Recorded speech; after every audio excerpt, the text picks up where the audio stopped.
Good morning. Good morning. It's back. Well, it was back, and then I came into this building, and little Paul and I have both been coughing like nobody's business this morning. Didn't sleep well last night. Oh, didn't sleep well at all last night. Don't know what it was. I was either having bad dreams or I was just lying there wide awake like this, like, oh, I've got Mandy Shaw in the morning. Oh, I didn't. Anyway, got a fabulous day. Well, you can tell. Fabulous day lined up for you today. Let's have a look at today's menu. Saturday sewing school. Oh, make it with Mandy. Oh, that sounds a bit rude, doesn't it? No, we've got to behave. We've got to behave today. 9 o'clock, Lucy's here with Creative Grids. Premiere Creative Grids. You love your Creative Grids. Make it with Mandy Part 2, 10 o'clock. And then it's 11 o'clock, Lucy's back with more Creative Grids. This is boding well, isn't it, to start off with? Right. We want you to get in touch. We want to hear from you. And the best way to do that is on the website via our web chat. All you need to do is go to the website, www.sewingquarter.com. Click on Watch Today's Show. Then just scroll down the page. Oh, there you go. Now, there's the box that says Message the Studio. I don't know where the box is. There's a box there. You have to log in. You log in then, Paul. Message Studio, there's a box there. It's not logged in, that's why the box isn't there. And then what you also can do is you scroll down the page, you can see Products Today Show. In a minute, that's everything that Amy had. In a minute, all of that will disappear, and all the items that I'm going to show you today will appear there. Now, they only appear there if they haven't sold out. Once they've sold out, they disappear. So you need to check out as soon as you can, your basket. Sorry if you've got a big telly, that'll make you feel a little bit sick there. Also, you see to the right-hand side, oh, it's not there. Paul, you have to log in. I'll just let Paul log in. Log in, Paul. Right, OK, what will happen, you see, to the right-hand side there, where it says tilde large Patrick Santa from Cottage Collection. Oh, that's how you log in. Move out the way, Paul, move that away. So,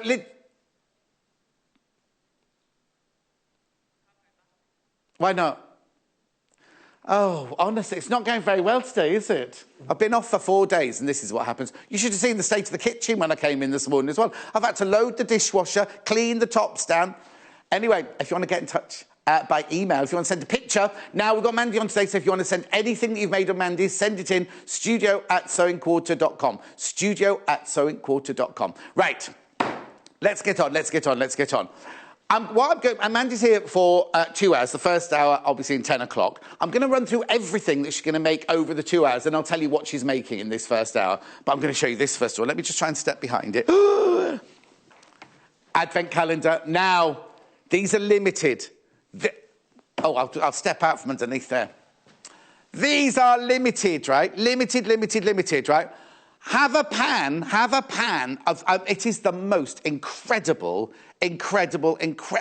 How it's not £200, I don't know. When you look at the work, look at all... You get everything. Everything you need to make this Advent calendar is in that kit. Isn't it fantastic? It's just beautiful. Now, Mandy did have some on her website. They completely sold out. So I've got limited numbers of those. So that's the Advent calendar, £99.95. Then we've got, coming up in the 2 hours, I'm not telling you which ones we're doing first, we've got this gorgeous, look at this Christmas tree. Oh, Christmas tree, da da da da da da da. Nope, there you go, that's the panel, that's in the second hour, that's in the 10 o'clock hour. I'm just showing you them now, so you can have a quick sneak preview. Now there's this beautiful cushion. Now, little Paul's a bit worried because he doesn't think we've got that many viewers called Noel. I know, he's stupid like that. Mandy Shaw's linen Christmas cushion, £32.95. Everything you need to create that lovely cushion there. Then we've also got this gorgeous wreath here. Look, again, there's another one for Noel. Look, now they're the spoolie dolls. They're the gorgeous spoolie dolls. I just think there's so much to tell you about today. Then, if you just go onto the other side of the table here, we've got a Christmas tree skirt. Isn't it lovely? It's like a circular skirt for the bottom of your Christmas tree. That's coming up. Look, see? That's coming up. And then, last but not least, I've got this gorgeous... You can't see it. They have to come over to me. Look. Really, really, really popular stocking. Oh, it's a bad shot at me, that one, isn't it? £29.95. So you've seen all the 6... What's that, 6? Anyway, let's get on. Look at you. Oh, it's a long time, it has been a long time, and look at you looking absolutely gorgeous. Now, this shirt, look, red work. I know. Red work. Yeah, really nice. Anyway, we've got to behave. Yes, of course, yes. People love watching us because we misbehave.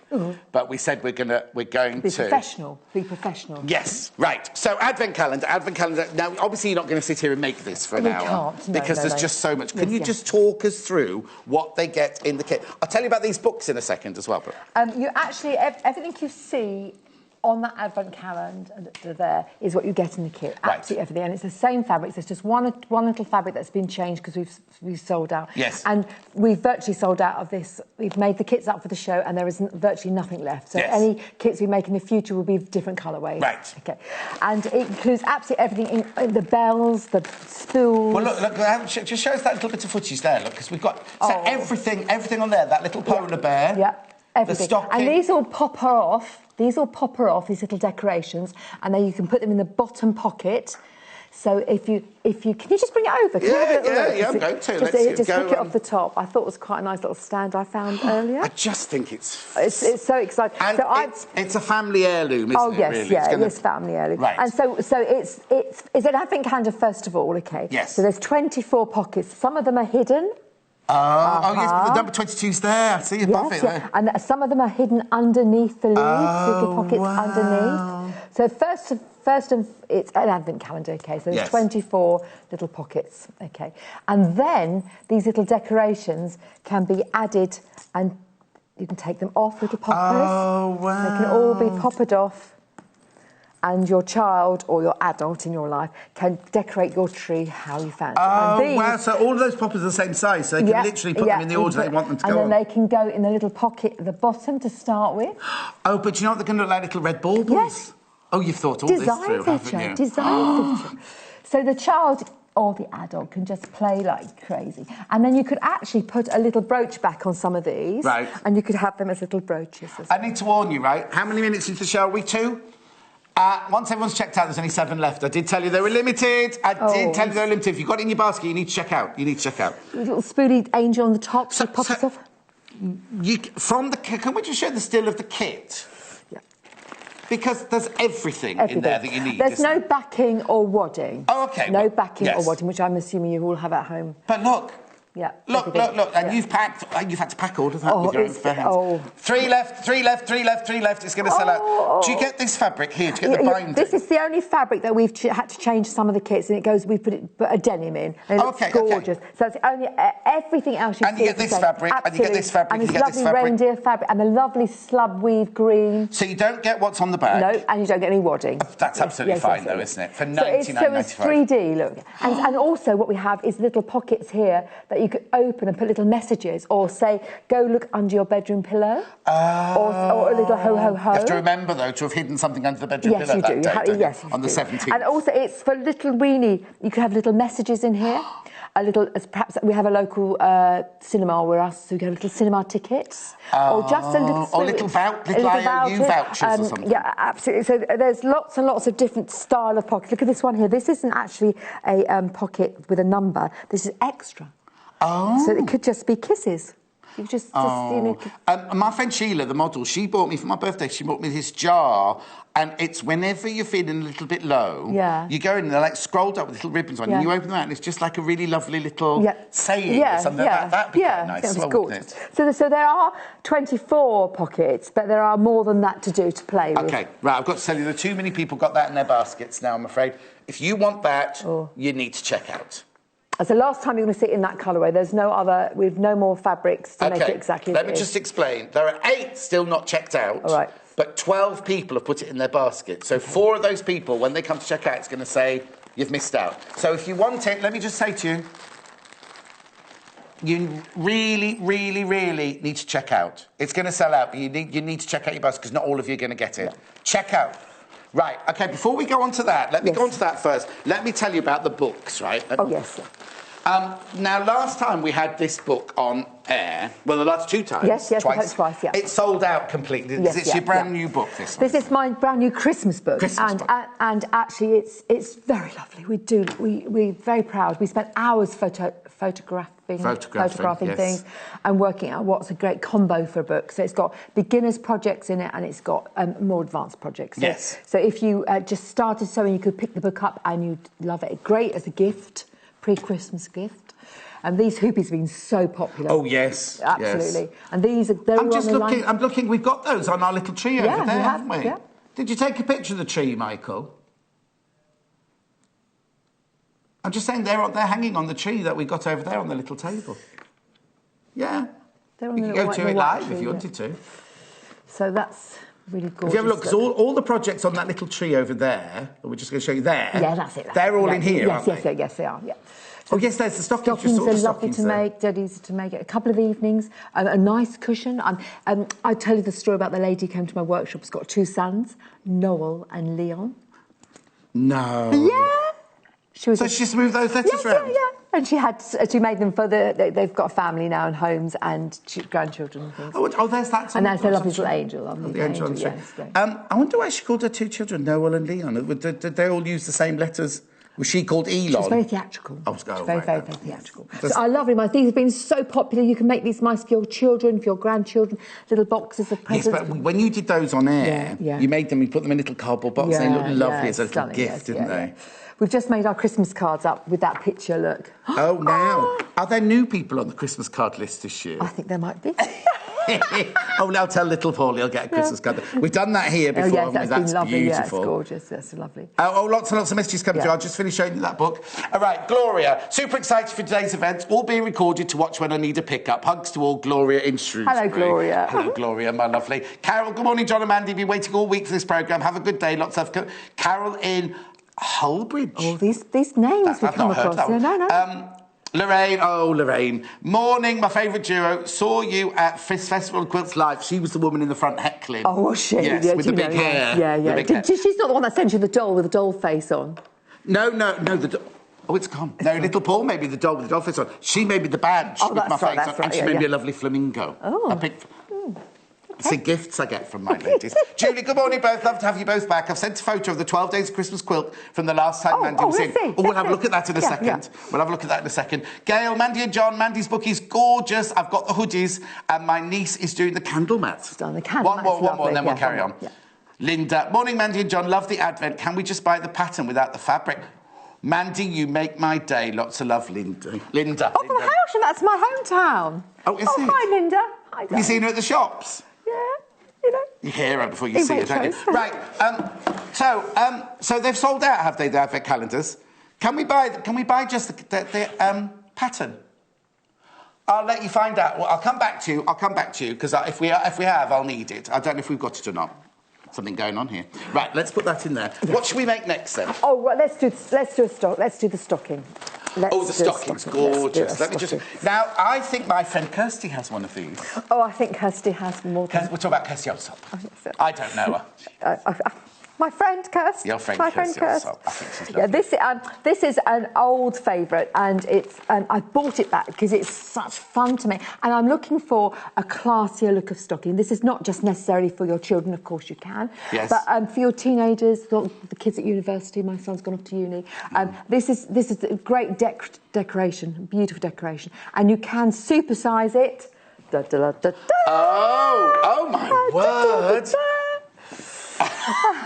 Now, this is the one they're getting, isn't it? Yes. But you can supersize it, or you can reduce it in size as well. So you can make loads for deco. That's Jessie Shaw. That's not you, darling. Sorry. I'm saying that she's made it for me. No, John Scott. No, that's John. Oh, I could have done. That's Jessie. Little Paul could get in. Can I just tell you this?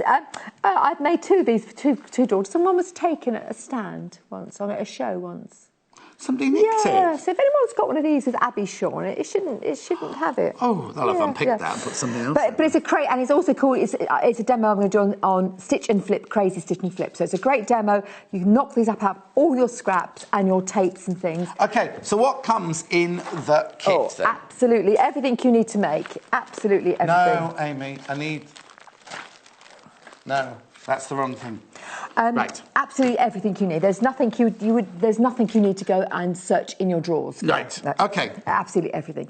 And it's good fun. It's a great fun thing to make. And when I started making the samples for the show, I got a bit carried away and made more than I should have done. Okay, fine. That's exciting. So shall I show you how to do this? Please do. So your kit will have all the tapes and a collection of scrappy linen things, but you could always add to it, or you could do this in Liberty and all sorts of other lovely things. Oh, yes, of course you could. But if you're doing your red work, if you're doing your lovely red work, then this is the kit as it comes. Oh, that's the kit, how it arrives at your house at £29.95. It's got everything you need in it. So the first thing you're going to do is going to cut your pattern piece out, your paper pattern out, and you're going to have to join your pattern along the line. Okay, so that's some wishy-washy tape that you've stuck back together. Yeah, I thought you'd like that. Yes. That's nice. And you're just going to cut one piece out of your wadding. There's a piece of wadding in here, and you're just cutting one piece out of your wadding. Okay? Right. That's very gorgeous. Okay. And so then you take your pattern piece away, and you'd need your pattern piece because there's some diagrams and instructions on it. There's a little diagram on how to stitch and flip. Oh, yes. Hopefully you've taping the show and you can look back at this later. Oh, yes. So make sure you can... The thing is about all of our shows, they're all on YouTube. I'll just check that Ginger might press the button for YouTube. Did Ginger might press the button for YouTube? Yes, he did. Yes, he did. He didn't. Well, no, sometimes they don't press the button, do they? No, of course they don't. They don't do that. So what you're going to do, you get some rectangles in your kit. Yes. But this is what you're going to do. You're going to take one of your rectangles, and there's not set in stone. This is crazy stitch and flip. Right. And so it's not set in stone how it's going to. Oh, so if you didn't want a bit there, you could put them wherever you want. It's free flowing. It right. comes with. So what you're going to do, the first thing to help you do this, because it can sometimes be confusing, is cut off some corners. Randomly. We like random. You can do random. Just random. What happens if somebody's frightened of random? You've got to loosen up, girl. Loosen up.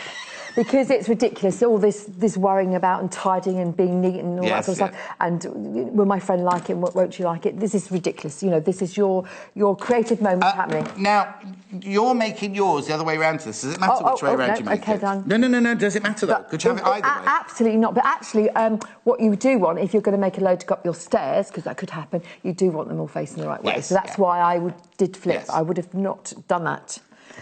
So the first piece you're going to put down, and you're going to cut some corners off, some straight edges off, just so that it looks uneven, and that will help you with your little story. Right. So you've got a bit of this. This is very special. You've got from France? It's actually from this is really naughty of me, Swedish way. Oh, Swedish way. You can't remember which way, though. Which way? That sort of way. It sounds sweet. So you get some of this in your kit as well? Oh, you get some of that in your kit as well. You get a whole load of all sorts of gorgeous things in your kit. And you're just cutting random shapes, really? Well, your kit will have rectangles, which is very gorgeous for you. And so you're just going to use odd rectangles, okay? Right. So that can go anywhere you like. I want you to be free with it. And the first thing you're going to do is put one of your rectangles, it's larger than you need, along a line, okay? Right. And give it a couple of pins. Right. And I'm just going to do a few demos on this and I'll take it over. And you're going to stitch that on the machine. And now you could do this with your, absolutely could do this with, by hand, okay? But I'm going to do it by machine. Right. I'm using red thread. I wouldn't use red thread if I was at home, but I've already got it ready for something else later on. So what you're going to do... So you need the iron on. The iron's on. I'll put the iron on for you. I'll make some space. Yes. So I'm not too worried about the iron here, but for home it would be. Now, what you're going to do is you're going to stitch on that line, okay? You're going to flip it back. Yeah, I'm listening. And you can just cut that off randomly. I can see where it is. And then you want to give it a little press, okay? Then you're going to turn, so keep turning in the right directions. Yeah, I'm listening. Oh, good girl, good boy. Yeah. Girl, boy, he, she. And you're going to put your next piece of linen along, there's a little line there, along there. Now this, by doing it this method, you're only going to sew to the end. You're going to be sewing over that, so we don't mind you having something to sew over, but there's a little line in here. I'm going to use that line as a guide. So you're going to stitch all the way around that So is it got a posh name? Because you're turning sew and flip. Or stitch and flip, I call it. No, we don't do posh. No, we don't but do it's posh. not foundation. Oh, no, I think actually it's most probably called stitch and flip. Stitch and flip. Okay, so I've taken my pins off. Right. and you're going to flip it back. Obviously, there's a bit of waste there, so let's cut that off. So you're going to end up with strange shapes. So let's cut that off because this is very valuable. We love this linen. Oh, yes, because you can always use that for a tiny corner or something, couldn't you? And the next piece we're going to do is along here. So you're going to be using the same pieces all the time. Yes. You're going to keep going back to pieces you've used. How many are there? Like 3, 1, 2, 3... There's no. I think there's 8 pieces in your kit. There's 8 pieces in your kit. Some will be the same. Some will be different from what we've got here. We've used lots of lovely linen scraps. If they're linen or cotton, they're all good quality. Yes. But you've got. So the idea is that you can cut this off here. Look. Yeah. Yeah, that's lovely. That's been wasteful. And flip it back. Do you see? And so we need another piece. Let's bring this one back in. Across. So if you wanted to cut that roughly at this minute, you can. Yes, because as long as it goes beyond the edge of your wadding stocking, it's fine, isn't it? So I'll do one more to show you. So that can come off as well. Look, save all these bits. You never know when you might need them. No. And we're going to put a piece along there. So even though I've got an odd shape there, I'm not going to follow that line. I could follow that line, but I'm actually going to follow that line. Oh, OK. OK. So the secret is that first... that first shape, that octagon or hexagon, whatever shape you put down, helps you guide you through the first sets. Yeah. Because if you had to do it on your own without that shape, you would be a little bit confused. And you flip it back. And you carry on. You go round. I could do another one there. And you go round and round and round. And then the top, you just do a couple more. I just need to ask you a quick question. Yes, do. Have you got anything of mine in your trolley that Amy's desperately looking for? Obviously not. Can I have a rummage in your trolley? You can rummage in my trolley, darling, every day. As long as I can rummage in your trolley. No, well, I've nothing in my trolley, sadly. Apart from this very big stocking with my initial on it. You could take it out of the... If you're after what I'm thinking, you could take it out of the pattern. Yes, I could. So you just continue round, following that round, all the way round, until you get that wonderful shape like that. So no 2 are going to be the same. Do you see that? No 2 are going to be the same. No, of course not, no.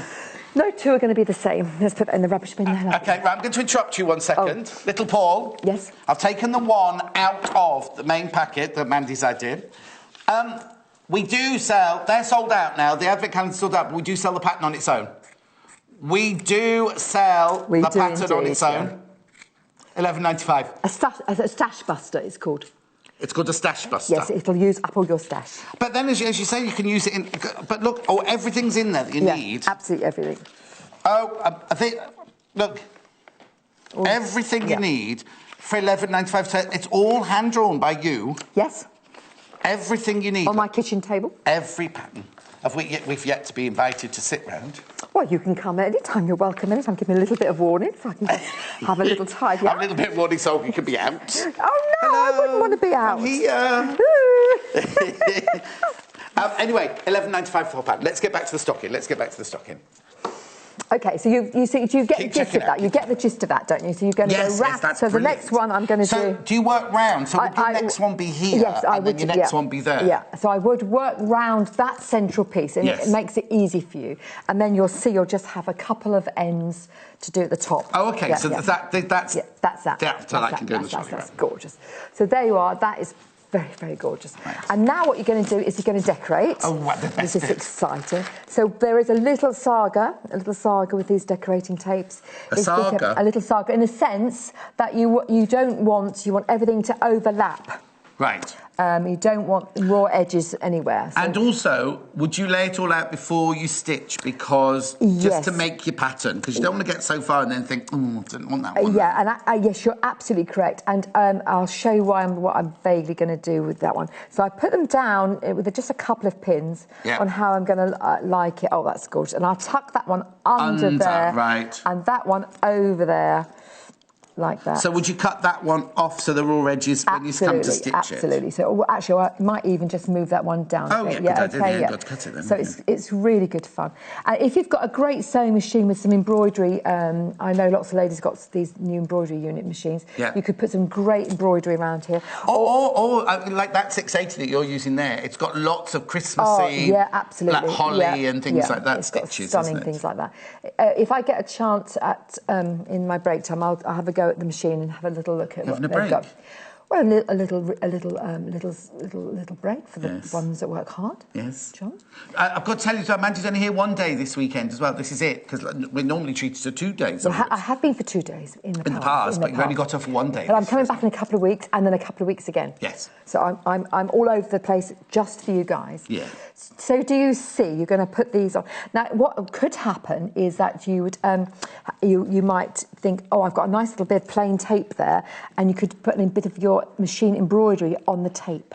Oh, yes, nice. So, Little Paul's saying there are so many messages, he's having trouble putting them all through, and also what happens is that as more come in, they get deleted. He can go, now, Little Paul, you can go and find them, apparently, because I asked about this the other day, but at the moment, they're all being deleted. Oh, that's a shame. Yes, you can. Oh. But we're very, we love everyone's support, don't we? Yes, thank you so much for all the messages. We'll read out as many as we can. Vanessa, are there any written instructions including the Advent calendar? There are indeed. There you are, Vanessa, look, there are indeed.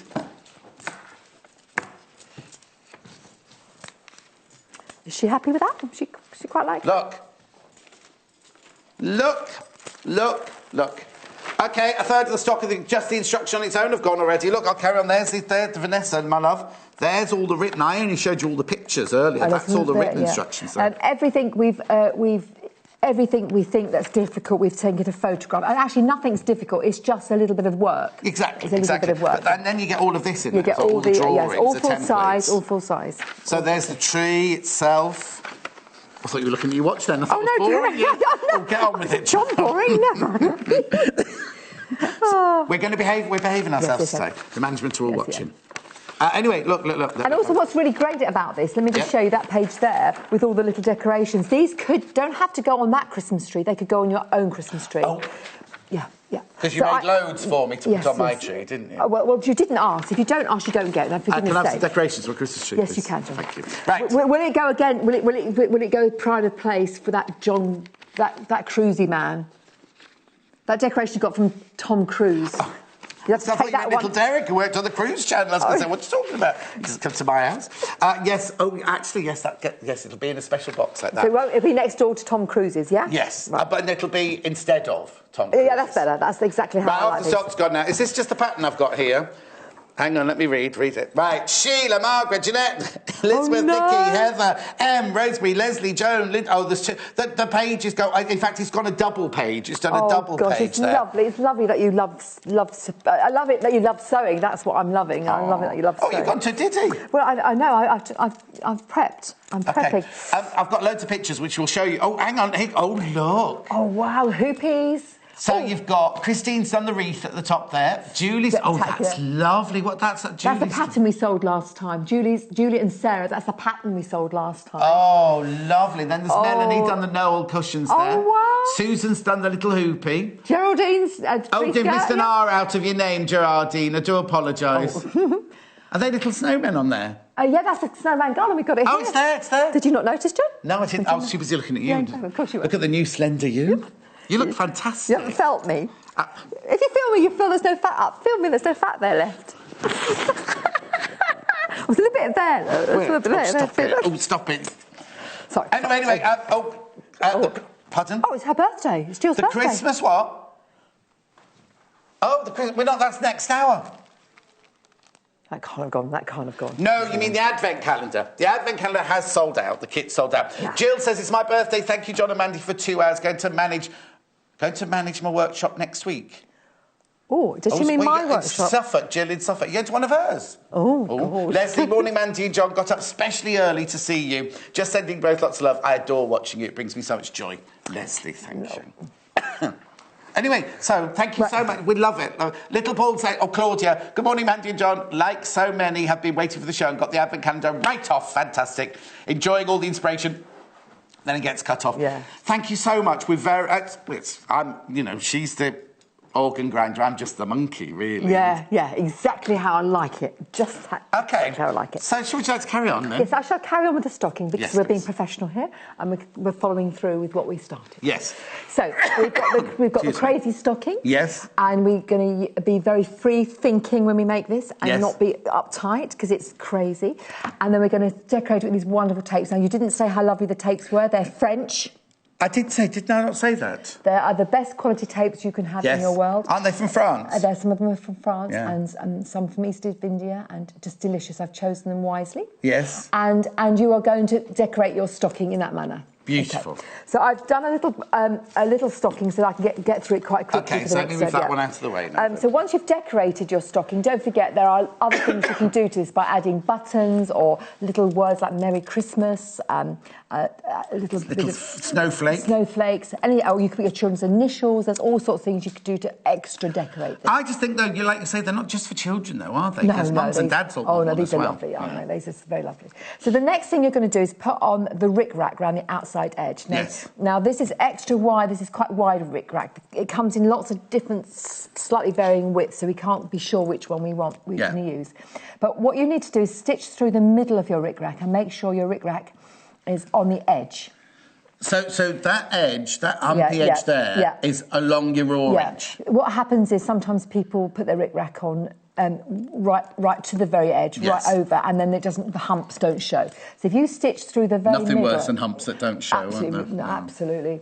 Oh, absolutely. We like all humps to show. Or not, in my case. Oh, hey! It's only 8:30 in the morning. So you're going to put your rickrack all the way round, and now this is the clever bit, okay. So your rickrack's on, you've decorated it. Do you see what I've done here? I've got a linen rickrack and I've decorated with a little miniature rickrack on top. Is there enough to be creative like that in the kit? There's enough to be creative in the kit, but I'm thinking you're going to make another one. Okay. So we're going to layer this up. Now, this is really clever. We're going to layer this up. And I've just taken scraps to layer mine up, so your kit's got specific things in it. So okay, right. So you're going to put your stocking right sides to your backing. Right, but the right side of your backing. Right, yes, the right side of your backing. So this is a linen, so it didn't really matter. Yes. Yeah. And then you're going to get this is just a lining, but this is just a scrap I got from my bin. Right. It is literally a scrap. You're going to put your lining right sides together. Have you got lining in this? Yeah, so in the kit, you've got lining. Yes. And then you're going to place this on top of that. Right.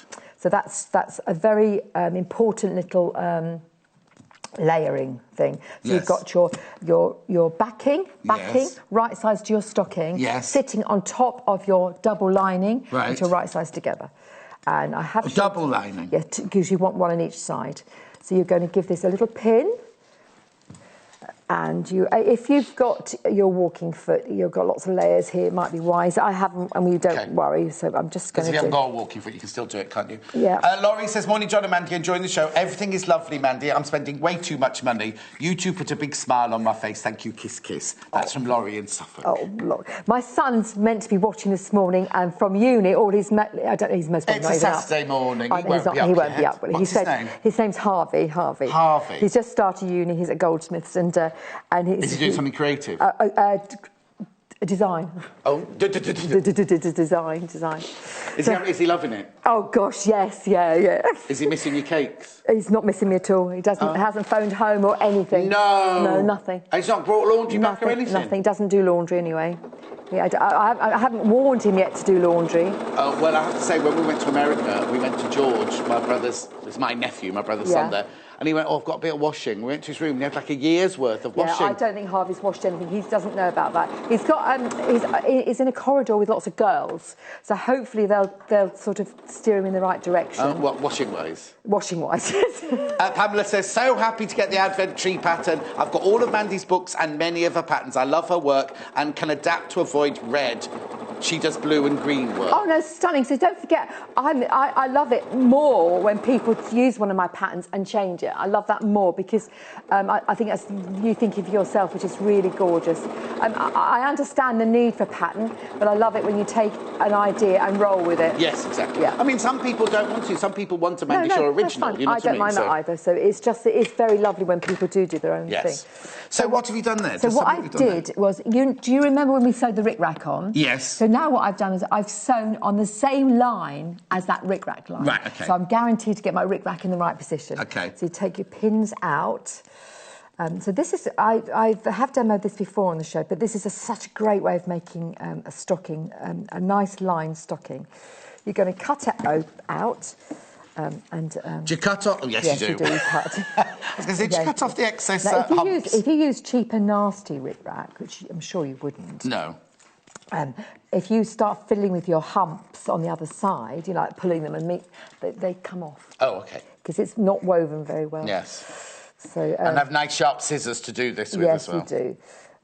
My Phil sharpened these for me for the show. Oh. Yeah, so if you've got a husband... Phil's the husband. He's the husband. And, with the pecs, Phil the peck. Phil the peck. He has got nice shoulders, hasn't he? Oh, he's all mine. He's all mine. Right, look at that. So you've cut it now. Now, right. I would have perhaps spent a little more time cutting it a little bit tighter around that curve. Oh, OK, yeah. So now what you're going to do is you're going to turn it... You've got lots of layers in there, haven't you? Got lots of layers in there. So you're going to turn it inside out. Right. Like that. But which layers are you pulling through, then? I'm turning it inside out via the main, not the lining. Right. OK, via the main. And then hunky-dory, voila, you have a stocking with humps. Look at that. Oh, Just wow. be careful when you pull these out. And when you look inside your stocking, you see that's where I've turned it inside. If you do that inside there, you have a beautifully lined stocking. With no seam showing, no raw edges. No raw edges.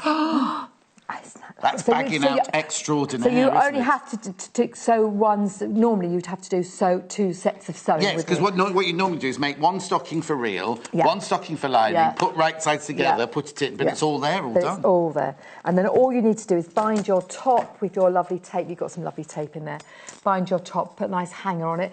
And I make sure your hanger's big enough to go over the doorknobs. Because I've often made, it's going yes, because I've made them in the past and they're too small and then you can't hook them up and you're all stressed. I suppose it depends where you're going to put them, doesn't it, really? Yes. Over a doorknob or over the end of the banister. So you need a large one for that. So there you are. And then you can actually still titivate it. I mean, I do think they look much lovelier when you've got gorgeous trimmings and things when you put all the things on. That's just a quick little demo for you.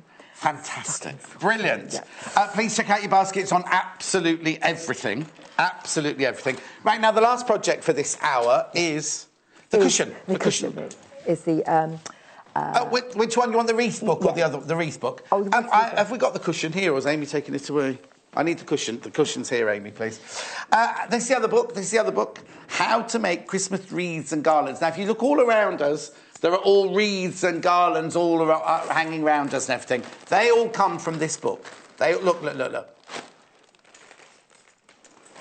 Yeah, it's a lovely book, and actually, let me show you. It was strange. It was a book that was originally produced for the internet, and so that's why they put that photograph on the front, so it would be very clear if you saw it on the internet. Oh, but the piece de resistance is at the back of the book. Yes, okay. Well, I was just saying that one's behind you there. Yes, The snowman one is hanging up on the wall. Oh, you can't see it's behind the graphics. Behind us there. Then we've got the green one with the robin on, hanging on the wall behind me. We've got the snowflakes. They're lovely, guys. And here he is. This is the piece of Christmas mayhem. So what you have actually in the book is a smaller one, but I've just enlarged. You know, I'm a great girl for enlarging things. Oh yes. And I'm not rising to it. No, it's fine. Just teasing. and so the large one looks. We get into so much trouble after these shows. The debrief after these shows. And so the large wreath is very gorgeous, but all I did was took it to my local supermarket and pleaded, or library. We go to the library. Yes. The library, and they will enlarge it for you. So just pretend you don't know how to do it. Okay, so very quickly, wreaths here. Oh, sorry, I'll just wait for you to come over to here. Morning to you both. Love Mandy's projects. I'm in the middle of doing one of the Christmas buntings. We'll take a pic when finished. Love the show. Lots of love, Lucy. There are all the wreaths from the book there on this wall. And then later on, there's one behind Mandy with a snowflake. Oh, can you see it there? I like the weather girl, John. Still the weather girl. Yes, the weather girl. Like Ulrika.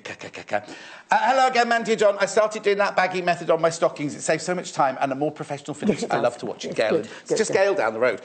Right, cushion. Oh, cushion. This is just lovely. Again, this is actually, do you not notice the matching theme I had here? Linen with the stocking. Yes. So and of course you can change the colours in this. But what comes in the kit then? Everything you need. Everything you need to make the cushion, but then you've got the pattern to then make... Again. Make it again. So everything you ever need comes in the cushion to make this. Exactly as you see it as well, exactly as you see it. We always use wool felt. The wool felt was in the Christmas kit, Advent calendar kit. We don't use the cheaper felt. Oh, OK. So everything's there in the bag. Excuse me. Oh, here you go. There it all is. That's everything you get. And then I'm just getting the instructions out so you can have a good look at the instructions. Because this is like a pamphlet, this instructions. Yes, it's not just a little booklet. One little sheet. It's just fantastic, isn't it? So it also tells you how to put a zip in, little diagrams for zips. But your kit is for a envelope bag. Oh. Envelope bag. OK. That's a very high up envelope bag, isn't it? Well, we have this conversation, don't we, about you and your cushions? Yes. And whether the zip will get caught in your face. I don't like zips in But cushions. do you dribble? I don't have these cushions aren't for dribbling over.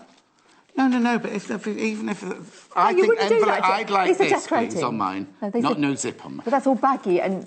Oh, don't you like that? No, but I personally prefer... So where would you put the zip, then? I put the zip up that end. Exactly where that is, not on the end then? No, that's a bit bulky for me to put in. Right. My skills don't go that far. OK, so you put the zip across there if you were going to put... Yeah. Is there a zip in this kit? No, because it's elephant bag. Yes. Elephant. Envelope, darling. Envelope. Yes, I'll talk about enlarging things. I want an elephant bag on mine, please. OK, you can have an elephant bag. OK, right, we've got 15 minutes, so let's... Right, OK, this is just delightful. It's a great little project, and it's and if you're a beginner, this is good for you because it gives you a little bit of precision cutting. Oh, excellent, excellent. And it's got a lovely little bit of red work. So you've got in your kit, you have in your kit an iron-on transfer. I didn't get that out, to do this. OK. And what we've given you this time is this lovely linen, which actually linen cotton mix, and this is the Swedish, Danish, Finnish type one. OK. But it's got a little dressing on it, so your iron-on transfer needs a little bit more welly. Yes. OK, because we discussed that before in the Yes, class. we have. Yeah. If you've got a squidgy ironing board cover, it's no good. Get your cutting board, your wooden cutting board from the kitchen, put a tea towel on it, then put your fabric, and then when you're pressing on the transfer, don't do this. No. You do this, right? Don't lift it up too much, because if you lift up and then put it down, you might not get it in exactly the same place. Iron hot. Very hot. Very hot. And what's wrong with the new irons? The new irons don't get hot enough. That's exactly correct. Because she's done a survey on old irons and new irons, and the old iron wins. The old irons are winning. So what you've got an iron-on transfer that you can use up to... That was the other thing. You could use up to 6 times. 6 times. So I'm thinking this is really good value for money because you could not only make your cushion, you could make some hanging hearts or some little weenie cushions with just this. OK. So a very important piece of paper, iron-on transfer. So you need to keep that safe. It doesn't look like the old iron-on transfers of the old days. So what you would do is you're going to cut out your square. Actually, it tells you in your pattern beautifully. It always shows you in your pattern the sizes you need to cut. I'll show you where the page is. It's just here, look. Oh, OK. And they are odd. Don't worry. It's 9 1/4. All seam allowances are included, but don't worry about that. How big are your seam allowances? A quarter of an inch. Oh, quarter inch. Yeah. But it's an odd cut. We would normally cut in halves, but it was made before I decided to be more symmetrical with my cutting. OK. So it's gorgeous. So you're going to cut out 9 1/4 by 9 1/4. So can you choose that? Because you've got, obviously, the linen there with the reindeer on it. You've got the gingham there. And then you've got your... Noel panel there. You could move those around, could you, if you wanted to, or not? You could have a Noel in the middle, absolutely. And you could actually, don't forget, you can use all of these motifs to make something else. Exactly. What you don't know, there is a secret here. Oh. Watch this. This cushion also comes with a pattern to make just a large Noel. Something very similar to that, perhaps.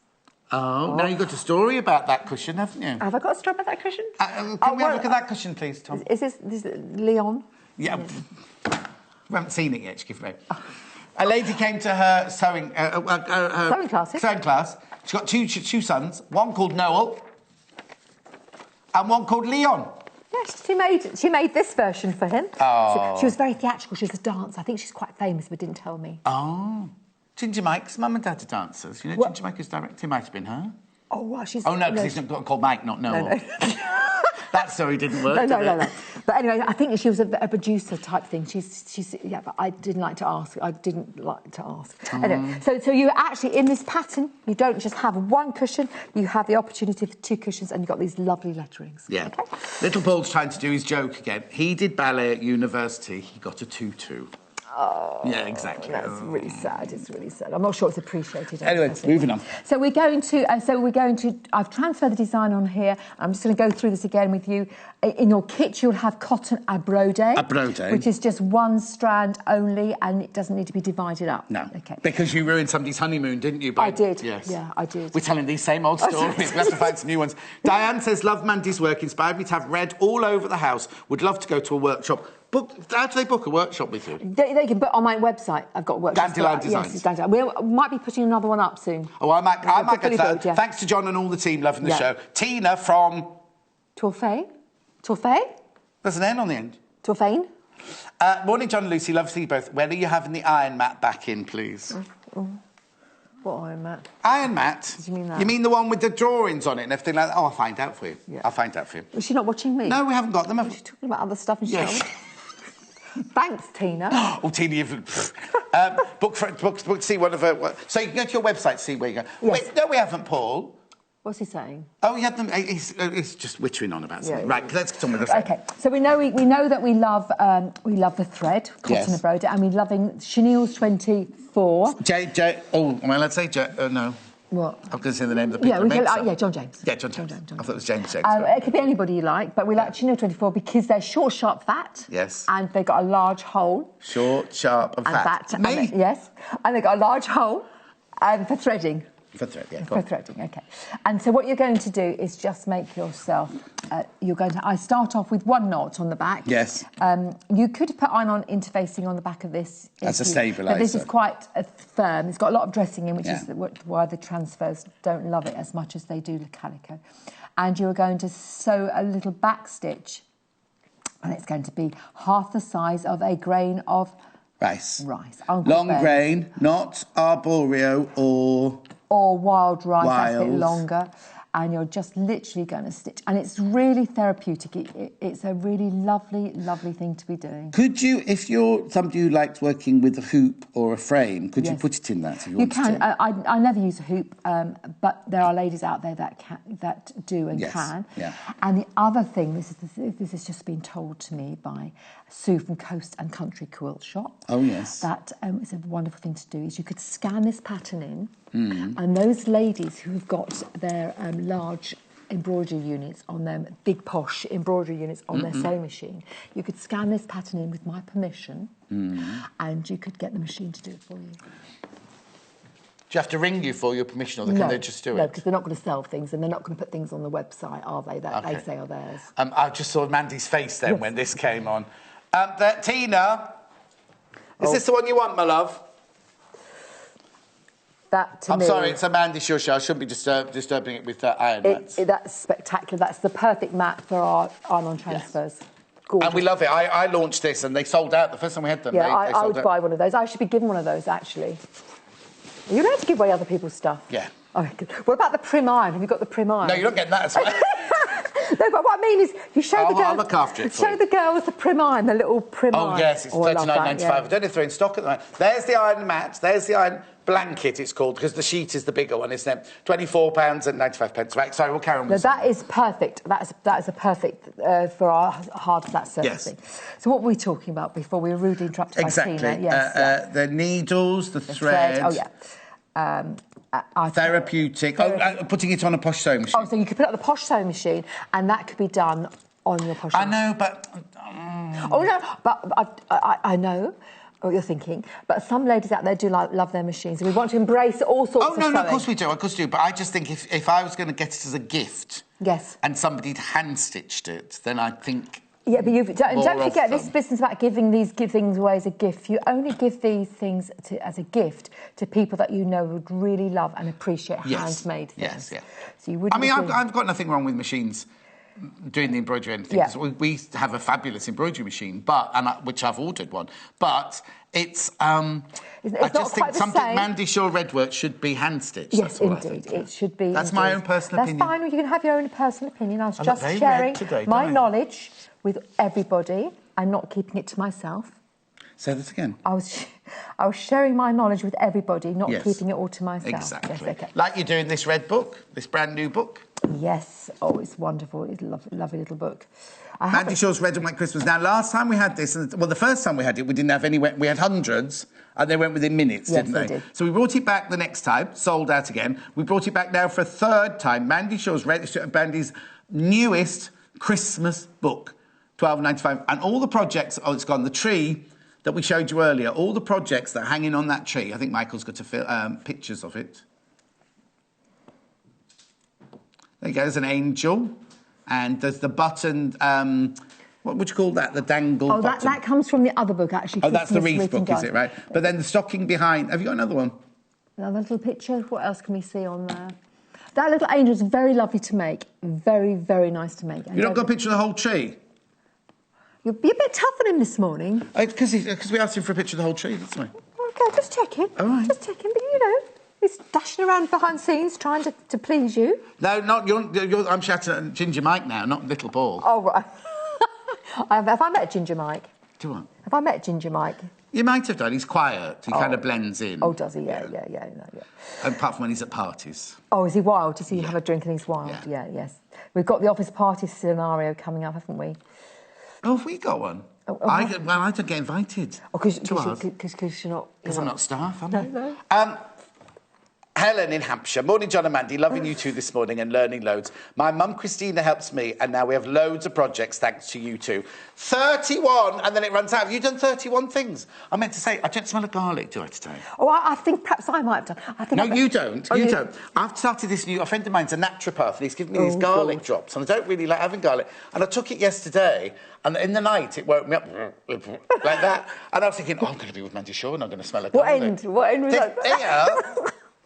No, because they say there's a diet in there where you can't have onions and garlic because if you produce a lot of... Wind. Anyway, it's 10 to 9 on a Saturday morning. We shan't be talking about wind. Let's make a cushions. Let's make But I've got 5 minutes left. OK, so anyway, let me just show you. So we've got a really nice... This is a really lovely thread, really lovely colour and a nice stitch. You can see that. You get all that in there. Do you get the thread and the needle in there? Thread. You don't get the needle. OK, you get the thread. You need to be buying your needle package. Actually, Little Paul asked the buying department to get the John James needles in, didn't you, Little Paul? It's an English brand, which is why I've... They were at the Great British Sainsbury on the corner. They were very, very big on the corner. I was walking around, but they were very, who were you there busy. with? I just went on my own. I drove on my own on the Saturday. Yeah. Met lots of lovely ladies. Oh, our customers? Yes. They do love to see you. There's no lovely ladies work here. I meant lovely ladies that watch us. They do love to see you.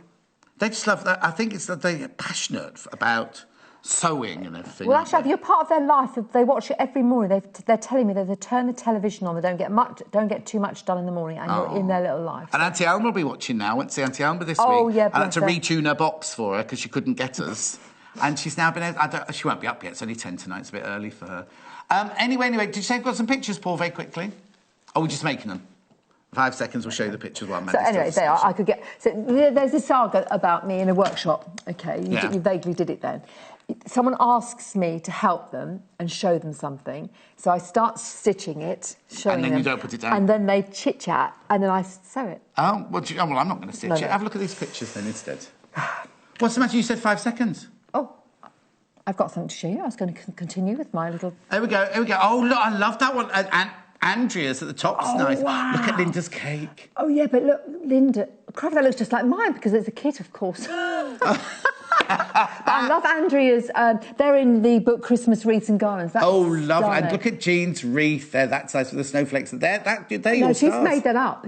That's from my book, but I'm loving that. She's made that up in her using own. And they look like Olaf from Let It Go, Let It Go. Frozen? Yeah. Is there something called Olaf in it? I think so, isn't it? I've never watched it. Oh, never watched it. Don't you sing it? Doesn't it get in your head? No, because somebody put on Facebook they wanted to hear us singing Feely something. Oh, ready? I don't know it. Feliz Navidad. Feliz Navidad. Loads of sorry, that was meant to say 31 isn't too old to start sewing. That's what Helen said. You've got to find it. I will. It's a brilliant song. I looked it up. We've only got 2 minutes left. Make the cushion, quick. All right, okay. Fantastic duo back together. Had the opportunity to go on Mandy's July workshop as a Mother's Day gift. It was a dream come true. Lots of love from Debbie. Oh, Debbie made me a mug hugger. Pardon? Is that right? Yeah, it's okay. Debbie made me a mug hugger, I've got it on my desk and put all my pens in it. She made this beautiful little felt thing that wraps around your mug. All sewing, really stunning. Oh, that's nice. And when I come on one, I'm not way making... down from up north. Yeah. Edwina says, Joyce the world, happy, John is back. Being new, only ever seen Natasha when you're not there. Oh, Edwina, there's only me, Natasha and Amy, that's it. And if I have 4 days, like Amy's been in for 4 days, Natasha was off for, half term. You might have seen her on Jewellery Maker on one night this week. Anyway, so Penny, just love Mandy Shaw.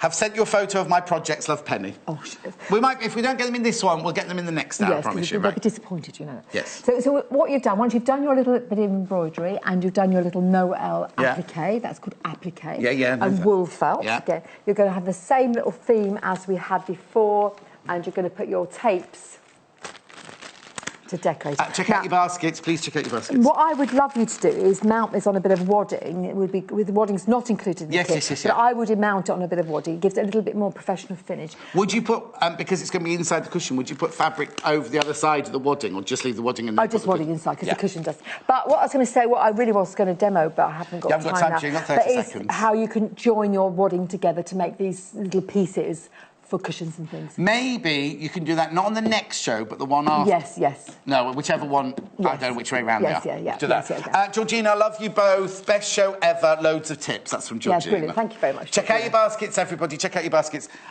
We've got to go, have we? That was the end of the show. I'm back. Yeah, she's back in an hour. And in an hour's time, we'll be doing the skirt for the Christmas tree. Yes, yeah. What else have you brought? I don't know. The skirt red work Christmas tree. Yeah, red work Christmas tree and the skirt and the wreath, the Spoodie Bells wreath. Oh yes. I don't know where they've all gone. She's gone, but that's fine. She's gone. She'll be back. And we'll look at the books again. Right, go and have a sit down. I will do. Lucy's up next. See you later. And now, Creative Grids. Remember last time we had the Creative Grids ruler show? Everything sold out within minutes. So please, again, be careful. If you've got any of Mandy's stuff in your baskets, you do need to check out. I'll see you in 3 from now. Join us on Facebook. Simply search for The Sewing Quarter and like our page for the latest news and more.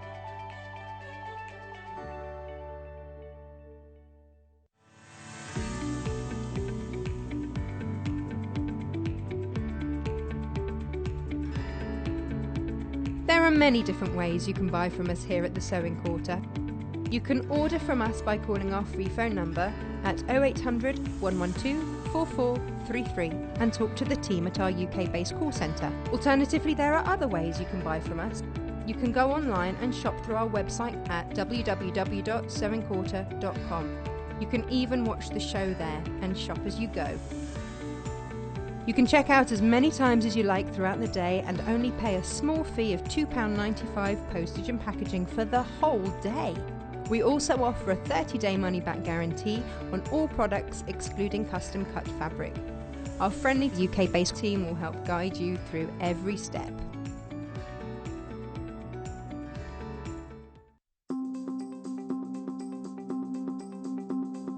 Hi, I'm Jennifer Mills and these are my 3 top tips. Get to know your sewing machine. Take time to practice different stitches and have a read of the manual and see whether you can drop the feed dog, for example. Can you do free motion embroidery? And just take a few moments out of your ordinary sewing machine use to experiment and get creative. My second top tip is to invest in a pressing ham. This will really make a difference if you're sewing, especially women's wear with bust darts, and it can really create a very nice finish to the garment. My third top tip is to invest in different marking tools, like different types of chalk and a water erasable pen, so that you can transfer all your notches and darts and use them in different ways on different fabrics, depending on what suits your mood and what's relevant to that material.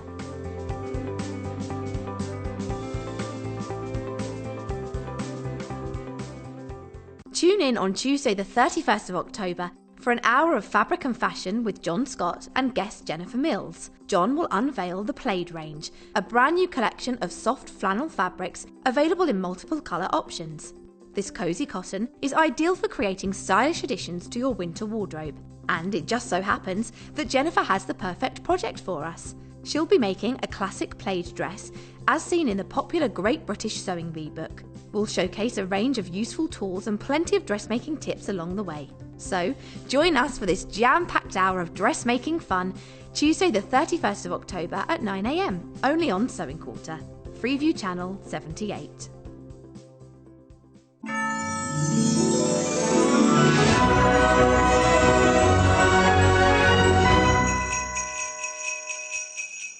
That's news to me. Fabulous show. It's plaid, by the way, not played. It's plaid. I thought, you see, Dave told me I've got to dress up in Halloween costume that day. It's obviously a trick, isn't it? So I turned... Little Paul said, why have you done it today, then?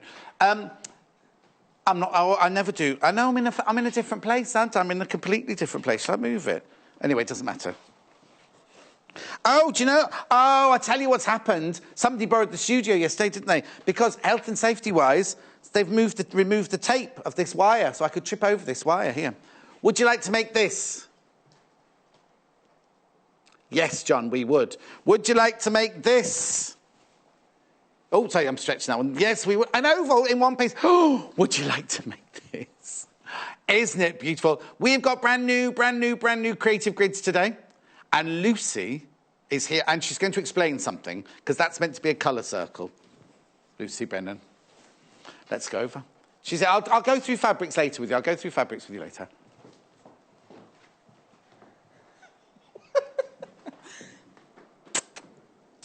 Do I smell of garlic? No. Oh, right, that's right then. Oh, I need to get that thing. Hello, how are you, my lovely? I'm very well, thank you. You've been busy with your creative grids then? I have. I've been playing...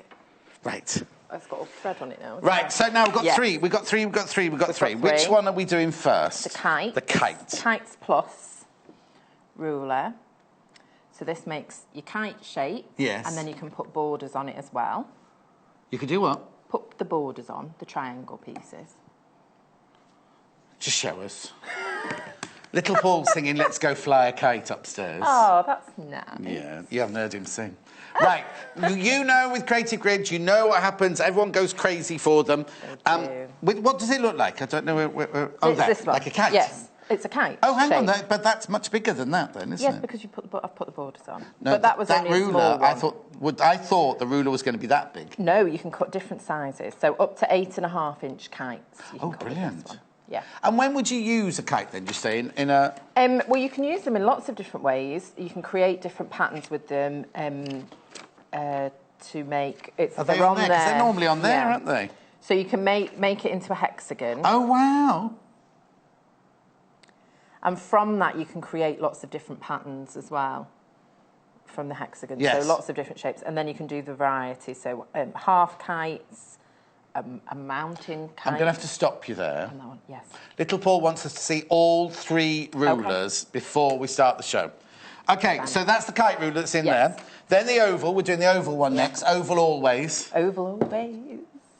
Now, that's like a stripology-ish thing, isn't it? It's a lot of fun. It's very similar to... The method of sewing is similar to a drunkard's path. But it's an oval, you know, it's an oval. So you can make up a circle, it makes up an oval. OK, and then there's lots of different ways you can use that one as well. And then the last one, we're going to go through them properly. We'll just so you can... Oh, there you go. That's the colour wheel. That's the colour wheel, that one there, that's next to me there.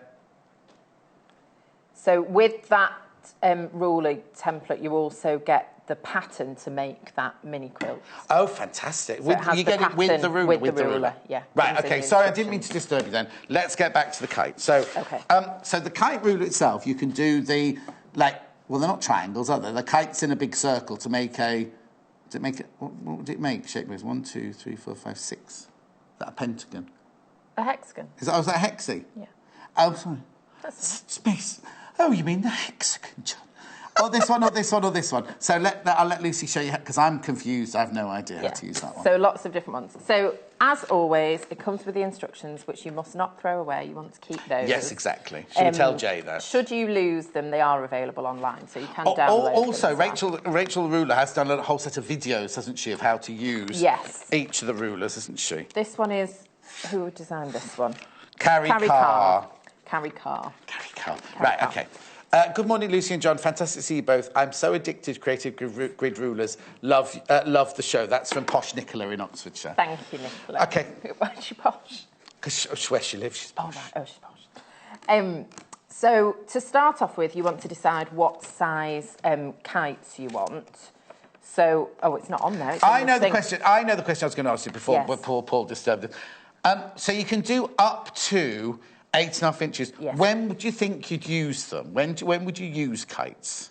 I've done a whole quilt that's just made up of kite shapes. Oh, wow. So you can just entirely make them up of kite shapes because you can get that hexagon and you can position them in different ways to make so it'd be like that. You choose one colour like that as your without background. the board, just using the kite shapes.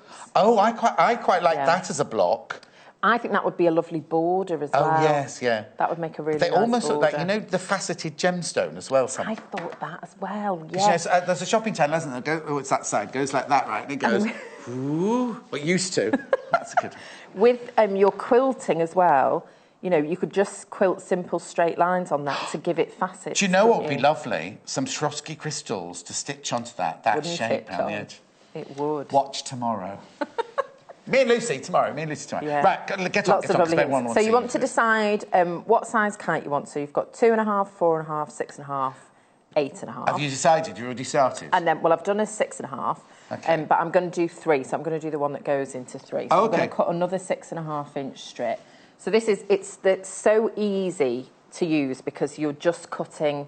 I'm just checking to see where she's got this fabric. I think that's that bundle at the end there with 5 metres. 1, 2, 3, 4, 5 metres of fabric. I'll have a look at that in a minute, just so I know which one she's using. So I'm going for the 6.5, so making it nice and easy. That's my ruler is. So did it tell you what size strip to cut then on there? So you're just cutting whatever size it is that you're the finished kite making.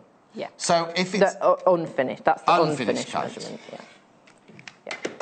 All right. So you're cutting a 6.5 inch strip for the size 6.5 inch kite. For looking at this one. Yes. 6.5. Yeah. Yes. So then all you're going to do, I'm going to layer up my fabric so I can cut. Oh yes. More than one at once.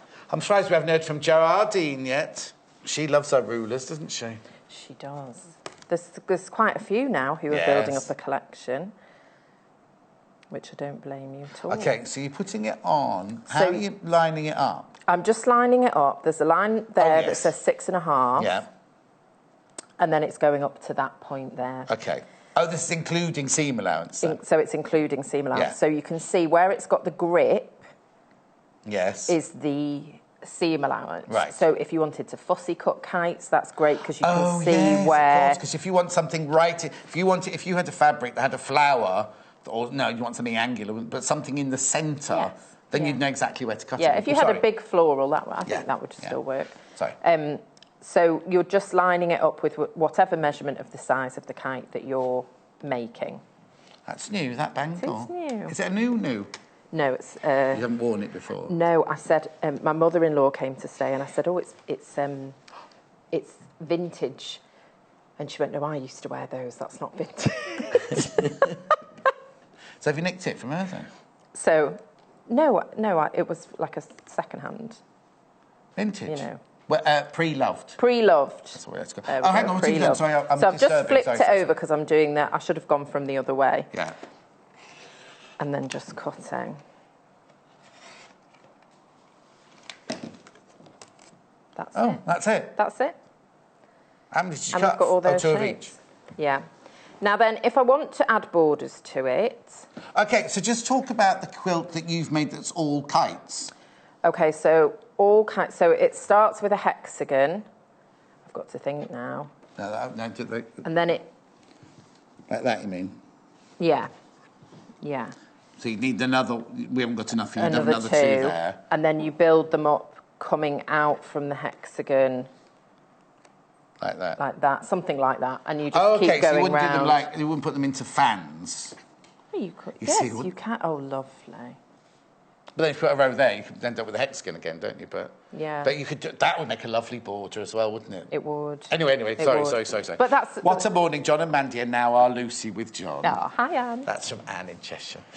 OK, so then if I want to do borders, I just refer to the instructions, and it tells you the side triangles and the top triangles. Oh, so that's all on the instructions anyway? It's all on the instructions. So again, it gives you width. So if I'm doing the 6.5 inch kite, I need 5 3/4 wide strip. So that's to create one of these? To create one of those. So then you cutting from that, and then for the top triangles, for the smaller pieces, it again tells you if I'm doing 6.5-inch kite, I need a 4-inch wide strip. Right. So it's 3 different size strips if you're adding a board, if you wanted to. So if you make that for a border, would you then put a sash, or would you match to match to match to match to match? I'd probably match. Or would you? I would.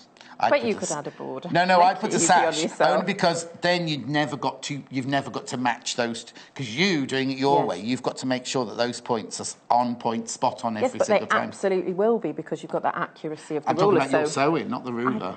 I'm capable. No, you are.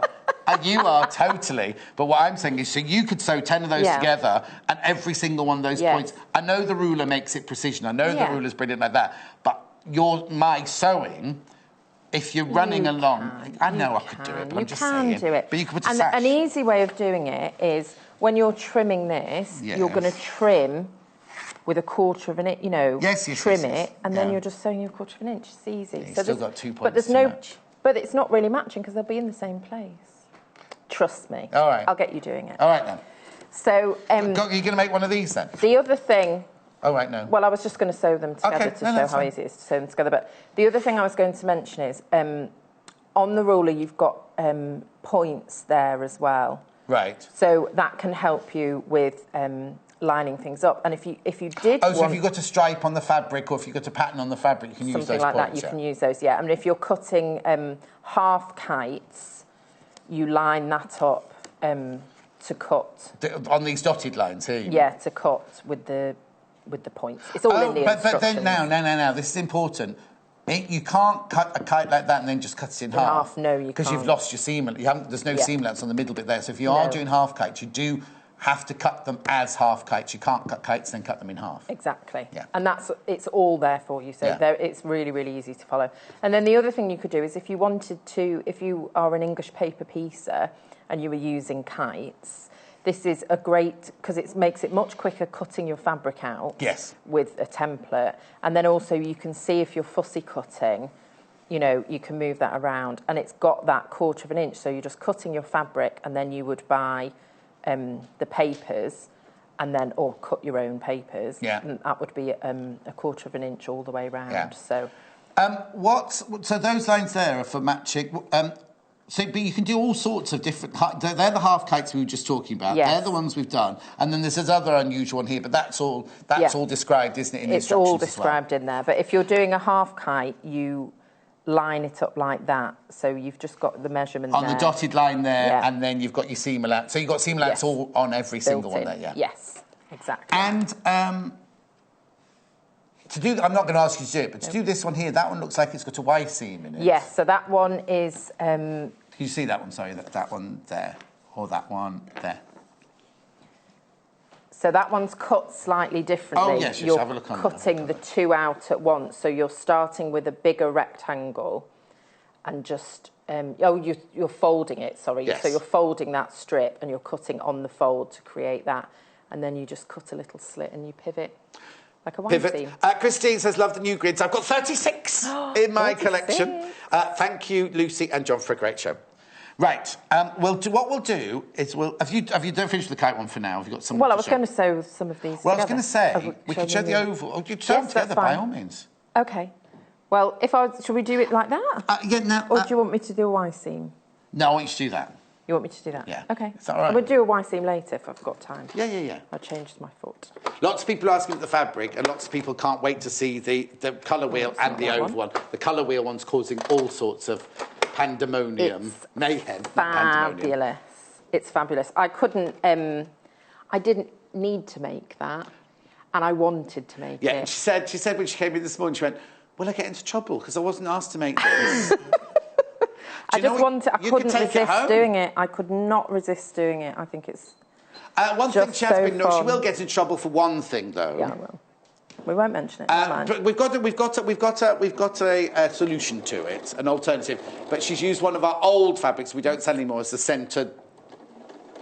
But we've got maybe an alternative. But it's not 5.5 metre, is it? Oh, is it? Oh, blimey! When did you do that? Oh. Yeah, no, Ooh, I've never done one. a show with that, by the half metre. It's hardly a... It's hardly... What? Oh, well, if someone says to me, I found an alternative, it's very, very similar, I'd say. Just have a quick peek at that while Lucy's sewing. Have a look at this. Have a look here. Have a look here, right? Right.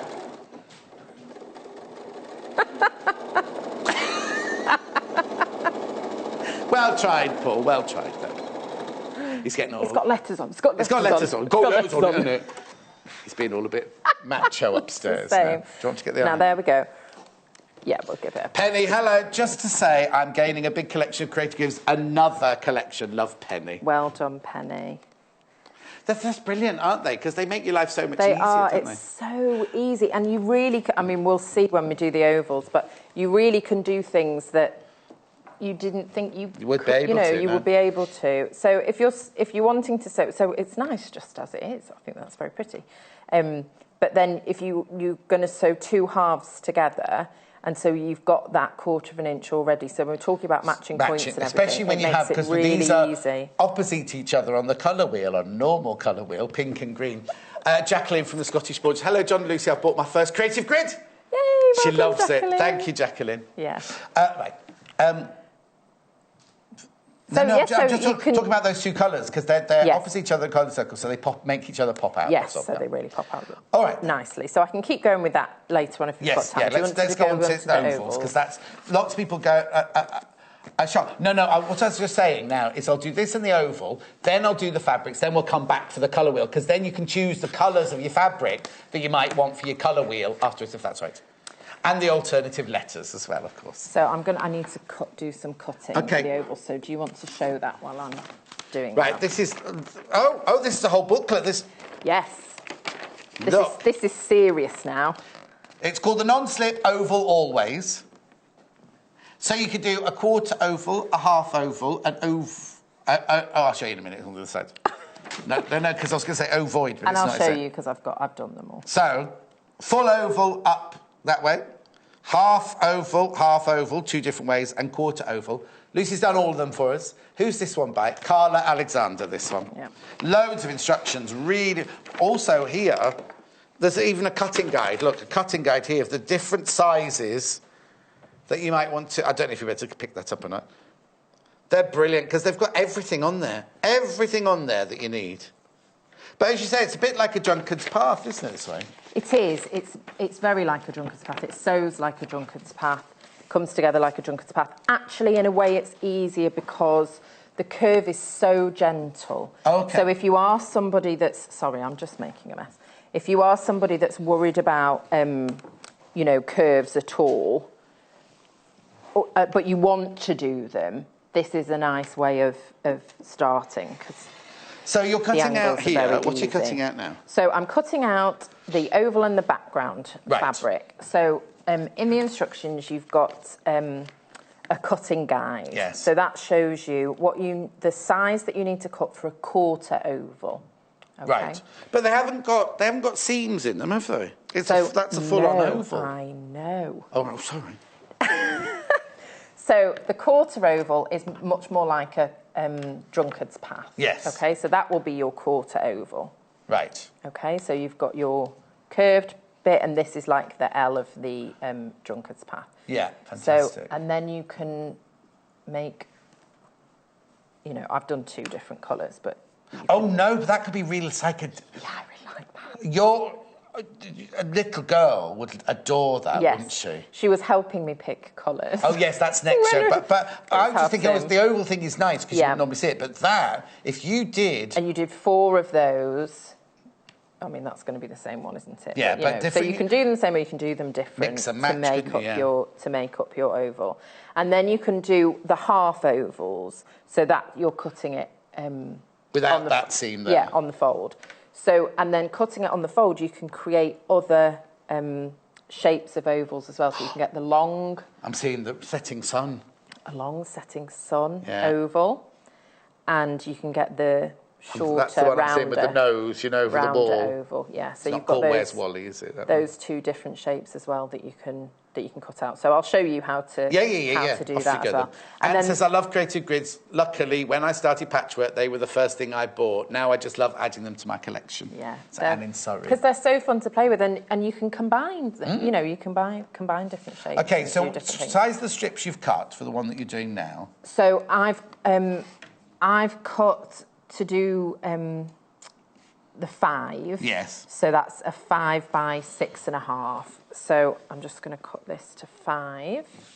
Now, what I will say about this one is, you need to read you really do need to read the instructions. Yes. It's got a video guide as well, so you can watch the video guide. And then once you've watched it, you just go. Go. Gerardine, that was the first thing I said when we came in this morning. I'll explain to you when we come to it in a minute. But that was the first thing I said when Lucy got it out of her bag this morning. When Lucy arrived late, because she'd stopped for coffee on the way. And then chatted all through prep. To me. Get me in trouble. You're already in trouble. Make trouble yourself. Right, come on, concentrate, everyone. OK. So on the ruler... Yes. You've got... oh, this is brilliant. Different numbers. Yes. So I don't want to get this wrong. One is the width and one is the height. I believe the white one is the width and the one underneath is the height. Do you want me to look with my glasses on? If you don't mind. And then also, you've got these markings here. So you've got A, B and C in the corner. For example, a 3-inch wide oval will have a length of 4.5 inches. The slots are accurately aligned with placement lines A, B and C to facilitate 3 different size oval for each slot. OK, I'm right. So the white one is the width and the one underneath is the height of your oval. You might need a certain size oval, but you might not. If you're making it up... but if you're making a quilt, you could have big ovals, little ovals, half ovals and everything. Yes, exactly, And I think this would... You know, you can get really modern look with this one, which I really love, but then also you can get traditional. So I cut this slightly bigger than 5. Right. If I cut it at 5, I'm going right to the edge, and I've just gone slightly over, so I'm trimming a bit more back than I would, but it just gives you that room, you know. Especially when you first start doing it. I think once you get to know it, then you can... exactly. So if I'm doing pattern fabrics with this, I want to put those right sides together, and then I'm creating opposite... So the ones the ones you're cutting now has got a seam in it, or is it a fold? Have you folded No, these are just 2 cut pieces. OK, so this is one with seams in it. Yeah, this isn't folded, so it'll make sense when I do it. So I'm lining it up on B, because that's going to give me the exact measurement. If I want it to be... a 1/4 inch bigger or 1/4 inch smaller, I can line it up with A or C. So that way you're getting all the increments between a 3 and an 8.5. Oh, yes. Do you see? Yeah, so you get 3, 3 1/4, 3.5, 3 3/4 and 4. Exactly. So depending on which one you line it up with, you're going to get a slightly different size. So that's great, because they thought of everything. If you need that is brilliant, isn't it? A different sized oval, yes. So then I'm just putting it in. It's got a little grooved area there where I can slide my rotary cutter in. And then you just cut along like that. I think maybe that wasn't big enough. Yes, just a smidge. But there we go, just a smidge. So you can see if those were printed fabrics and it was right sides together, I've got opposites there. Yes, so if you had like a Anna Maria Horner fabric with the height... social climber with the roses going that way, you could cut it so both roses leaned inwards like that, couldn't you? Exactly. And then I'm just going to cut the selvages off this. I'm going to do the so you can use the edge of the ruler to do selvages? And just straightening the edge? Yeah, I'm just straightening the edge off. So it's not measuring anything. No, I'm not measuring anything. And then that was 6. So when you're cutting the background, you want to cut it at least 1/2 inch bigger. Say this again. When you're cutting the background shape, you want to do it at least 1/2 inch bigger. So the measurements that are in there, for the background, you want to cut it 1/2 inch bigger. Right. And then you want to use the slot that is 1/2 inch smaller. Than the one you've cut for Than the one that you've cut from. OK? So I'm going to cut this at 4.5. OK. I'm not sure if I should ask now or wait till later, but you've got angles on there. We're coming to that bit afterwards. Yeah, you've got angles on there, so if you want to... I'll show you on Sorry, I don't want to disturb what you're doing, but I just noticed something. If you want to do pieced, look at that. Oh, wow. Yeah. Look. It's a huge instruction, but look at that one. That's incredible, you can do pieced ovals. I mean, there's like no end to oval things you can do. She did warn us this morning that as the morning goes on, she's going to get more and more and more excited as the day goes on. I can't help myself. Okay, so that's going to be a different size now because I've cut it with the 4.5. So this one would be slightly smaller, so I can maybe use that in a different project. Oh yes, because that stash, that sort of stashing, because that's not the bit we use. So this is the background, and it is meant to be that this piece is bigger like than a drunkard's path, so that they fit together. So it's just like a drunkard's path. And then, because I'm using solids, and I would say, if you've never used templates like this or, you know, cutting in this way, I definitely would stick with solids first. Yes, yeah. Because you know you can flip them over and you can we've got some solids coming up in a minute. I know, they're lovely. So to sew these together, I'm just going to do it the same way that I would do a drunkard's path. So for me, I sew with the L shape on the top. Yes. Some people prefer to sew with the curved piece on top. You can pin. Yeah. And it does in the instructions, it gives you very thorough instructions for marking, like your halfway point and, you know, getting it all incredibly accurate. You sew with that on the top? I sew with that on the top. OK, I'll let you do it. Yeah, so I do it like that. Go on then. Did you see me do that? Yeah. So I just flip it like that. Yeah, hang on. There you go. So and I do it like the wrong way, and then like that. Yeah. So you can use pins, you can mark your centres. I've cut my background piece bigger, even bigger than is recommended, because what I will do is I will sew. It doesn't matter if it meets at the end, I just can trim it down. Yeah. Especially when you're first starting doing it. That's definitely the easiest way of doing it. And if you're following a pattern and it has to be a particular size, I would do it bigger anyway and cut it back, because it just leaves you room, you know, you're not worrying then. Make sure you check out your baskets. So then I'm just going to do a little backwards and forwards. When you first start, you're sewing in a straight line. Yeah. So that's nice and easy. And then I'm just going to use both of my hands and I'm going to be working the fabric like this. Yeah. And I'm looking at the edge of the very front of the foot at the edge, at the 1/4 inch mark here, to make sure that that's where the point where my fabrics are meeting. So as I'm sewing, I'm just moving the fabrics together to make sure they're meeting at that point there. So you can go nice and slowly, or you can go really quickly. It's up to you. And you're just manipulating the fabric and moving it over so that the edges are meeting. And now if you're getting little puckers, you just lift your foot and you can just smooth those out of the way with your finger and just keep going.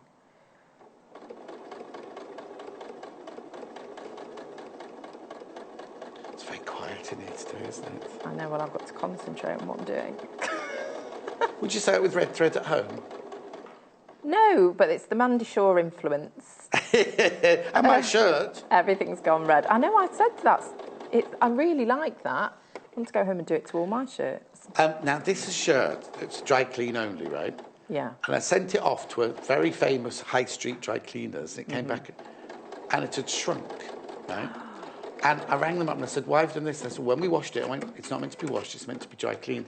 Anyway, they promised they'd pay for it because it shrunk several sizes. Promised they'd pay for a new one. Never did, right?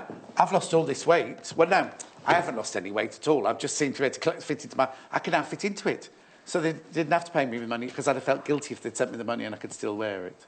Well, Do you know what I mean? Yeah, I know what you mean. There's no dry cleaners in EastEnders, Paul. Paul's saying, is it the dry cleaners in EastEnders? Yeah, that's where he goes. Yes. That's where he takes them. Yes. So I've just given that a press. Now you can press to either side. Right. You know, you can press it that way. It finds its own way, doesn't it? They sort of go, I did that, some of those the opposite way, and then I would trim it up. Yeah. It doesn't matter. Well, we have got loads to do yet on this one. We haven't got to the full oval yet.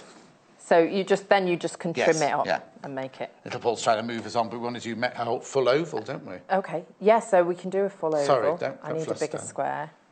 Use any colours as that, because I've got a bundle over there. Okay. So she goes to the same colour. Oh, right. well... No. Okay. So, hang on, so you're folding the fabric in... So I'm folding it in... So it's folded in half, and then in quarters. Right. I don't know if this is going to be big enough. You can cut a little one. Oh. Can you, though? Can I? Yeah, just... Oh, yeah. Do you still do it on the same line? Do you still do it on the B? Because you can do this little one. Yes, you could do it on... I could do it on there, but I want to trim it off so it's not... Oh, I can just do it, can't I? I suppose it doesn't really matter. Should I do it on C? Should I do a tiny one? Yeah. And then you can see how small it can go. So is this the smallest? So this would be the smallest, yeah. Oh. There we go. Now that, the point was saying that was easy, but that is the easy bit, cutting it out, isn't it? Yeah. Because it is easy. When you do the background... Let's do this. Yes. So the background, I cut quite a lot bigger. Yes. So I've pressed this really badly with steam. So I forgot it was on. When you're doing the background, that needs to be a lot bigger. So you'd cut the background at it. So you'd fold... I'm not going to cut it, but I'm just saying. No. So it's exactly the same way. It's exactly the same. So you fold it in half, and then you fold it in half again. Yes. So you've got this corner here is where all the folds are. Yeah. Then you choose the size that you've just chosen. What did you do on C? Yeah, but you would need to do... But you need to make it bigger. Yes. So you then cut a bigger one. You need it to be bigger or smaller? What do you need to be smaller for the background? Smaller. Small? Yes, smaller. Yeah, OK. Yeah. So you need it smaller than that. So you cut that out. So I wouldn't have been able to do that one. No. So then you've got a piece of fabric with a hole of that shape there. So you end up, when you've cut it, you end up with this, with that bit missing. So that should have been 3.5. Yeah. And then I would have cut it at the 3, the background at the 3. And then what you want to do, and then this is bigger than that. Yeah, that's right. Yeah.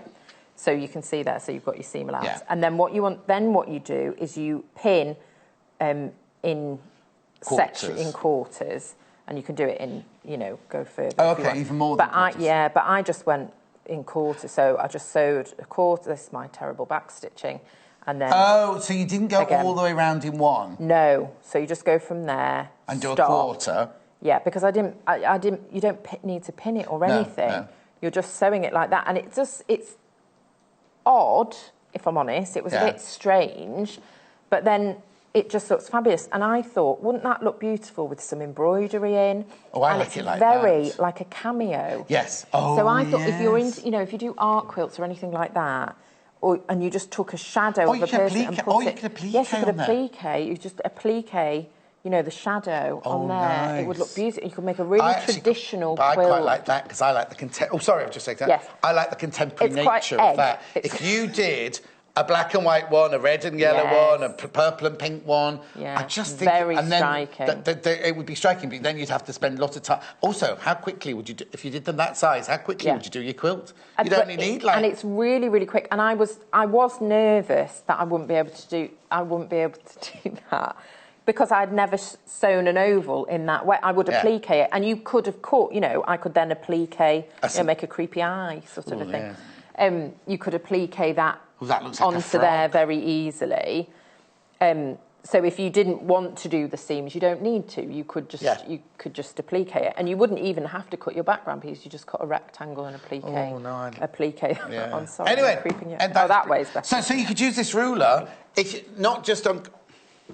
That's fine. Lucy's found that very funny. I love that. Eyes. Is that called that eclipse or something like that? You could have a whole thing of eyes. Elliptical. Oh yeah. Well, you could make a very like a space. But even if you're not doing quilting, if you're doing anything, like you say, applique, marking out, embroidery, you could even, rather than cutting, you could use those lines to draw. If you want to embroider egg shapes and everything like that, then you could use those as embroidery lines. You used your pencil in there. Absolutely. And papercraft. If you're a paper crafter, you can make your own apertures. Apertures. Fabulous. All right. Before we get onto this, I've got to go and do fabrics. Okay. We're done? Are we done with this? Is there anything else you wanted to say? Because sometimes I cut you off. No, that's okay. We can always recap at the end. We'll always... Right, you tidy up and get ready to make No, I'm going to make more mess. Yeah, don't make any more mess. Right, very quickly. Some of the fabrics that Lucy's been using. This bundle, Gerardine. This is 5 metres. 1, 2, 3, 4, 5, 6, 7, 8, 9. Hang on. 1, 2, 3, 4, 5, 6, 7, 8, 9. I'll come back to that. Let's do this one first. Let's do the linear one first. You better go through. You're going to have to go through the colours with me because there's too many colours in that one. Right, now linear here, but there's too many in that one over there, that's all. Right. Grenadine, Riviera Blue, Azalea, True Red, Indigo, Green, Petrol Blue, and Sunshine. Half metre of each. 1, 2, 3, 4, 5, 6, 7, 8. Yeah, that one's right. Half metre of each, £39.49. Total of 4 metres of the linear there. Then I've got this one here where you get 2 metres. Very bold, bright colours in this one. Bright red, antique white, blue sea, and bright yellow. Half metre of each, £12.99. £12.99. Right, now what you need to do with this 5 metre one is you need to shout out the colours, because I've got too many colours here. Okay. Right. Right. Yep. Yep. Yep. Yep. Yep. Oh.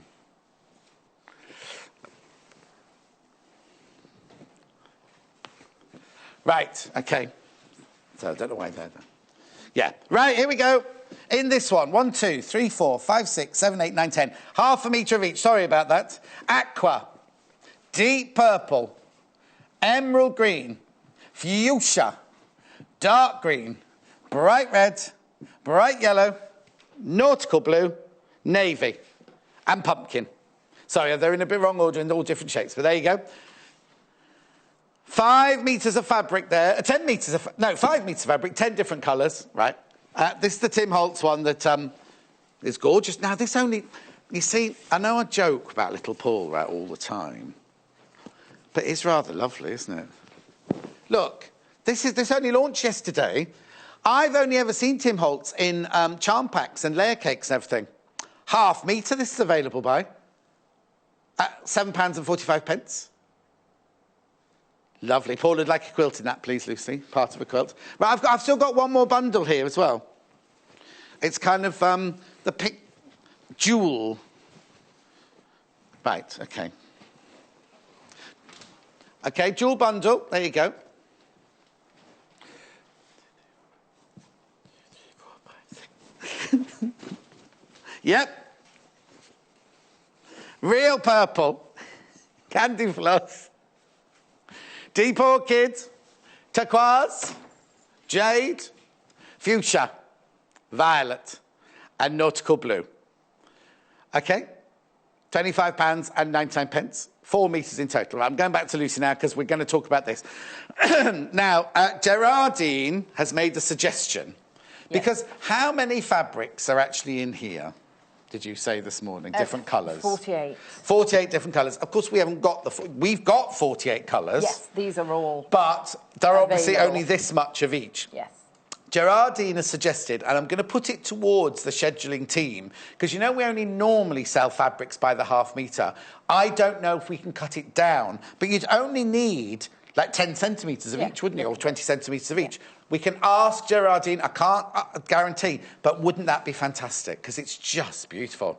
Obviously, you've moved some of the colours around. I did. Artistic licence. Why did you move them around? Well, I didn't have the exact colours. Oh, OK, for a colour wheel. For a colour wheel. So I just went with what I had. And obviously, blue is popular. Yeah. So I had a lot of blues. So that took up, you know, a fair bit. And then I just felt like they went better together with green. You don't have to justify yourself. Then over there. No, I know, but, you know, I do. OK, but this is the third ruler. I'll do that while you talk. Thank you, drives me mad. So I'm forever picking bits of thread off bubbles. myself. That's what you're forever doing, else. blowing bubbles. Oh, right. I love that. What's this ruler I used to called call my then? sister Katie Bubbles. You what? My sister Katie Bubbles. It's not a real name, obviously. Non-slip colour wheel, this one's called. Now, these are different instructions. These aren't the black and red shiny ones, are they? Different. It's fabulous. It's so fun. I honestly had so much fun making. I couldn't stop myself. All right, which is why you end up doing that instead of just one block. Because it's ever so inspiring. So you arrange your colours as you like, go through your stash. I also think it would look lovely mixed solids and prints. Right. So you could get a rainbow bundle and then mix it in with some other. Yes, I think that would be really nice because you'd see different, elements of it. If you've got tone-on-tone fabrics, they would work beautifully as well, like the linear or. But I also think sometimes like clashing fabrics work as well, don't they? As well, you could make it a real statement piece of all clashing fabrics like that. Ooh. Okay, show us how you do it. So you're just cutting strips. What does the ruler look like? I can't remember now. Oh, sorry. Okay. So that's the ruler. Can you see that there? Or do you want me to put some fabric behind it? There you go. So you're just working in segments. Right. So it's 12 segments, and you could do them whole colour. It doesn't even. I was going to say, hang on. You could. Oh yes, look. You could kind of do them. Well, that looks different though. Can I do it like that? You see, if you just did 12, does that make 12 in a circle? Yeah, 360 degrees. Would you make 12? 12 times 30. Yes, 12. Yes. So you could do 12 solid colours just of that shape if you wanted. But are you going to show us how you did your colour wheel? Yes. Well, I'll just show you. You can just cut. So from a strip. How wide's that strip then? It's 6.5 inches because that's just what I've got. Okay. And then you've just got your wedge shapes. So on here, it also has sewing the segments together to make a circle, so you can just use your solid. Oh, right. So in the middle, that's why you've got that fabric you weren't supposed to use in the middle, because it doesn't go to a point in the middle. You've got a circle, like a sunflower. Yes. So it has a circular section on it. Oh. For doing the circle. So I'll do that. Yeah. So you could just sew those together as is. You can do it like a Dresden and fold them to make points. I was going to say, how's this one got? On here, it's got points on it, you see. Yeah. Oh, it's very versatile then, isn't it? And you could do it with all different size strips if you wanted to. Yes. But it's got instructions for doing it as is, so you're using the 4 different colours.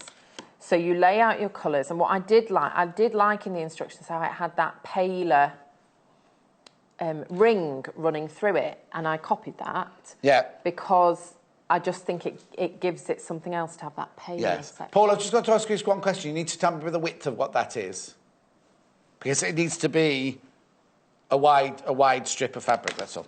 Right. Okay. Wide strip of fabric. Go on. Sorry, he's asking me questions. Okay. Stop asking questions, Paul. It's distracting.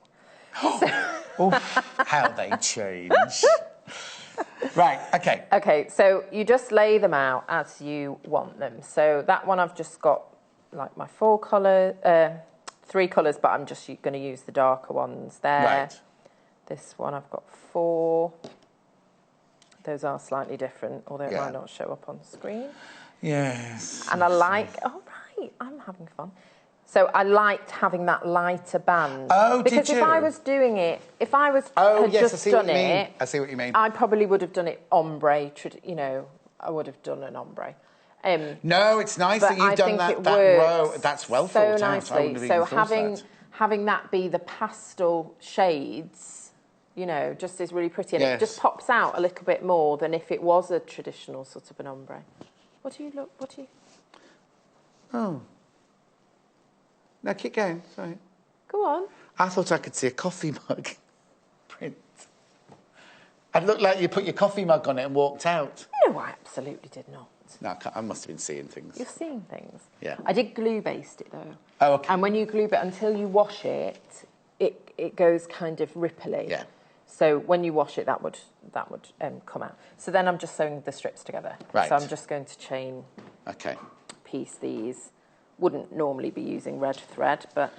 No. So you're just literally going to sew all the blue ones together and all the pink ones together? Yeah, I'm going to sew them all together, and I'm going to use a scant 1/4 inch seam. Why scant? So that it ends up the right width. Okay. Yeah. And how wide are those strips then? No. I can see that. How much wide are the Lucy strips? So those strips are 2.5 by 6.5.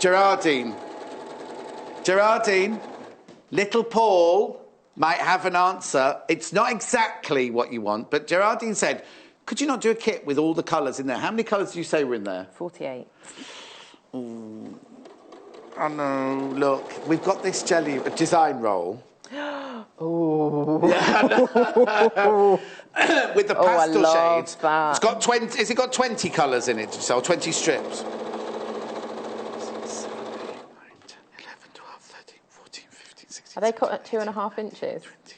Oh, that would have made my life so much easier, that's wouldn't what I was it? just thinking. I should have told them what I was doing and requested that. There's 20. Oh. There's 20 different colours in there. So, Gerardine, I don't know if that would help. You needed 48. Yeah, but you don't want it all... I wouldn't have wanted it all pastels. I would mix that with the rainbow. No, that's what I mean. So if you got this... Oh, hang on. We're having an issue now. Oh, it hasn't got a code on it. QORW 21. £22.95.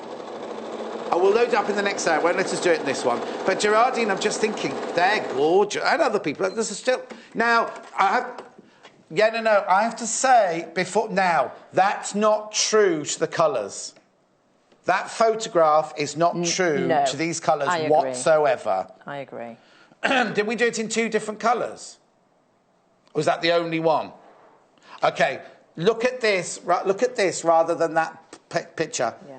Oh, here you go. There's the graphics. So these are all pastels. They're beautiful. There's no bright colour in... Oh, well, that's bright, I suppose, that yellow there. £22.95. Might just help, because all the strips are 2.5 inches, aren't they? You're cutting them. Yeah. And that's what... To be honest, the pastels were the biggest struggle. So, like, the red, I've used one that wasn't quite... Yes. You know. Yeah.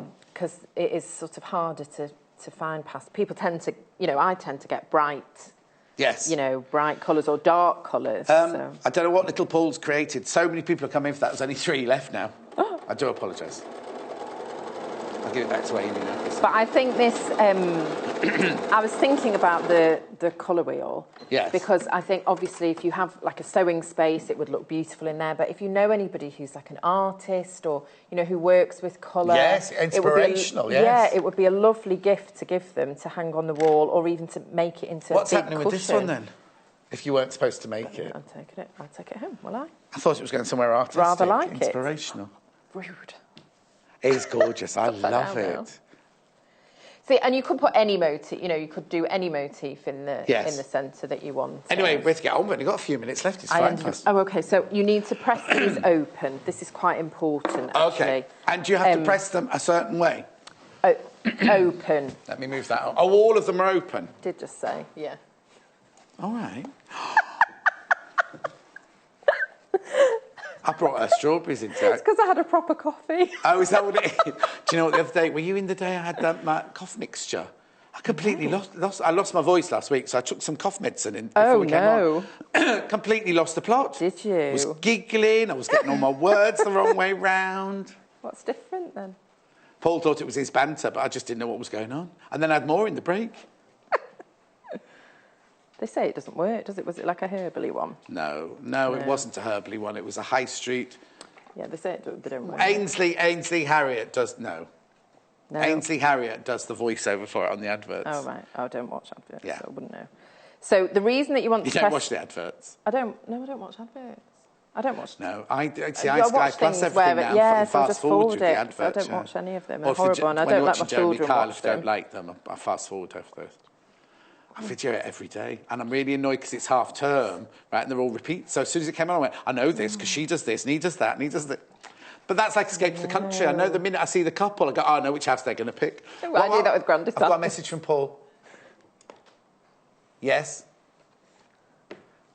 That's what I've just said. How many minutes would you like, Lucy, to do this? Stop interrupting so Lucy can explain. You're here to sew. The reason you've got you... one job. Just get on with it. That's little Paul saying that, not me. All right.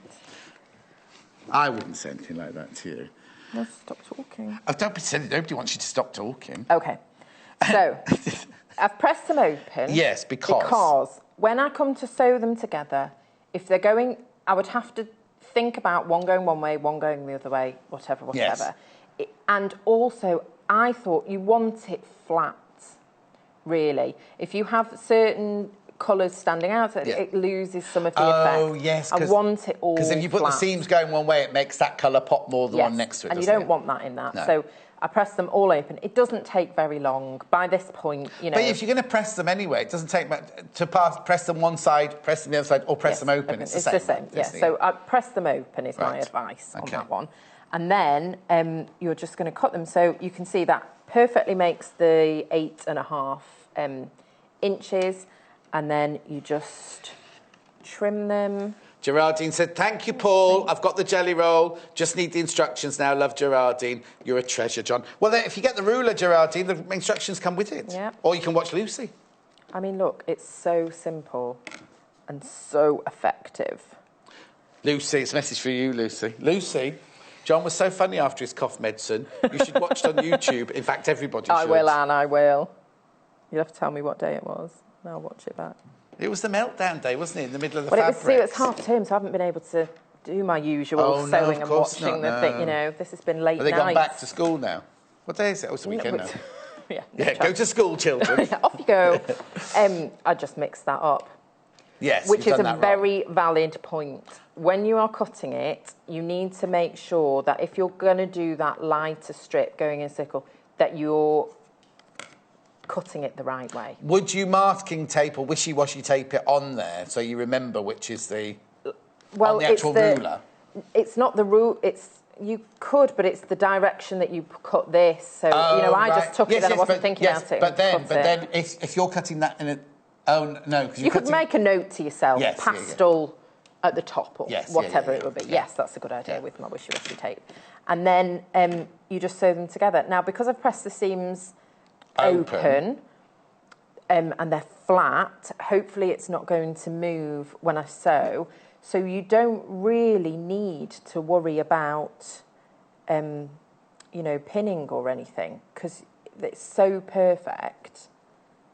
Yeah. And the angle's so perfect that you can just sew these together. You can pin if you'd prefer. Yes. But it just comes together really easily and it just, saves a bit of time. So I would just check, I just sort of check that that's in line. And you're sewing this with a normal 1/4 inch seam allowance, are you now? Yes, just a normal 1/4 inch seam allowance, Yeah, you're just sewing it scant so that you'll get the measure, so that you get the right measurement with the pieces. Now this one is flying out much quicker. You need to check out your baskets with this one.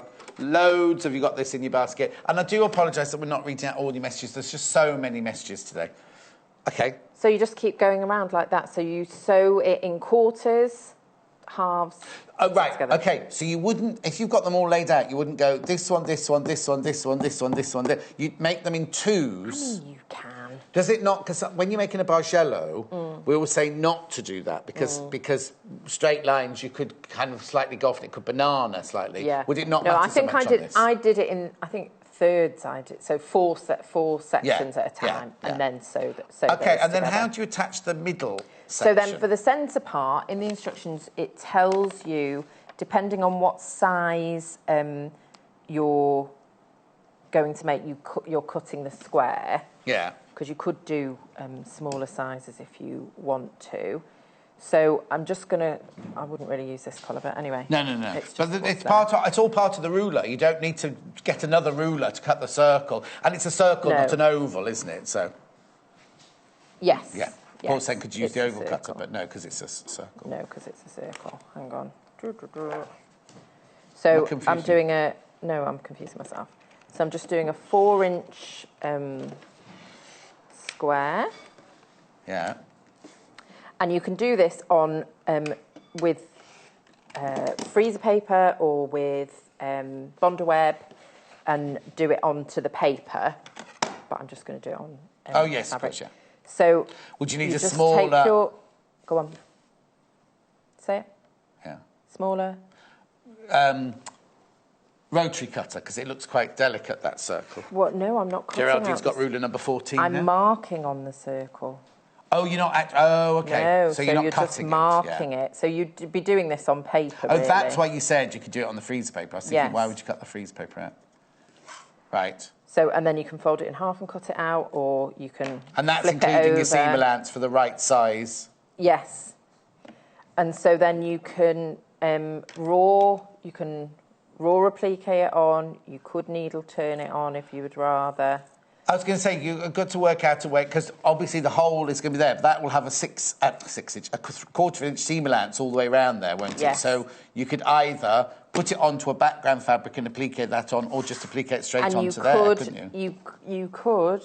What did you do on yours? You know, fold. You could just have it be a hole. I just raw-edged. So I did a blanket stitch. Oh, yeah, on the machine? Yeah. Yeah, so that's like a normal applique there, and you've just blanket stitched, or you could zigzag stitch it around there. So I quilted it first. Yes. And I just used a very pale grey. Yeah. Orifil. And then I blanket stitched around the edges after I'd done the quilting lines, and then blanket stitched. OK, very quickly. I used Bonder web. I only got a minute left. Lucy is back, so if there's any questions you want. Very quickly, go through the 3 rulers. Just pass me the kite one there. OK, there's the kite one. Very, very popular. You do need to check out your basket for any of these. That's the kite one there, £24.95. And if you're unsure about the kite, just have a quick Google kite, because you'll be able to see what you can make with that, and really some fabulous, fabulous quilts. And you do it very easily with the kite. Oval always. This is my favourite, the oval one. £39.95. That's my favourite as well. Check out your basket. Because it made it so easy. And, you know, you can just have so much fun playing about with it, creating different things. OK, and then last but not least, the non-slip colour wheel. 30 seconds on this one. Well, 30 seconds till we say goodbye for this hour. £21.50. If I can just as well, the really nice thing about having the circle like that is you haven't got a little circle that you might lose. Exactly. Right. Don't go anywhere. Mandy Shaw's back with the other 3 projects that we showed you earlier. And then Lucy's back in an hour with even more creative grids. So much going on this morning. We'll see you in 3 minutes from now. Follow us on Twitter for more inspiration, top tips, news, and share your own creations with us.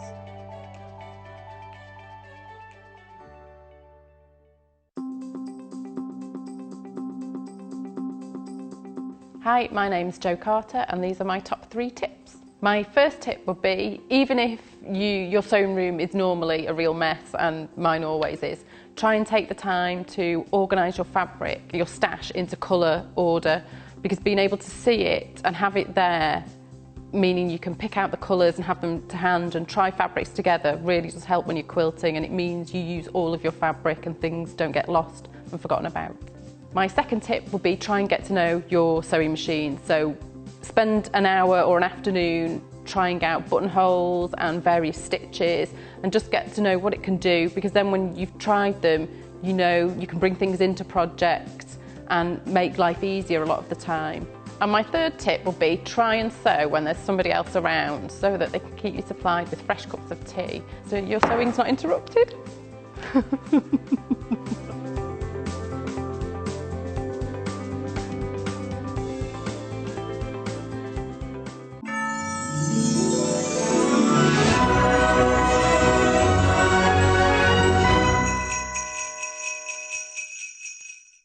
The Sewing Quarter website is simple and easy to use. You can view a live broadcast of the show on our homepage. Get instant access to our online shop, which has a wide range of wonderful products for you to choose from. You can also enjoy a selection of projects and guides which we have on offer to help you enhance your skills and gain valuable tips. Watch the live shows and you can buy the product which is currently being shown on air. You can even message the studio to ask our presenters or team any questions you might have. Below, you'll find all the products from today's show for you to look at and purchase. On the right of the screen, next to today's products, you will find our simple programme guide listing all upcoming shows. So, join us today at sewingquarter.com. For this tutorial, we're going to be doing something called a tacking stitch. Now it's very, very similar. In fact, it's the same as a running stitch, but this time it's going to be a lot bigger, so you can remove the stitches later because it's a temporary stitch. At the back, we're going to go through the front. So if I go through the fabric first, so this time you can see that I'm making these stitches a lot bigger because this is just a temporary stitch that I want to be able to remove a lot easier. If I just do another couple of stitches for you. So what you'll be able to do when you get at home and you want to remove the stitches, you should just be able to pull those out nice and easily.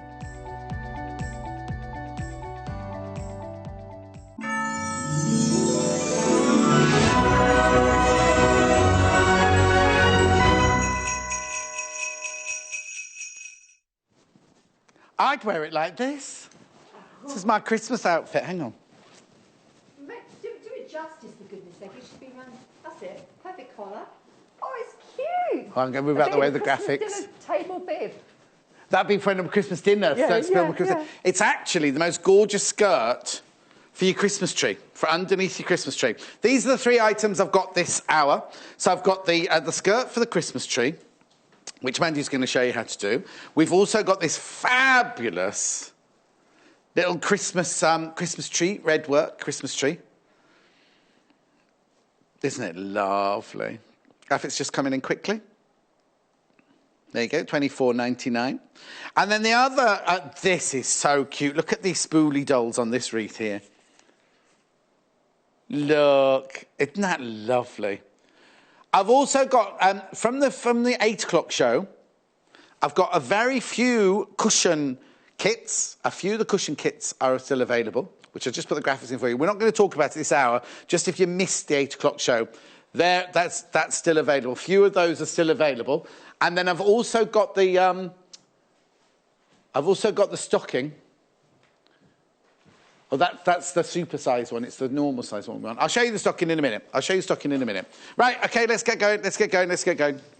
What are we starting with then? We're going to start with the Christmas tree skirt. Christmas tree skirt, first one. So I'm getting these ladies all organised so that they've got less pressure at the Christmas. Exactly. This is gorgeous, though, isn't it? It's just brilliant. And it's gorgeous, but it's very simple to make. Oh, is it? It looks quite complicated. It's not, I mean, actually, the applique I've stitched beautifully by hand and machine. So, yes. But you don't have to have a hand applique it. You could just stick them on and applique it at a later stage in your Christmas preparations. So you can get the trees. But are these done by hand?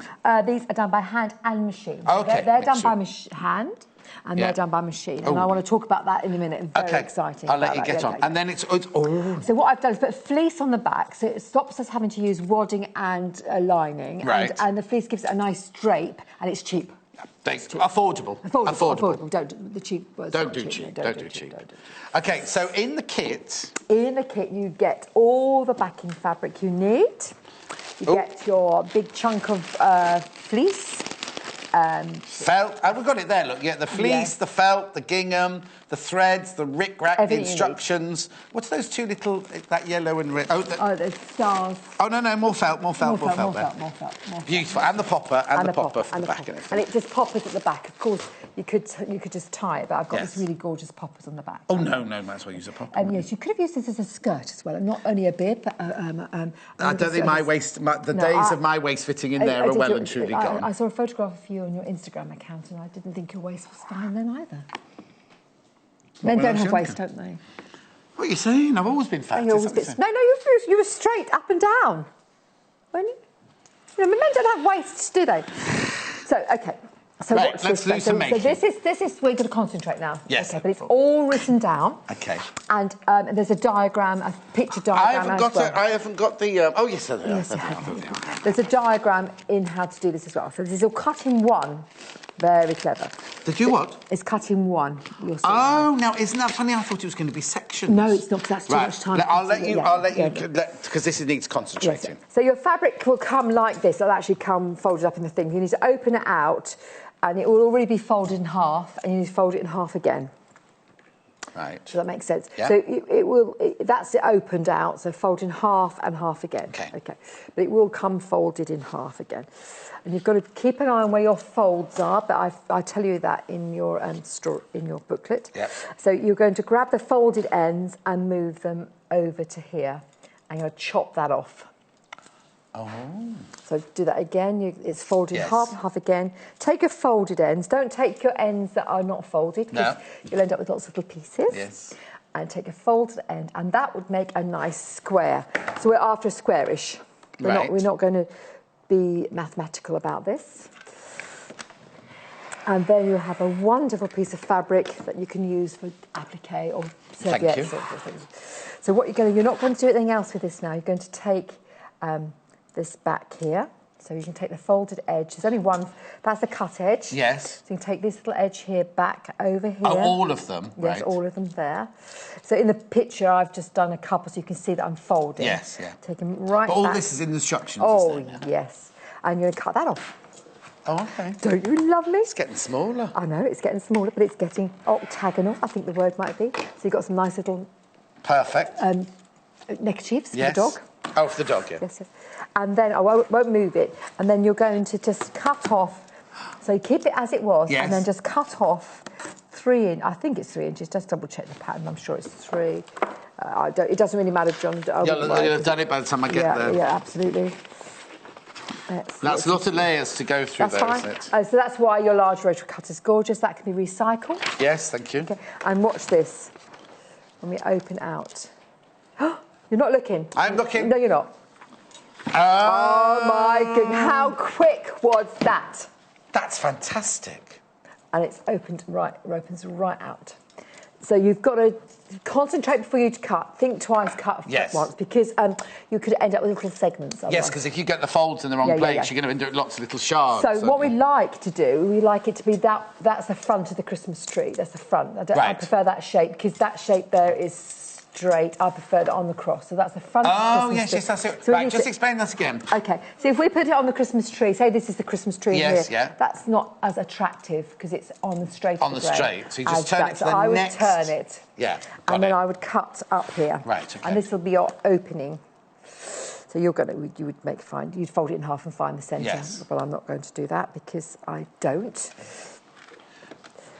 There you are. So that is... That's it? That is it. That is it. That is quick.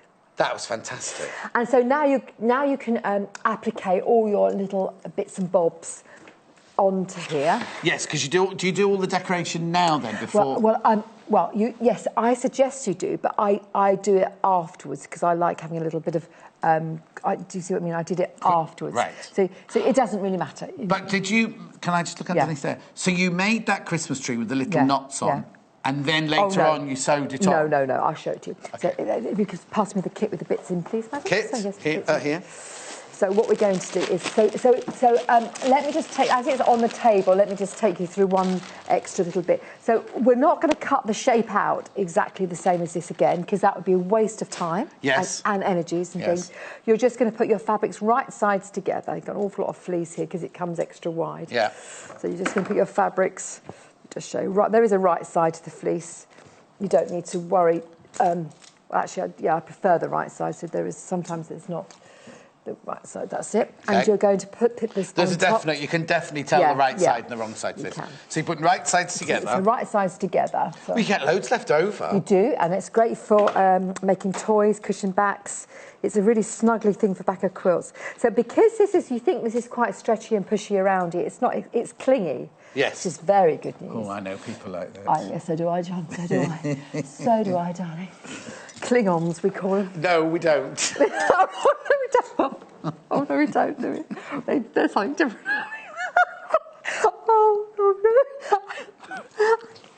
Sorry. Anyway, so you've laid this out on... Now, does it matter if it goes on the straight or anything? It doesn't, does it? No, because this is just mashed together. Yes. It's not got a weave. Perfect. It's not got a weave. So you cut... So you don't cut. So what you're going to do is get your pins... Oh, you don't cut anything? Yeah, not just yet. No. Give it a jolly good pin. Yeah. Give it a jolly good pin all the way around. Yeah. And then you're going to cut it, and then you're going to stitch it with a 1/4 inch seam. So, of course, there is... now? You can do that now? Yes, yes. You can actually applique beforehand. I applique after. It makes a difference. Well, it must be like a quilting effect. Yeah, it's a quilting effect. So there's no strict rules with this. But what the strict rule is, lots of pins. Because the machines are going to... They're OK with it. They stitch beautifully, but just be aware... But they're also two different textiles. Fabrics, and they sometimes fight. They'll work differently. But actually, you'll be shocked at how well this works. Oh, OK. So you're going to stitch all the way around, leaving a gap in one side. So...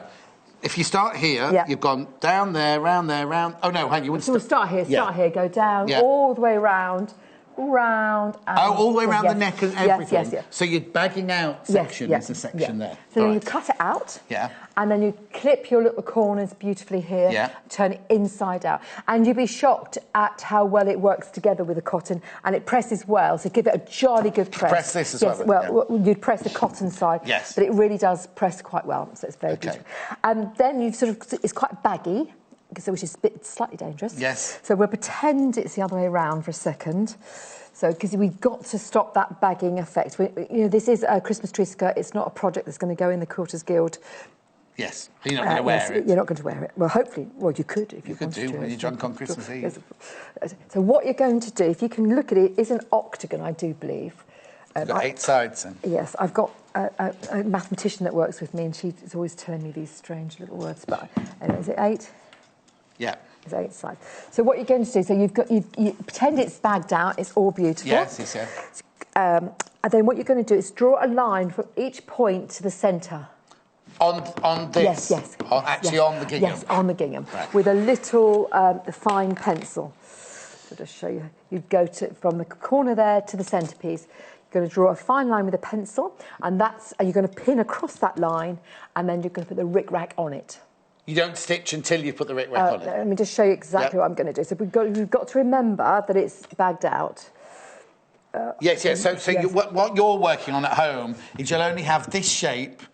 With all this will be cut out, this will be cut out, it'll be bagged out, be lined, but it'll be kind of this shape. Yeah, so. Claire in Wiltshire says, hello, John and Mandy, loving the show, watching you both, it's my treat to myself. Oh, yes, we need treats to ourselves. We need. So there you are, I've used a pen there, a friction pen, you can just about see it there, I can see where I'm going. And so what I would do is just pin across there while it's nice and flat. Yeah. Because... But you could use an air erasable pen or anything like that. Oh, the pen won't be noticed because we're going to put some rickrack will go over the top. And so just pass me the rickrack out of the packet, please. Got the Gallagher rickrack. So if you do that with all the lines, but I didn't do it at the back. I didn't make a big fuss of the back. So I just did it on the lines. Oops. 1, 2, 3, 4, 5, 6 lines. Alexandra said, what is the kit with the Christmas tree and ornaments with Mandy Shaw? Oh, that's sold out. Hang on. Which do you mean? Do you mean the big advent calendar or do you mean the Christmas tree over there?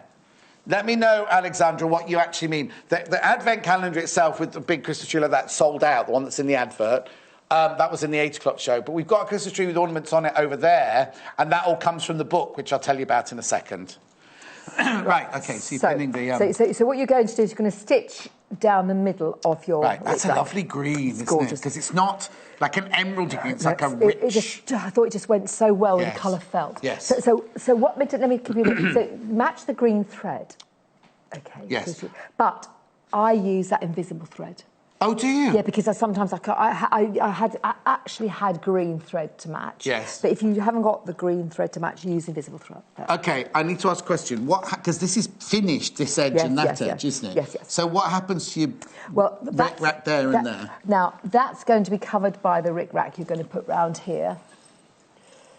It's going to be, if you can see beautifully, it goes under. Oh, yes. Under. So when you're stitching, because you're going to stitch this down first, yes. Don't, because you've not taken that one right to the edge because you've got your rickrack, you need to just leave the end loose, do you? Yes, now let me just tell you another little tip. Oh, yes. Rickrack is a disastrous moment for you can't hide these ends beautifully. Yes. So what you could do is you could just cut them neat with sharp scissors and just hold a flame over them to seal the edges. Yes, yeah. So if you cut them all the right size, seal the edges, then they're not going to fray and they will just sit under the next rickrack. But they're not, it's not too right to the edge. You see what I mean? What Amanda's done here is she's actually got the rickrack... No, I'll tell you about that. Just in from the edge there, and the same at the neck sort of thing. So don't stitch it right down to the end, because it'll come into that bit. Perfect. Good, well done. Well done. Sorry, thank you. Well done, John. Thank you. It's the one that was sold out. Thank you for responding, but look forward to hearing about the book. Oh, Alexandra will talk about that in a second. And so John did make a great comment. And the reason the rickrack's here, you did a very good comment. Oh, thank you. Very, very meaningful. Meaningful. Because the rickrack's the seam allowances here and it's quite chunky. That rickrack sat there beautifully. So, in another life I might have inserted it in the seam, but I love the look of it there. So, it's this side of the seam allowance. Yes, it's this side. And actually, if you feel it, there's a chunk on it. There's a chunk on it. So the rickrack is very lovely to do. It's very, very nice to do and gorgeous. And so these are appliqued. They're using our wool felt. Oh. This one has not 100% wool. This has got 80% wool, I think, in it. I normally use 100% wool, but it was a perfect colour to the rickrack. So I did sort of break away from my rules. So in the instructions, are these shapes in the instructions? Yes, they're in there. So what you would do is you would applique them down using fusible webbing. Yes, I'm listening. OK. And what you can do is use either machine or hand. So if you're using hand, I use cotton à broder. I'm loving the shape of this. I love this shape of this little boy here. Yes. This is his antlers and a little bit of lipstick for the blusher. OK, yes. We got the eyes in here as well. Which are in there, which are in the bag. I was just saving those because they're here in the bag. And what's very lovely is that's cotton à broder and it stitches beautifully. So I vaguely caught the yes. So it quilts as it goes. I think I would like to do some more quilting on this, but obviously there's a time limit. Yes, because you've got your lines there from your rickrack at the side. So it's held it all tight. Yeah, but then on the next one along... Right, so now this one here, I have used... Ready for this? Yes. I have used Orifil 12. Right. In my machine, which is a thick thread. Yes. And I used a 16 needle. Right. And it produced that. And I used the blanket stitch on the machine. Yes. The blanket stitch on the machine. I need a little bit of paper because I've got to show you something. Oh, you'll have to draw on there. Well, I'm going to draw on there, I feel. Yes, I haven't got any paper. Go on. Yeah, I'm going to draw on here. So it's difficult to show you on the machine. I'll do it on the inside of here because this is, It's difficult to show you on the machine because you've got to be round this side. So let me just tell you this story. Yeah. So this is wonderful, but I had to increase the stitch length and the stitch width to get... It was too small for that thick thread. Right, yeah. And lots of new machines, and most of your new machines have wonderful blanket stitches on them. And I'm in love with blanket stitch on the machine, but there's a stitch that I'm not in love with. I've got to explain it to you. So this is my shape. This is my lovely shape. This is a heart shape. And what I want you to do is I want you to blanket stitch with a single stitch. Do you watch my little pen? Oops. Like that. Yeah. And that is the simplest of blanket stitches on your machine. But your machine has got a choice of... This is a darling machine, but it has got a choice of 1, 2, 3, 4... About 6 different blanket stitches, and they're not suitable for this. Oh, OK. Only one is. Yeah. And so, because what some of them do is they do this up and up and down and down. Yes. And make it's it too thicker. thick, and it's too bulky to get around the corners. So we want the simplest of blanket stitches. And the secret to this blanket stitch is what is this? When you always stitch off the applique. Right. Off the applique. And you always stop with your needle down, and it will always be on the backing. You never stop on the applique. Oh. Because when you go next, you'll do that. Oh, of course. So if you stopped there, when you go next, it'll go across and down and up. So always stop on the backing. The backing. So if I stopped here and I started again, it would do that. Yeah. But if I'd stopped here, the next stitch would be straight across. Right, OK. So that's how you get... So when you come down to your points, let me show you what you do. You can move your machine, so you can just pull the fabric a little bit to get it even. And what you're going to do is you're going to do a stitch and stop, and you're going to go stitch and stop, and then turn the machine right round, and then do a stitch and stop.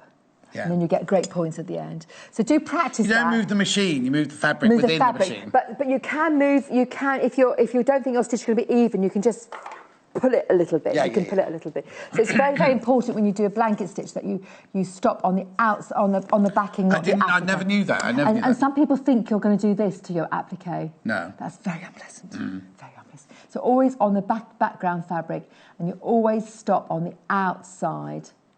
Yeah. Always. And it's not always that easy to get it perfect. I'm not perfect, and I did rush this a little bit, but I'm not perfect. But that's still a really good look. Obviously, when you do it by hand, you can choose with the stitching going, it's a bit more perfect. But sometimes time tells us. How do you make those little stars on the tree? That's so simple. It's just a cross stitch. Yeah. And then you put another cross stitch on top. Oh. Okay. Simple as that. Yeah. So that's just to decorate it because it was a bit plain. Yes. And that's also, it helps quilt it as well. And a little button in there, which is really lovely. If you wanted to... Yeah. Oh, no, I'm not even going to suggest it. Oh, go on, try me. If you've got little sequins... Oh, right, OK, yes.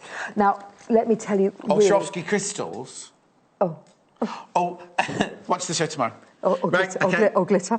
Glitter. What I would have loved to have put in here, but the budget didn't allow it, was other little buttons. OK, yeah, you do that buttons. Buttons. So you can do anything. And I'd love to put a little embroidered a heart on here. You don't want to put buttons on him. No. Or a little fawn marks on the back. But he's a great shape. So, of course, you could have made these into table mats, using the fleece as a backing because it's very durable and washable and things. What you've got left, you can make table mats. It's just simple. I didn't go right round. You'll see the back of this. I didn't do anything on the back. That's another one actually. Oh, right. I didn't do anything. Yes, because if it had been stitched together, there's room for another tree. Exactly. So it's 4 Christmas trees. Also, it's the back of the tree. It's the back of the tree. It's exactly what I was thinking. But it flows really nice. It works really nice. Fleece is gorgeous to work with. I use it on the back of a children's snuggie quilt all the time. But very lovely, really nice. Did you get that ribbon in the kit? Yeah, you did get the ribbon in the kit. You get everything you need.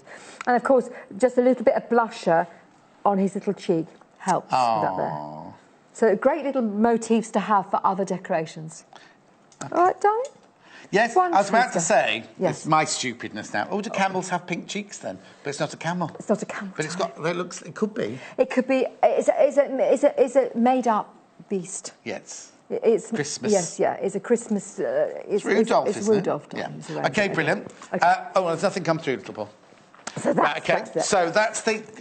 Make sure you check out your basket. Make sure you check out your basket on that one. It's beautiful. It's gorgeous. And also, it's going to be one of those things that once Christmas is over, you fold it up, wrap it up and put it up in the attic, and then next year, when you get everything out, you get all excited when you see them over the years. And actually, because they're not too labour intense. If you could make some for your your daughters and things, it's something you could knock up before Christmas. And of course, don't forget, because this is bond web down, you don't actually have to stitch it down if it's just a decoration. But I think the stitching makes it look lovely, doesn't it? Absolutely. Before we go on to the next project, let me just go through the 2 books that I've got here. Oh, yeah.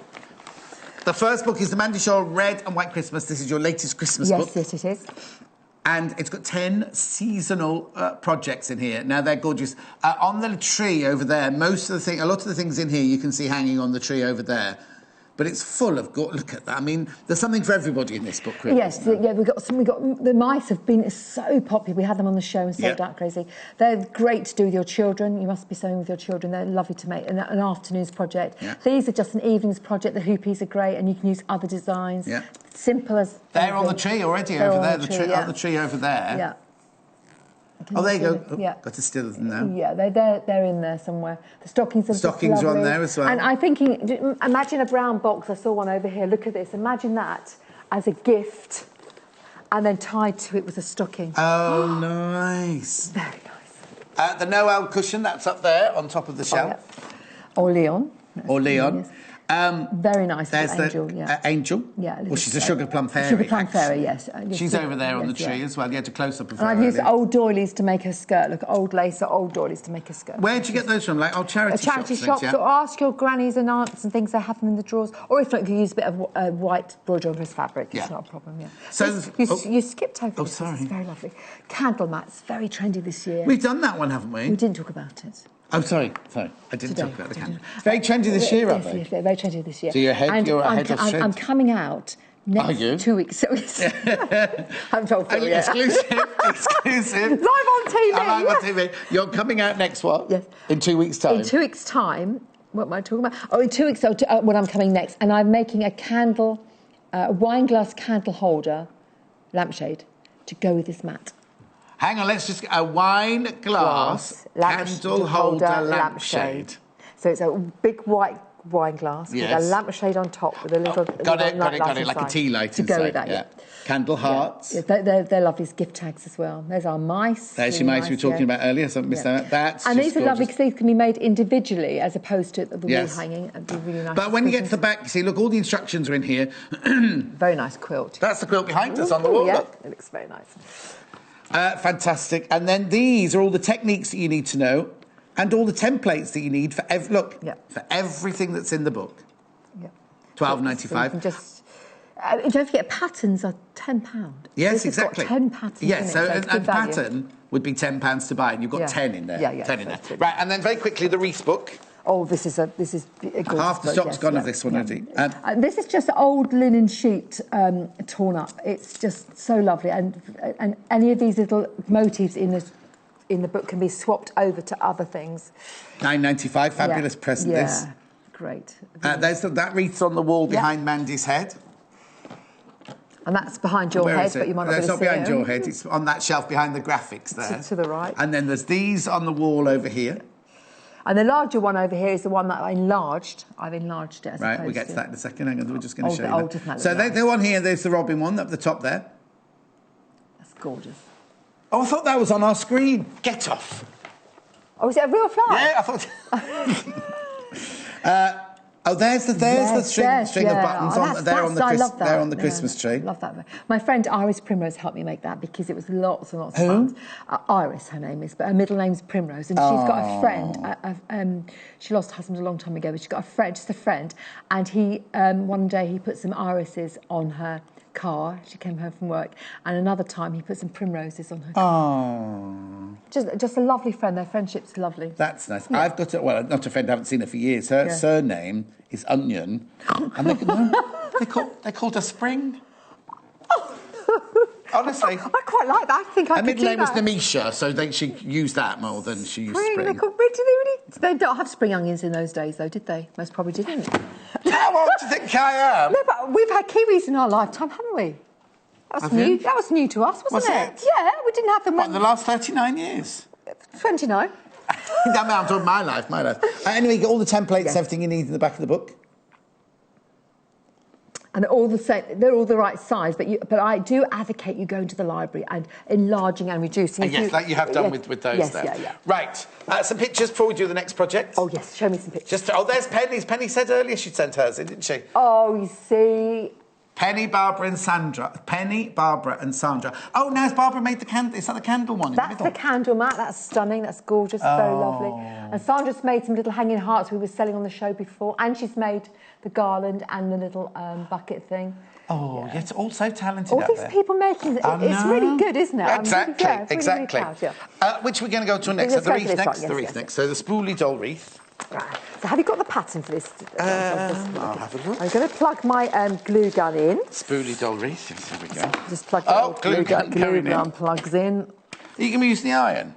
No, I'm not going to use the iron. So can I just put it over there? Yeah. So I've got some good tips to show you today. I'm very excited about your this. instructions. Yes, there's instructions. And this is what you get inside. Oh, I can see. Oh, my word, so much. Stunning. Now, I've just got to say, you and your girls, you pack all these yourself, don't you? I can't even talk to you about that. Jill says she's loving the show. She's bought the tree skirt. Can't wait for it. Oh, she met me into... Oh, she was... I went to, Amanda Wyatt, who's one of our other experts here. I went and cut the ribbon on her new shop last Saturday. And I met Jill there. Anyway, felt. And then at Gingham, that's lovely. Oh, that's a... Yeah, that comes from the Scandi countries as well. That's really lovely. Anyway, so you get all of those, and you get everything you need. I'm not going to open these because I'll go for it, but you get threads, you get the spoolies, you get everything you need. Okay, there and no it is. stuffing, no stuffing, no stuffing. No stuffing, though, no stuffing. I'm going to put the spoolies in there because they keep running around and I hate to lose them. So let me just show you how to do this. We've got 100% wool felt. Right. Okay. This is for our garland, our little garland here. And what you're going to do is you're going to make it up as per instructions. It's slightly unusual in life. It's okay to hear. But you're going to fold one piece in half and half again.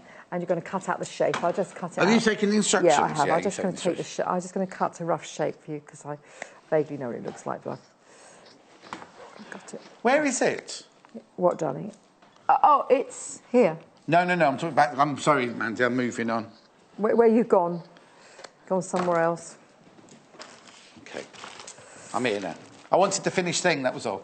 Right, sorry, go on. So you're going to cut the shape out as per pattern. I've just done a rough cut, OK? Yes. So you just cut one out. Right. Because then you get the other square, you place that shape onto that square. It's all about saving time, really, isn't it, and making it easier for you. Yes. And then you're going to pin that down. You're going to pin it down. And you are going to... Not going to cut it out again. Don't bother cutting. OK. Don't cut again. Just stitch with the 1/4 inch seam allowance. I'm using all my pins now. 1/4 inch seam allowance around the outside edge and around the inside edge. Then you can cut. Right. So if you cut both at the same time, they're going to slip slide all over the place. Yes. If you're going to not blanket stitch it, you don't have to. Make sure that when you cut it incredibly neat. So it's a really good finish. But if you are going to blanket stitch it, which looks gorgeous, but you might not have time, cut it very, very close to the stitch mark. And that just means it's the shape we've drawn and the shape... You get a really good shape if you do it that way. And then you're going to give it a couple of slits. I think you can find the slits on the back there. Yeah. And you're going to stuff it from either side. And you're going to use your stuffing tools, which are our forceps. Oh, now, I've told our buying department to order those ones you use. Yeah. So but you don't get stuffing in this kit. No stuffing. Because but we sell toy stuffing, $2.95, huge bag of it. Oh, good, because stuffing's very bulky for us to post out. Yeah, okay. No. So and this is the basic, this is in the book as well. This is in the book, and it's a basic. In the Reef book? Yes, and it's the same as those ones, the big ones. Oh, yes. It's the same shape. So if you'd bought the kit for the little robin in the previous show, you could have used that as well. So it's similar to that. It's not quite the same shape. Oh, that's the heart one, isn't it? Yes. So that's easy. That's not a problem at all. Yeah. OK, that's very lovely. So these baby girls, these are our mini spools. These are our little mini spoolie dolls. And I'll just go through those with you. Of course. And little faces. And I've got a great tip for hair. So is that shape the same as Christmas Mayhem? Yes, it is. You just can't see it? Yes. But actually, I'll show you what it is. It's an odd pattern. I'll show you because you might skip over thinking it's not there. But it's not the pattern you're thinking it will be. It's an odd shape. There it is. Oh, OK. It's a quarter. Yes. That's why. But you've got that in your instructions for this, haven't you? Yeah.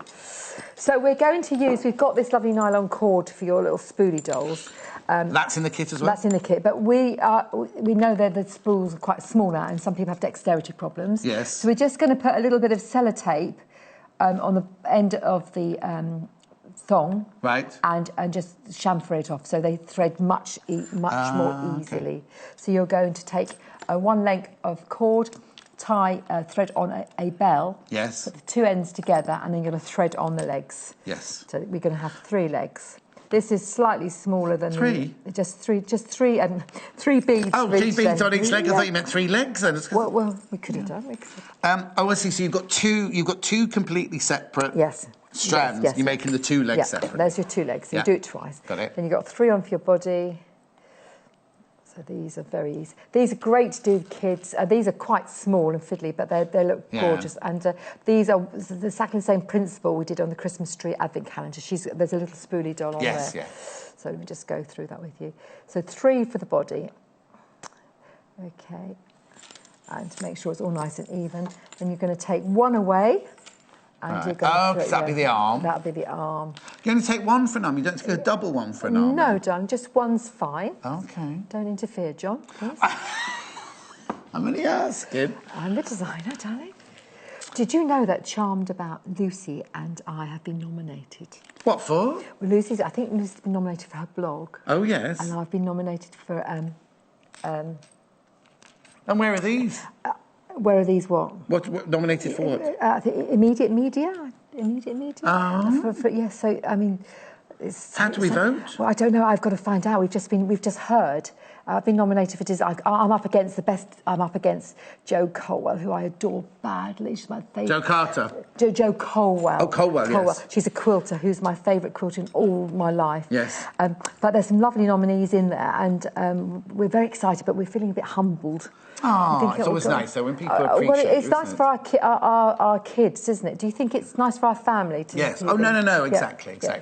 So I'm very, very excited. But yeah, my mum used to hated the fact that I'd gone off and done a creative costume course. Yeah. Until she started seeing my name on great big Hollywood films. Oh, and it was oh. Yeah.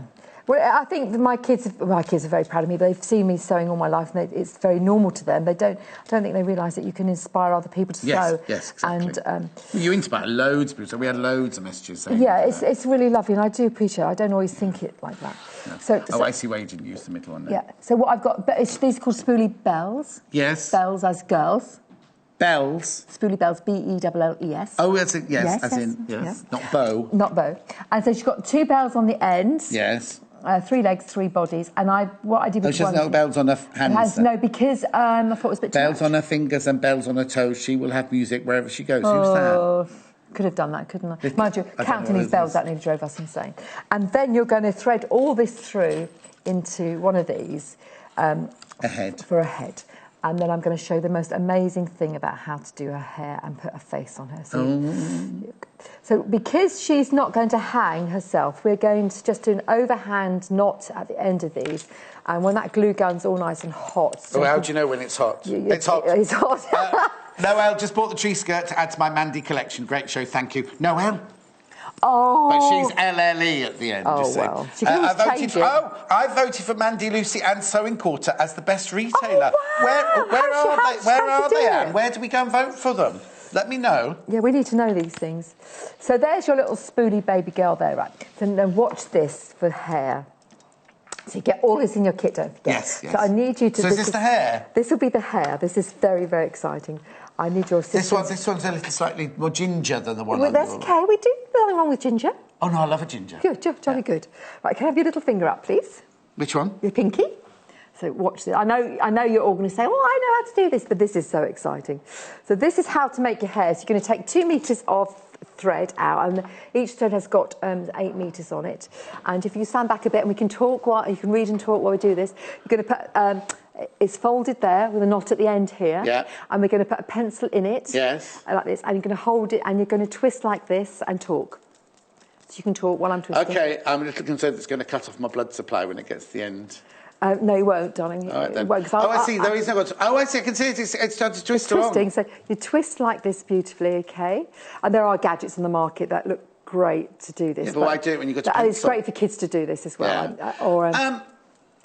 This reminds me of when I was little and my nan, when I was little, way before you were born, my nan would unpick a jumper, wash the wool, and then knit another jumper with it. My mum did the same. And we used to have to sit in the lounge like this, with the clean wool. Yeah, I did the same. And she'd wind it round our hands, and we'd have to sit like that, and we'd be the spool, as it were. Yeah. You make lots. This is a knitting technique. You make things with this. So what you're going to do is, when it starts to twist a little bit more, just a little bit more, you're going to get. I happen to have a great weight with me, so don't worry about not having this particular weight. But I've got talking about now, my weight or the thread? I've got a great fishing weight, so hang that in the middle. But that doesn't have to. You don't have to have that. All right. Just hold it. So take it off your finger, like that. Put the two together. And the whole thing will twist. Oh, it's twisting? It's twisting. I've got a pendulum, like you ask it questions and it tells you the answer.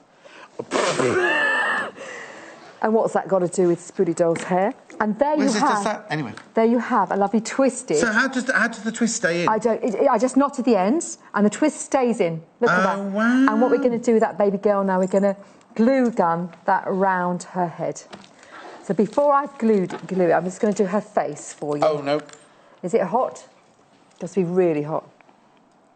Where's it hot? Is it squirting? Oh, don't touch it. Don't. It's not a real gun, John. You can't. It's not fire. You can't fire things. For goodness' sake, yes, it's perfect. Now let's leave that over there for a second. It's very hot. That glue is lethal. Yes. And it will take the skin off your fingers, so just be very, very careful with it. So I'm going to glue the face, glue the... Could you use, like, normal tube glue if you wanted? Yes, of course you do, but it doesn't stay... This glue will glue now, and it will stay. Oh, no, you have to let each side go tacky, don't you? Yeah. So what I'm going to do is, I'm just going to draw a little face on here, and less is always... It'll be finer. Yeah. So less is always more. OK, face. Find the bit of the... ball that's most attractive for a face. Now, these are natural balls. Natural. What does that mean? Undressed. Undressed. OK. And sometimes your pens might bleed a little bit. So you could, so if you wanted to, you could put a little bit of PVA glue on there. But I don't mind a little bleeding eye.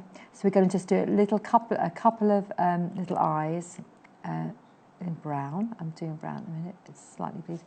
A little eyebrow. Yes. A little eyelash. Oh, yes. A nose. Right. Oh, did you hear she looks a bit grumpy. Oh, no, does she? Does she look grumpy? Oh, she won't be. Hang on. I'm going to make her ungrumpy. Little red. Now, I'm using Pigma pens here, but fine Sharpies are fine as well. Yeah. You get the extra fine. A little bit of freckle. And then you could actually... I've got my Chanel lipstick. Oh, she doesn't look grumpy anymore? No, she won't look grumpy now. A little bit of blush. Oh, got your own lippy, have you? Yes, own lippy. And we're going to put it on her cheeks. Like that. You could put your glasses This one's called Rouge Coco Shine, Bonheur. Yeah, Made in France. Look at that. Chanel, don't you know? Don't know if I could find. But anyway, that's... Is that what you're wearing today? Oh, no, it's off now, whatever you're wearing. Oh, is it? Yeah. Right. So look, cute. Oh, have you got that? Did you see that? Oh, sorry, darling. That's right. Cute. So the first thing I'm going to do... Are you ready? There you go. You're coming now. Oh. So what I'm going to... Oh, hang on. Tell me when to stop then, because I'm... Stand still. Sit still. I'm still. Not your fault. There, go. Go. Stop. Perfect. Thank you. So what we're going to do now is put a little dollop of the glue gun over. A little dollop of glue. You should have a bowl of cold water ready for any burns. Oh, God. So I'm going to put a little bit of glue in the whole of her head. Right. So I can actually hide that knot in a minute. OK. OK, so that's fine. And what I'm going to do is I'm just going to put a little dob of glue. So you do this dobbing quite gently. Right. And start with the glue gun here. Oh, I see. So if it was glue, you wouldn't be able to do this, You can cut these off, but I wouldn't cut them off to the glue. We're convinced that... And I'm going to overhand knot them so they don't get in my way. Yeah. And you're just going to wrap this thread just round her head in strategic positions. It doesn't matter if you just gave it a little bit of glue and slathered it on. I've got a little technique in my head. Yes. So I spread the glue around a bit, and I'm going over the back.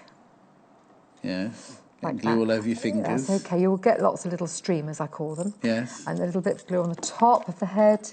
And I'm going to do that. I'm going to go around... Are you doing the Princess Leia hair? Yes, I absolutely am. And I'm going to go down the side. A little bit down here. Oh, because in the past we've done spoolie dolls with long, flowing locks. We have, but this time she's got her hair done. Yes, we wanted the, and she's looking a little bit bald down that side. So you can just fill up a little bit of whole-ish hair there. Yeah. And bring her back up round and go round and round. So you're just literally going to fill her up, fill any holes or any gaps you find. And it just looks like, you're right, a Princess Leia-ishness. Yeah. It's very, very nice. So she's a little bit bald down that side still, so I'm going to put some... take it down a bit. Take it down a bit. So it's just a bit of playing, really. So if you've got some ultra-sticky glue, you could have not had the glue gun on. Yeah. You see, this is plenty of glue for her. And once she's finished, you'll see how pretty she looks. I try not to have the glue showing, but no. I mean, she is a decoration, for goodness sake, isn't she?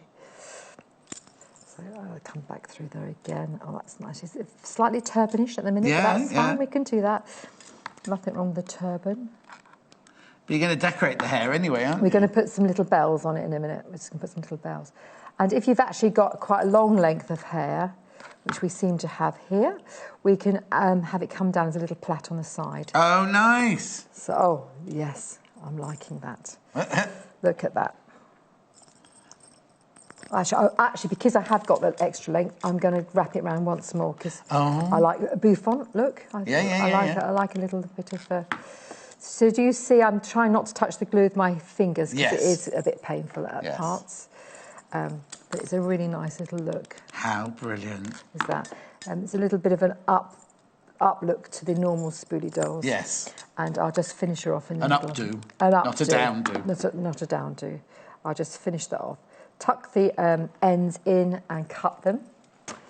And then you can just put a dab of glue on the ends and make sure they stay in place. So there she is. Is that not cute? Can you see her? Yeah. Tell me to stop. And then just to finish her off, she has 3 little bells stuck to the top. So actually, I just tied the 3 bells together and put them in the top. Lovely. And all you have to do after that, so that's her in there. Shall I move this? Just do move that, darling. Is just sew the side of your... you need a 3 by 12 inch piece of fabric. I'm not sure what size this is, but this will do nicely for now. Yeah. I do try and tear your fabric at one end because it's... So it frays. So it frays, so it's another creative feature without you having to spend too much time fiddling with her. And just fray the end. So you get a nice look. Elaine says, John, I've just voted... Oh, it's the British Craft Awards. Oh, is it? I wanted to vote for you as the best presenter, but there wasn't a category. Oh, but does that mean you weren't in it? Was I not in it, or was there no category? That's Elaine in Staffordshire. Oh, darling. There are presenter awards, aren't there? There are presenter awards, because I've seen them... Oh, perhaps you're not great. Perhaps you're not great, John. We know you are. Sewing woman. We know you are, but you know. I'm going to Google. We have to Google the British Craft Awards when we finish. I just saw an email just came through yesterday on my way up here, and I thought, oh, crikey, how very exciting. Oh, well, congratulations, well done. Who else? Who else? Oh, some wonderful people. Yeah, Caroline Foster. Yes. She's been on the show, I think. Yeah. She's amazing. Pam and Nikki Linnett from the... Pam the Patchwork. She's friends with Rachel the Ruler. Oh, yes, she would be. Yes. She would be. She does a retreat, Pam Lintott, and you can all make a tuffet over the weekend. A tuffet, darling? In Leamington Spa. Yes. Little Miss Muffet's tuffet. So you know lots of things. Well, I've been here long enough now. No. And so lots of lovely people. Jo Carwell's got a fantastic cook shop down in Cornwall, and she's unbelievable. Is she the one near where you can go for tea, Launceston, where my friend Lady Charlotte and One-Eyed Jeff live there, yeah? Oh, do they? Well, Jo's is the most... And also, Jo's got a Christmas fair on very, very shortly, which is unbelievable. Unbelievable. And is that in Launceston as well? Yeah, I normally attend it, but this year I'm tied up in knots. Have you just done stitches and knitting or whatever it was? I did Ali Pally, yeah. And then I've just... I'm going to Harrogate. Oh, it's nice, For the first time, to Betty's Tea Rooms, I needed some mince pies. Yeah. But I'm going to... I'm doing all this advertising, aren't I? Yeah, no, it's fine. What are you doing in Harrogate? The knitting and stitching show in Harrogate. Oh, when's that? Don't know, but it's I always do the wedding shows there. There's the biggest wedding show in Britain. No, not in Britain, in Europe there. And I did until last year, host the award ceremony, but I've always been away in America. Oh, wow. I know. So, mate, shall I put that in the bin for you? What are you doing? You're I'm making a little sketch. I sewed the side seam, and it should be 3 by 12, the measurements. So I think I've got quite a chunk excess here. But it's the fuller the better, I do believe. Exactly. I believe this is a little bit of a quick fix. But you just pull it up, gather it up nice and tight, and then that will go. Yes, we are exuberantly fluffed up here. Oh, Julie, right? Hello, John and Mandy. Please wish me luck. I'm doing a craft fair at St Mary's Church Hall in Twickenham. That's just along from my house in Twickenham. Shouldn't it this afternoon? Oh, we should have known I could have come. I couldn't because I'm here, but never mind. Oh, because you're with me. You're with me. I'm with you, yeah. I love watching you and Mandy together. That sets me up for the day. That's from Jacqueline in Scotland. The Scottish borders. Oh, yes, I've just had 2 lovely ladies on my... we've been to America with that. Oh, yes. To the New England thing, and I had 2 lovely ladies there as well from Scotland. So there you are. Look, there's her little skirt. And you just make a little weeny red. Let me have a little look at that quickly. Oh, here it is. I've made it already. Made it already. I've got one ready. Diana, loving you, John and Mandy. I started making Mandy's red work hearts and the candle mat, and I've just bought the stocking. Oh, brilliant. Are there any of these left before I lift up? it's a lovely kit. It's a lovely thing to make. You're going to love making them, and once you've got the technique in your little head, you'll be done for life. Yeah, and that's what there. Look at all that you get in there for £29.95. Right. So there's her little bodice. Look, her little bodice there. So I would actually, in this mode, the glue gun's on. I'd give that a little glue down there, and the glue at the back, and there she is. And what nationality is she, then? I think she's sort of a Russian, far Middle Eastern, Russian, sort of Russian, Latvian, that sort of type of thing. And she's dancing, rattles and things. Yeah. And there you are, look, so you've got a lovely little garland, you've got that technique under your belt, spoolie dolls on here, 2 little hearts. And when you come to make your banner, put your banner on, do you see I've got a little... I didn't put it flat. I actually glued it on. So I glued a bit there and a bit there and squashed it in, so you get the really good... Just get that lovely fold of fabric which you do in real life. Really good look. Oh. So that's it. And of course you could put lots more bits on here, but I just thought it's a nice little... And the hearts, you just cut them out your felt and you make them as you... Well, I don't just cut them out of felt, John. That's not how I do things. You should know this by now. We mark the heart onto a piece of paper. Yes. We place the paper onto the double-sided felt, freezer paper, or plain paper. Yes, yes.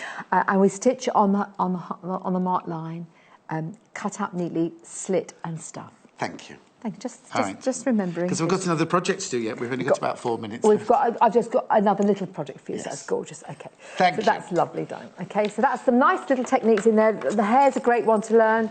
I'm very pleased with that little hair session. Take out your baskets. I'm just gluing the top on. Oh, yes. Oh, not too much glue. Watch your fingers. No, I don't want any drama. I can feel a drama coming on. Well, when this little Russian doll stuck to my finger. when you're glued on, you can't... don't bother, John. Just stick to what you're good at, darling. Which is? I'm not quite sure. No, exactly. Right, what's this then? So, well, what I've got to show you next is just... I'm not going to go over... This is a lovely little wall hanging, but of course it could be a cushion. Yes. Yeah. And also what I do with these things, because people sometimes need a little bit of help with their creativity. Yes. And you could actually just put this on the back of a chair. Mm-hmm. I do that a lot. I've got some lovely old chairs. I just put them on the back of a chair. I do just hang it up. I get those little clips. Yes. And I might put a little bit of old twig from the garden, sew it onto the clips and put that on, and have a few little trailing bits of ivy hanging off it as well. So you've got to be a little bit creative. Yes. Or it could be made into a cushion. So all you would do is make instead of putting the backing on as a quilt, you would just make an envelope back. So it's lovely. And but all of this is in the kit. The whole thing's in the kit. Even the backing and your wadding. You've got. Did you just nick that out of my trolley? No, I had it. Did I? I think you might have done. Yeah. That's a co-share, don't we? Oh, always.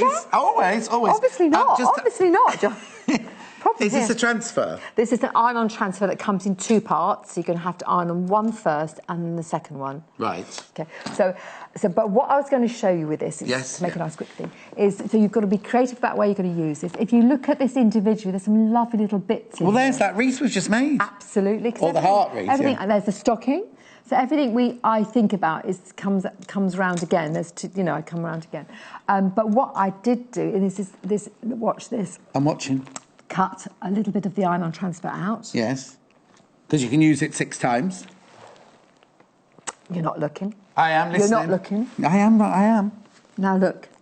See what I've done? She's telling me off now. Yeah, so you've cut out bits of the transfer. You've got the stocking. Yes. And the Christmas pudding. And I've put it into a little placemat, into a little gift tag. Oh. So I've cut. So what you can do is vignettes. Yes. Take little vignettes of your pattern. So not only have you a lovely wall hanging or a cushion. Yes. You can take little vignettes of this and make them into little gift tags. The trouble is, if I put that much effort into a gift tag, I'd want it back afterwards. Then actually give it to yourself, John. I could, Just give it to you, make it, and give it to yourself. But I'm thinking I wouldn't give this to any old body. I'd give this to my daughter or my husband or myself. Oh, so keep it in the family. Precious. Keep it in the family. Oh, actually, I use these also to hang on Christmas trees. Yes, things. I just think, though, if you're having a dinner, if they come around for Christmas lunch, and like a little place, you know what I mean, just cute up, and you that can would be stunning on a cracker. Oh yes. I'm hoping to bring. I've got a really good idea for fabric crackers, not nasty ones, really clever ones, and I'm hoping to bring them in time for the 3rd show. Not the next one, the next one after that. And of course, will they be simple enough to make in time for Christmas? Oh yes, it's a Velcro thought, but they're going to have a snap in them. They do snap. but it's not... A reusable snap? A reusable... Well, no, you buy your snaps, but a reusable cracker. Oh, wow. But it's still in progress. So. But I thought that's now you've made that promise, you've got to do it. Don't you worry, it's in there. Okay. It'll happen, don't you worry. So I'm loving the... I want you to be using your patterns more than you think you should be. So once you've used the iron-on transfer to do that, which is very lovely, you can then cut the transfer up and take little bits off, and they would be ideal in hoopies. Of course, with this here would be beautiful, for a hoopie, yeah. But just go off-piece, don't do it central, go off-pieced. Yeah, well, like you have on that one. Yeah, yeah, go off-pieced, because it's nice to be a little bit... nice to mash things up a bit. So again, the same thing, transfer, hot iron, flat surface. Yeah, so in the kit, you've got this fabric here, which you've put your transfer on, and then you've done your red work. Yeah. You've got your rickrack. Yes. You've got your embroidery. Yeah, I love your linen. The linen here, and then the thread, and then is this in there as well? The binding's in there, yeah. Yeah, and then you've got the backing. We've got a dotty backing. My one's got a star. Oh, yes, got a dotty backing. And you've got wadding. So this kit is to go. Right. This kit is all to go. Just needs a needle, really, that's it. Just needs a needle. And we use John James number 24 chenille. And you're done, and you're all done. But that is a lovely little thing to make. It's a really nice. And actually, can I just tell you? You can tell me whatever you want. Yes. You could enlarge the pattern, go to your library, enlarge it to twice the size, and applique it. Rather than red work it? Yes, absolutely. Oh, yeah. Do you know what? And I know your red work is gorgeous, but this, if you're somebody who likes colour... Yeah. Do you know what I mean? You could have coloured stockings, you could have the Christmas pudding in the colours. Yeah, it'd be gorgeous, it'd be gorgeous. It would be really stunning, really lovely. I've just at home did a line drawing of our garland behind you. Yes. And I was going to do red work in it, but I thought, oh my goodness, I'm going to enlarge it and do an applique. So watch this Lovely, watch this space. Right, Super Morning with all my favourite people. Love you all from Caroline and Leicester. Let's go through what we've done then. Let's go through the books first of all. Mandy Shaw's Red and White Christmas. Full of all those gorgeous, gorgeous, gorgeous projects that were on the Christmas tree across there. Really, really lovely book. And you've still got plenty of time to make all these in time for Christmas. Oh, gosh, you have. Some of those things are an evening's job. Yes, I'm not saying... Because the things like the quilt will take you a little bit longer, obviously, wouldn't they? But beautiful. And there's something for everybody in there. There's some simple little... projects for kiddies, but also for full-on proper quilters and everything like that. That's Mandy Shaw's Red and White Christmas book. We've also got the wreath book. Yes. This is such a handy book because they're all lots of different wreaths, all garlands. You can just make it into a garland, not... And all these characters can go on, and you only need to have one or two on this year, and perhaps add to it next. Exactly. Also, limited stock of this book. Where I used to live in Twickenham, near St Mary's Hall, there was a Dutch family, and every couple of weeks they put a different wreath on the front door, celebrating different things. You could use the basis of this, couldn't you? And then maybe instead of putting reindeers on, put Easter eggs on, or put summer flowers on, and things like that. Really That's gorgeous. Anything else? Just look down on the web, just look down beneath us, because the Advent calendar sold out. Everything else is limited. But if you're watching later, you can see what's left over at the bottom there, like the tree skirt, there's a couple of those left. The wreath, there's a couple of those left. The stocking that we just showed you, there's a couple of those left. And the cushion, there's a couple of those left as well. But they always have. And this one especially, you do need to check out your basket. This one, we've sold hundreds and hundreds of these. Just brought that one back for you today. Whoa! Can we bring that one, Dave? Oh yes, no. Yes, we will. Yes, I know it's got nothing to do with Christmas, but I just saw that gorgeous. This is called the housewife, Hussif. Who what? Hussif. It's based on what they used to make in the army or the navy, a little sewing roll for the soldiers. I love it. But those wouldn't be floral, would they? In the army, no, they made a putty fabric. Can be fluid, gender fluid. When you back? A couple of weeks. A couple of weeks time. And what are you doing in a couple of weeks time? Oh, a secret. Special. Are you on with me? Do you know if you're on with me? Yeah. Is it a Sunday? Is that the one on Sunday? Sunday? I don't know. I've got 2 more shows before Christmas. Yes, 2 more shows, Mandy, before Christmas. Don't go anywhere. Thank you so much. Lovely to see you. And you. Lucy's up next with yet more creative rulers. Now, you thought she was excited in the last one. Wait till you're hearing this one. We will see you in 3 minutes from now. Follow us on Pinterest. Search for our Sewing Quarter page and follow us to discover sewing work we create and love.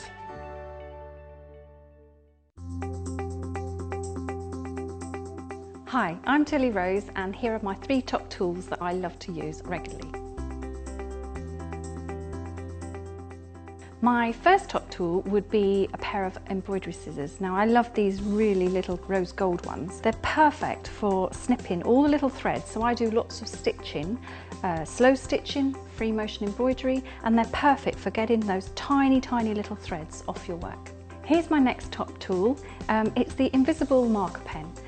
I use this all the time with my stitching, especially with my free motion embroidery, and I'm able to write on the fabric. It's air erasable, so it will disappear within 48 hours maybe, but it gives me the guidelines to actually stitch onto the fabric first. This is my final top tool. It's the Clover Mini Iron. I have one in my little work bag where I take everywhere. Sometimes you don't need a great big iron to do those little seams, and I do a lot of traditional patchwork where I just need the seams finishing with the little iron. But it's also good for raw edge applique and other forms of applique because you can get into those tiny little spots.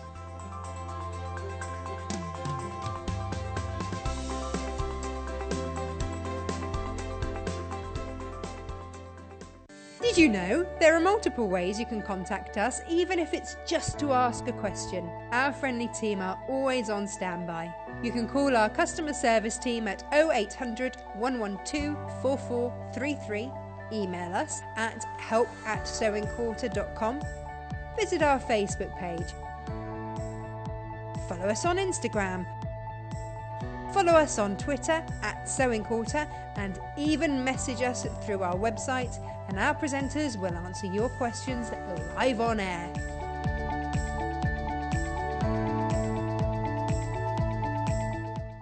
If you're looking for a seasonal project you can complete before Christmas, look no further. On Thursday the 2nd of November, Jess Entwistle will show us how to make a delightful dove garland. Available in 3 colour options, our handy kit contains everything you need to deck your halls the handmade way this holiday season. With a helping hand from host Natasha, Jess will show us how to achieve an impressive finished look while using simple techniques. So, join us on Thursday the 2nd of November at 8 AM for this fabulously festive demonstration only on Sewing Quilter, Freeview Channel 78.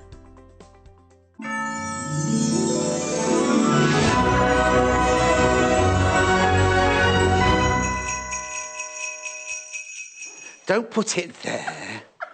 These are gorgeous. Who chose these colours? My little Lois chose those colours. Look, we've got 3 more creative grids to show you. Look at these, aren't they incredible? So that's one, isn't it? That's from one. Is that from one? Yes, from one ruler. Those and are that's biscuit-inspired ones. Look at this. Pineapple. That's pineapple.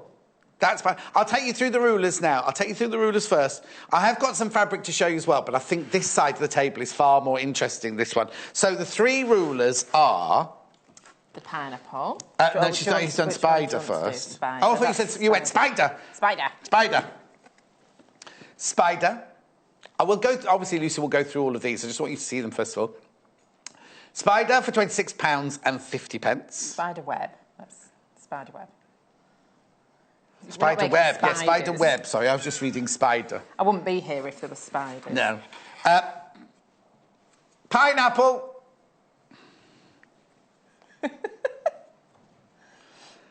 Now again, that looks like that gemstone, doesn't it? That faceted gemstone. Look.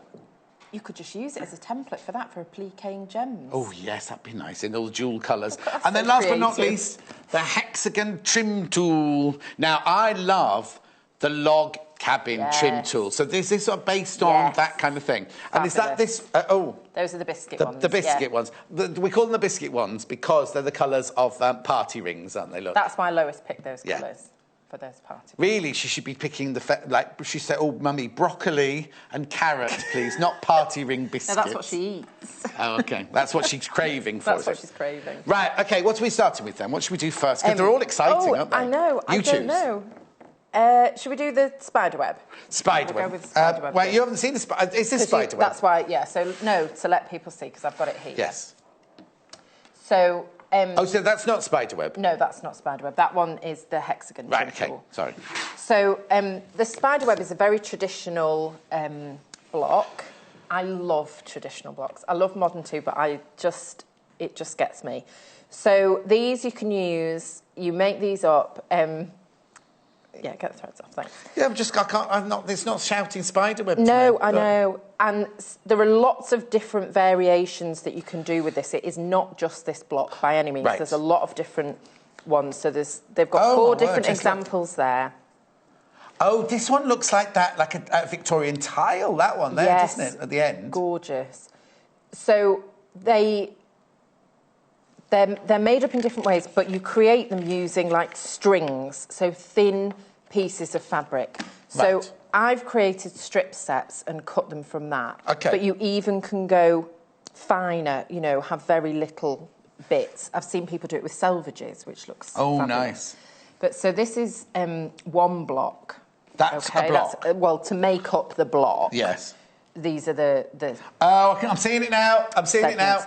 So it starts to come together, and then you see each of these makes another web. So you end up with all these webs. So you can have lots of different colours in here if you wanted to, and thinner strips. I've just happened to have done it this way. Yes. But there's lots of different varieties. You know, you can make all sorts of things. I'll let you explain it then. So it's made up of 2 shapes. It's a kite and a triangle, basically. Right. Oh, yes, of course, yes. So it's the 2 shapes. So 2 kites, 4 triangles. Right. And that's what makes up this portion. So you've made these up with stripes. Yes. You've made the fabric, as it were, to make that. So I've made the fabric. But you can do that in any, you know, to any width with any variation of different strips. So let's just, before you cut it, so these, you could have sewn lots and lots of half-inch strips together and had a really, really fine one. Tiny. Or if you want it more chunky, Yes. you could just do it in 2 or,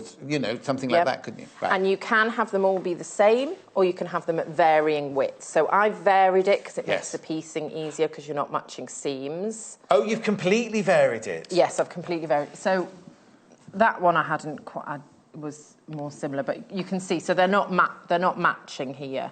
Yes. They're not all matching the seams. It's all varied. Yes, got it. But it doesn't... But you could, sorry to interrupt, but you could make them all, if you like that... Yes, uniformity. You could like with the colour wheel earlier. Yes, so you could make them all, because you could make them all exactly the same. But I do think when you put them together, you know, you can have it in any which way it goes. But as you put it together, it doesn't really matter. That's probably not the best formation. But anyway. Okay.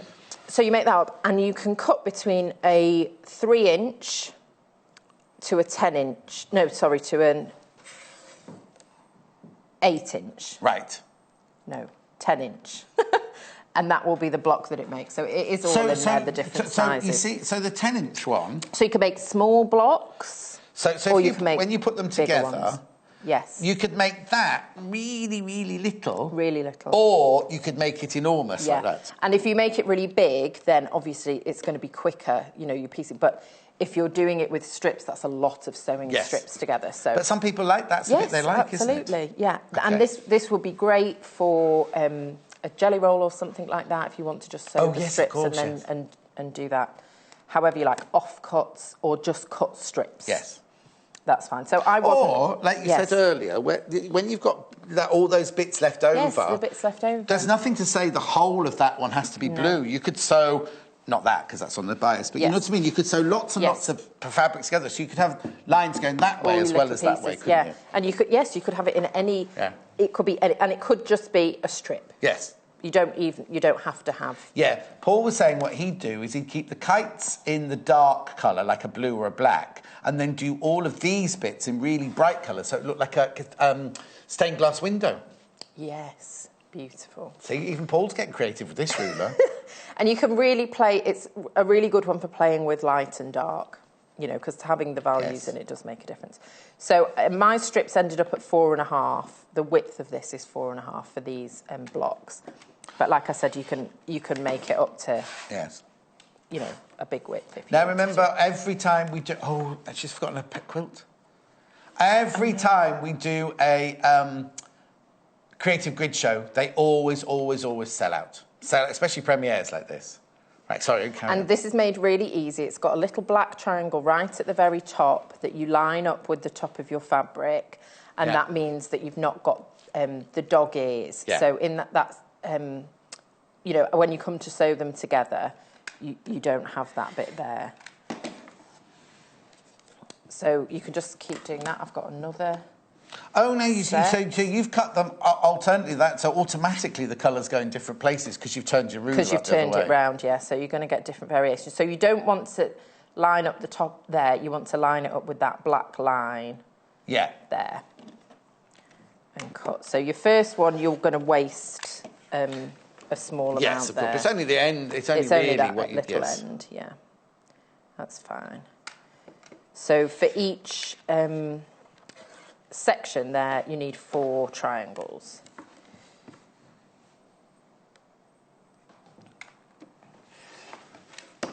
Okay, so that's really simple. You're just rotating the ruler backwards and forwards along your strip of fabric. So whether that's a pieced bit of fabric or just a solid strip, it doesn't matter.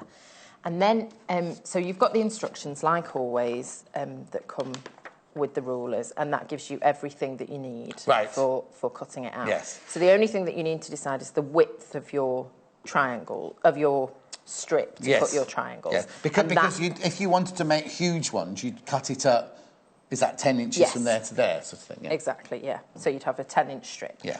And then you're just lining it up with whichever line on there.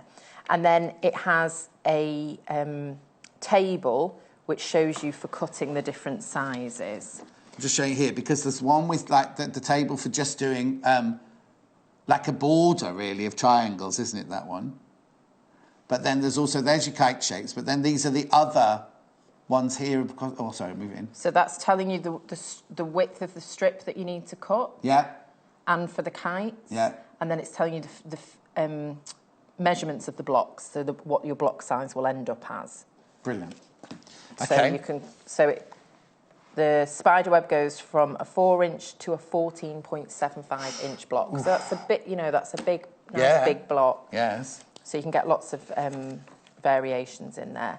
And then depending on which size triangles you're making, you need to cut a square to cut the kite shape from. So it has, all the measurements are in there for the kite shape.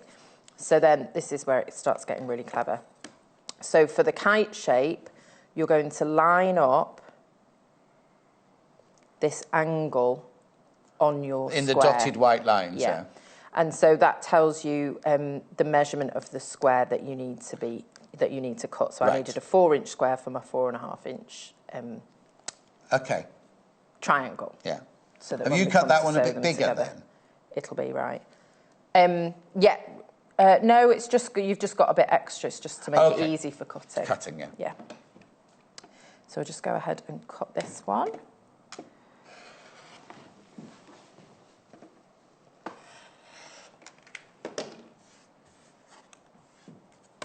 And then we've got our That was simple. I know, it's so simple. And then we've got our 2 kite shapes. And where do they go then in the scheme of things? Not like that. Although you could. So you're going to lay out your blocks. So you have your 2 kite shapes. Yeah. And then you have your... Wasn't that just what I did? No. Was it? I don't think so. I just didn't put these 2 here. That was We'll do that. Like that. Okay. So you can arrange them. Because this is a section, you might want to lay them all out to decide how you want it to look, or, just. But it depends. If you've done all the colours all the same way, all the things, then it's going to be easier to match at this point, because you know that all of those are red, all of those are green, all of those are blue. Yeah. Oh, not blue, but. And what's lovely about this is everything is straight lines. Yes. So if you're sewing your strips together, it's just straight lines. When you come to sew the block together, it's just straight lines. But overall, it looks like a complicated, I love this one. Design. I absolutely love it. I love it. So we'll sew this one and then we can see how it goes together. The blocks are going to look together. Now, the important thing when you're sewing this at this angle is that you're leaving a 1/4 inch. Now, it's unusual because normally, I suppose you can't do it because you're cutting different sizes, aren't you?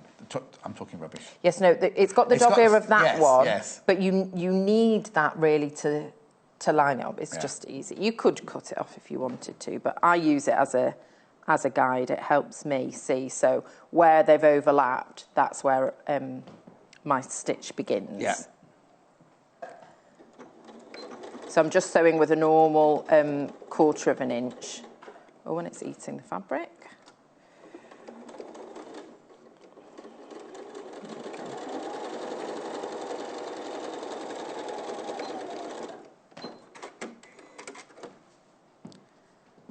There we go, and you press that towards the triangle side. I'll sew the other one on first. Okay, I'll get the iron out. And then the other one, and just the same thing again, overlapping 1/4 of an inch. Oh, the one thing before we start the show, John, don't mess up my squares, they're in order. Don't mess them up. No, I haven't.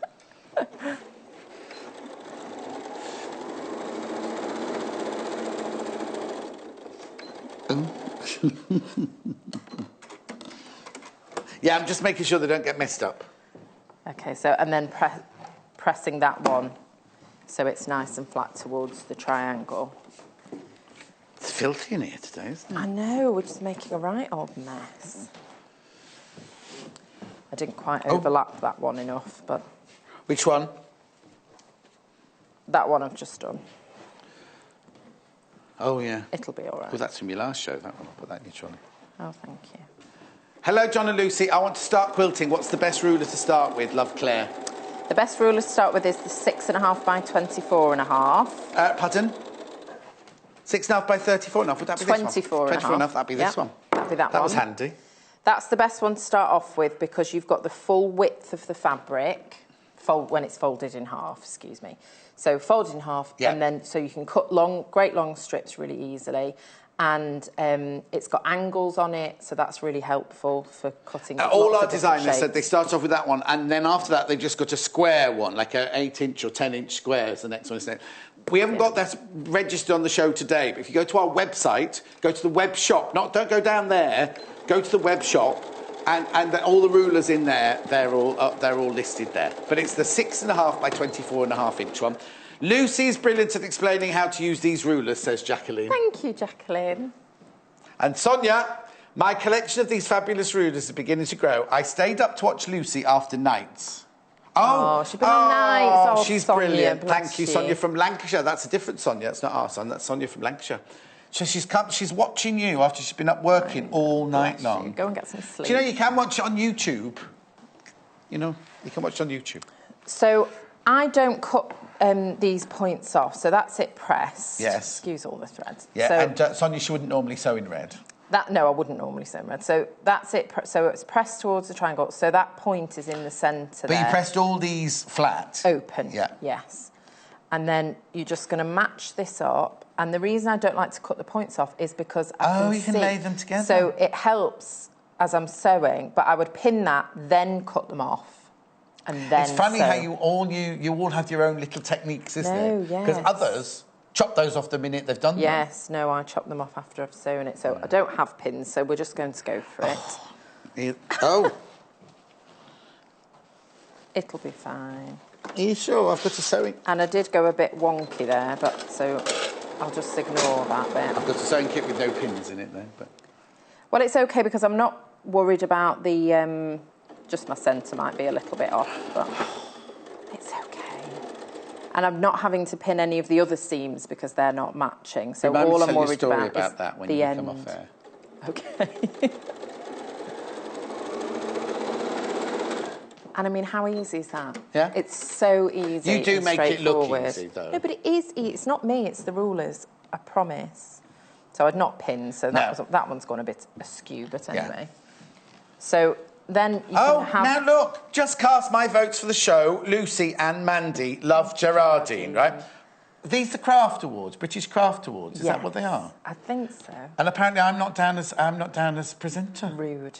How very dare they? Is there a presenter category? I shall Gerardine, complain. was there a presenter category? I don't think there was. I don't think there was. That's very kind. Thank you.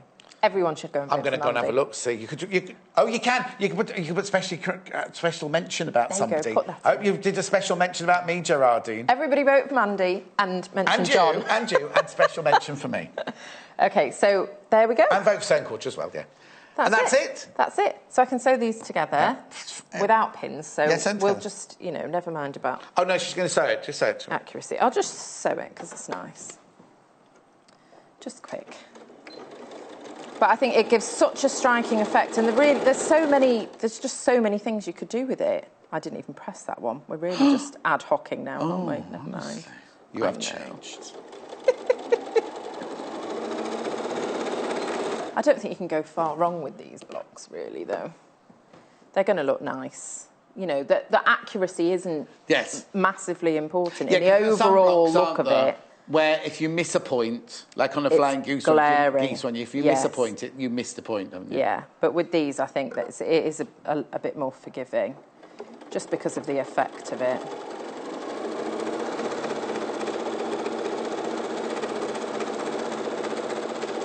I would be a bit more careful if I was sewing this at home, but I've got scissors. Have you not brought any scissors either? No. Oh, I've got little scissors in here. Oh, have you? Well, I've done it now, that's fine. So then you can see when you're coming to sew your two halves together, you've got 1/4 of an inch there and there.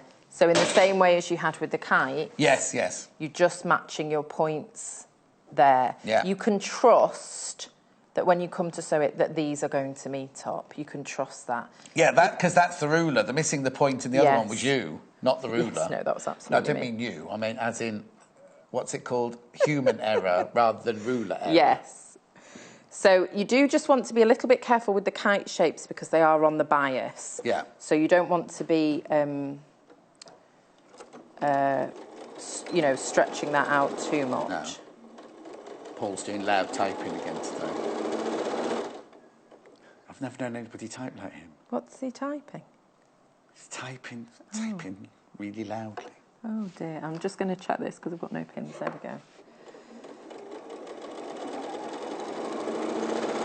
So you have got a lot of seams, you know, so if you're sewing this at home, just go slow and take your time, but it's not horribly bulky. Yeah, it was a bit like when I did my kaleidoscope log cabin. There were lots of seams meeting like that, yes.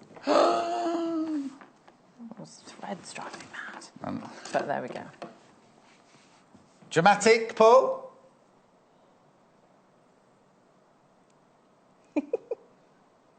It needs a press. Yes, he's saying it'll be even better in bright colours, Lucy.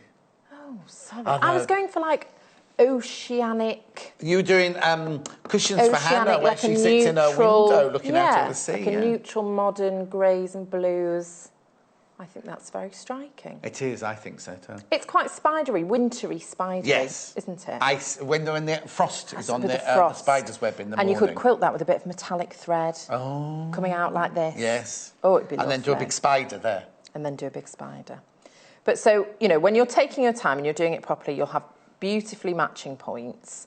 It's so easy to do. And there are more blocks than just that spider's web. So the other one I really like is the 4-pointed star. I like that one as well. Have you seen that one? I really like that one. And then you can make that and tilt it up. There you go. So, that one there. That one's nice. And you can make those red bits would be the strings, you know, or the stripes of fabric, if you wanted it to be. Yes. So you can imagine that with all the stripes. It would be beautiful. I'm putting the wrong end, that one there. I think the kaleidoscope would look beautiful with Japanese fabric. Oh, yes, yes. Wouldn't it? The thing is, I think with that kaleidoscope one, I'd have to do lots and lots of, like Paul's saying, lots and lots of strips of bright colours. It would look lovely, wouldn't it? So you get a lot with that because you can do your triangles, kites, make the spider webs really, really easily, quickly and easily. I'm thinking now, are the craft award things the things that I hosted last? No, I think I hosted it last year. Yes, you did. At the NEC. Yes, you did. And I read them out. And it was before, was it the day we opened? It was well, maybe that's it. Maybe they're going to ask you to present it. So they didn't want to, you know, you couldn't be in the competition and then... Don't need to have to soft soap me. I'm fine. Right, so we've done spider's web. I'm going to go and do fabric. Oh, OK. And then we'll come back and do hexagon. That next? Hexagon, yep. Yes, I know, we're saving the pineapple till the end, I think. Because this is one I'm going to... We haven't got these fabrics because these are your daughter's fabrics you've used here, aren't they? Yes. Oh. Mono, now you see... There were people in here yesterday. The breaks are on this table, right? But look, how can the breaks be on that table when they do that? That spider's web one would look beautiful in this, wouldn't it? Just black, whites and greys, you know what I mean? What have they called it? Oh, just mono this time. Oh, now you get 5 metres. You asked for ones with 1 metre of each fabric. You've got 1 metre of each fabric there. Mercury, charcoal, black, optical white, and slate. Gorgeous, aren't they? Look, £32.95. Is that right for 5 metres of fabric? That's very good value. I know. Anyway, very good. Yeah. Right, next. Now, these are, I would call this cornfields myself. I don't know what they've called it. Oh, this is the pineapple bundle coming up in the next show. In this show, I mean. In the next part of the show. Oh, hang on. Yeah, that's right, isn't it? These aren't the ones Lucy's used, but it doesn't matter. Pineapple bundle, £19.45. You get 3 metres. You get grass, yellow, pistachio, lemon, bright yellow, and ochre. And the last one, but not least, it's called, oh, wrong camera. Oh, who did I think I was then? Opulence. Opulence. Spearmint. Real purple. Fuchsia. Pumpkin. And yellow. 2.5 metres. That's. I like that one and I like that one. Oh, look, I'd mix those two. I'd buy both of those, look. Gorgeous. Sorry, I shouldn't do that. That's 2 bundles there. Right, OK, so we're doing... Lois, did you say it was? Lois is... not midget gem, what's it called? Party ring, party ring. Iced something they call them, don't they? Oh, she calls it something else, I don't know. I've forgotten. Hexagon. Look at all the details in here. Look at all the instructions here you get with this. I think she brings more rulers out, Rachel Ruler, she puts more and more details on them, doesn't she? This one is Jean Ann Wright has designed this one. Oops. Do you know her, Jean Ann? And I don't, but I'd love to meet her. Yeah. It's very clever. You should get her on your blog. Yes, I should. OK, go on. So, these are just fun. They're just so fun.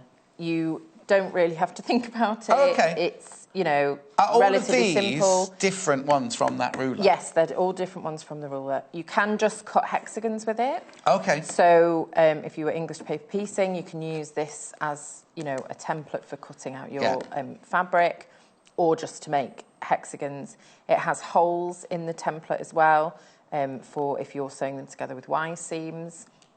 You can do half hexagons with it as well. I mean, it just goes on and on and on. There are lots of different things that you're doing. So if you didn't want to do Y seams, that'd be a triangle half hexagon, no? No, it's a half hexagon. no, because a hexagon's got 1, 2, 3, 4, 5, 6 sides. Yeah. So half hexagon would have 3 sides. It's a oh, it's like a trapezoid, or whatever it's called, yeah. So you can cut those shapes, and it's got that extra 1/4-inch seam, so that you can sew them together in half, so you're not having to do Y seams to sew your hexagons together. So if you wanted to do that, you'd have 4 seams, not 5. But you wouldn't make this and then do it as a half. No. You wouldn't do that. So you would need to do a Y seam to sew these together, but it's got the point, so you mark that. But that's something you're always going to have to do, isn't it, with hexagons? Anyway, you're always going to have a Y seam, aren't you? Unless you do half hexagons and then you do it in rows. Yeah. And then it also, with the template, you can cut the side triangles. Oh, wow, to square it all off. Yeah, so you'd have half hexagons running at either side, and then top and bottom you would have triangle sections to fill it in, to finish off your quilt. Yeah. So it's everything that you need to do a whole quilt. And then, I mean, you don't have to do the 3 variations. Obviously, you could do it all as this, or all as that. I think that'd be a bit much, wouldn't it, putting all of those in one quilt, don't you? No. Oh. You just do more of them. So, and then you would have those, would end up sort of looking like spots, wouldn't they? Those. Oh, I see. So you do lots of those going round that all one. Different. Yes. All right. Then. Well, I like random. Yes. I quite like random.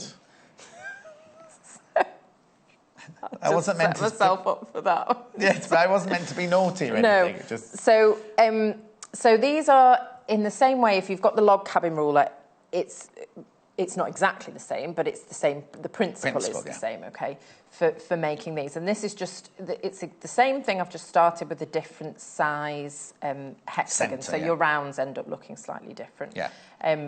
And this one goes from a 2-inch hexagon up to an 8-inch hexagon. Yeah. Okay, so that's the 2, that's the 4, that's the 6, and then the 8 would be okay, yeah, because I've noticed here, in the first yellow ones in this one actually come to a triangle. Yes. Whereas the first yellow one on this one, they're a trapezoid or whatever it's called, aren't they?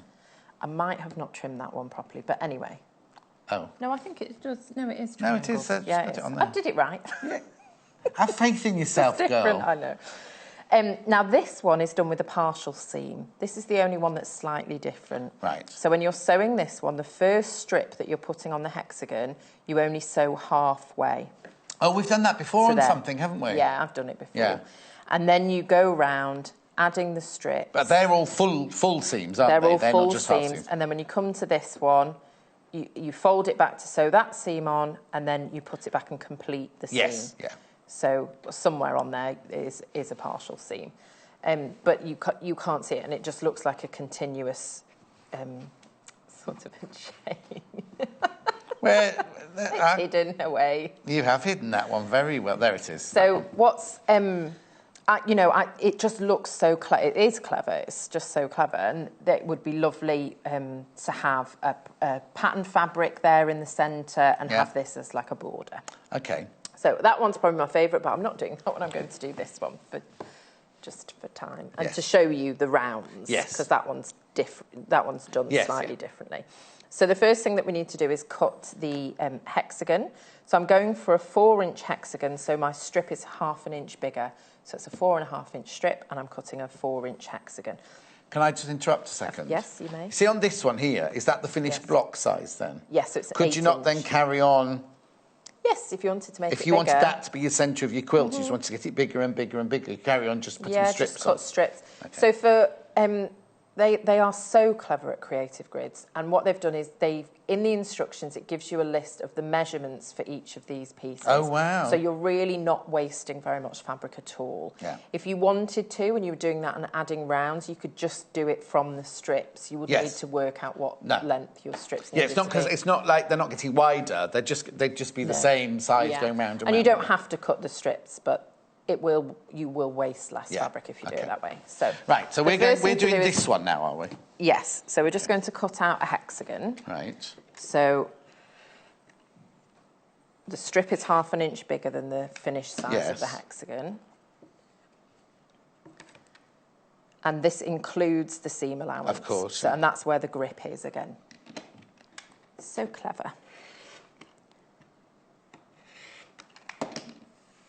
So you can see there's very little waste, and then you would just keep going however many hexagons. Yeah, oh yes, because we've only made one block here. If you're going to have all purple, in all 12 of them, you're making you cut all 12 of those out. From the strips, however many you needed.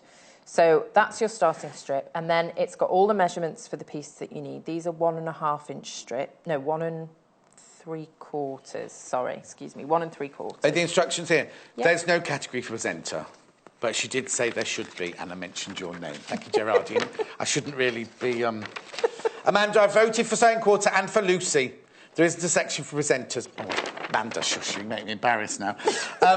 Thank you, Amanda. Hello, John. Today has been one of my favourite Sewing Quarter programmes. My 3 best people all on one show. Love you all, Terry from Upfield. Oh, thank you, Terry. That's so nice. Yeah, there's more, sorry.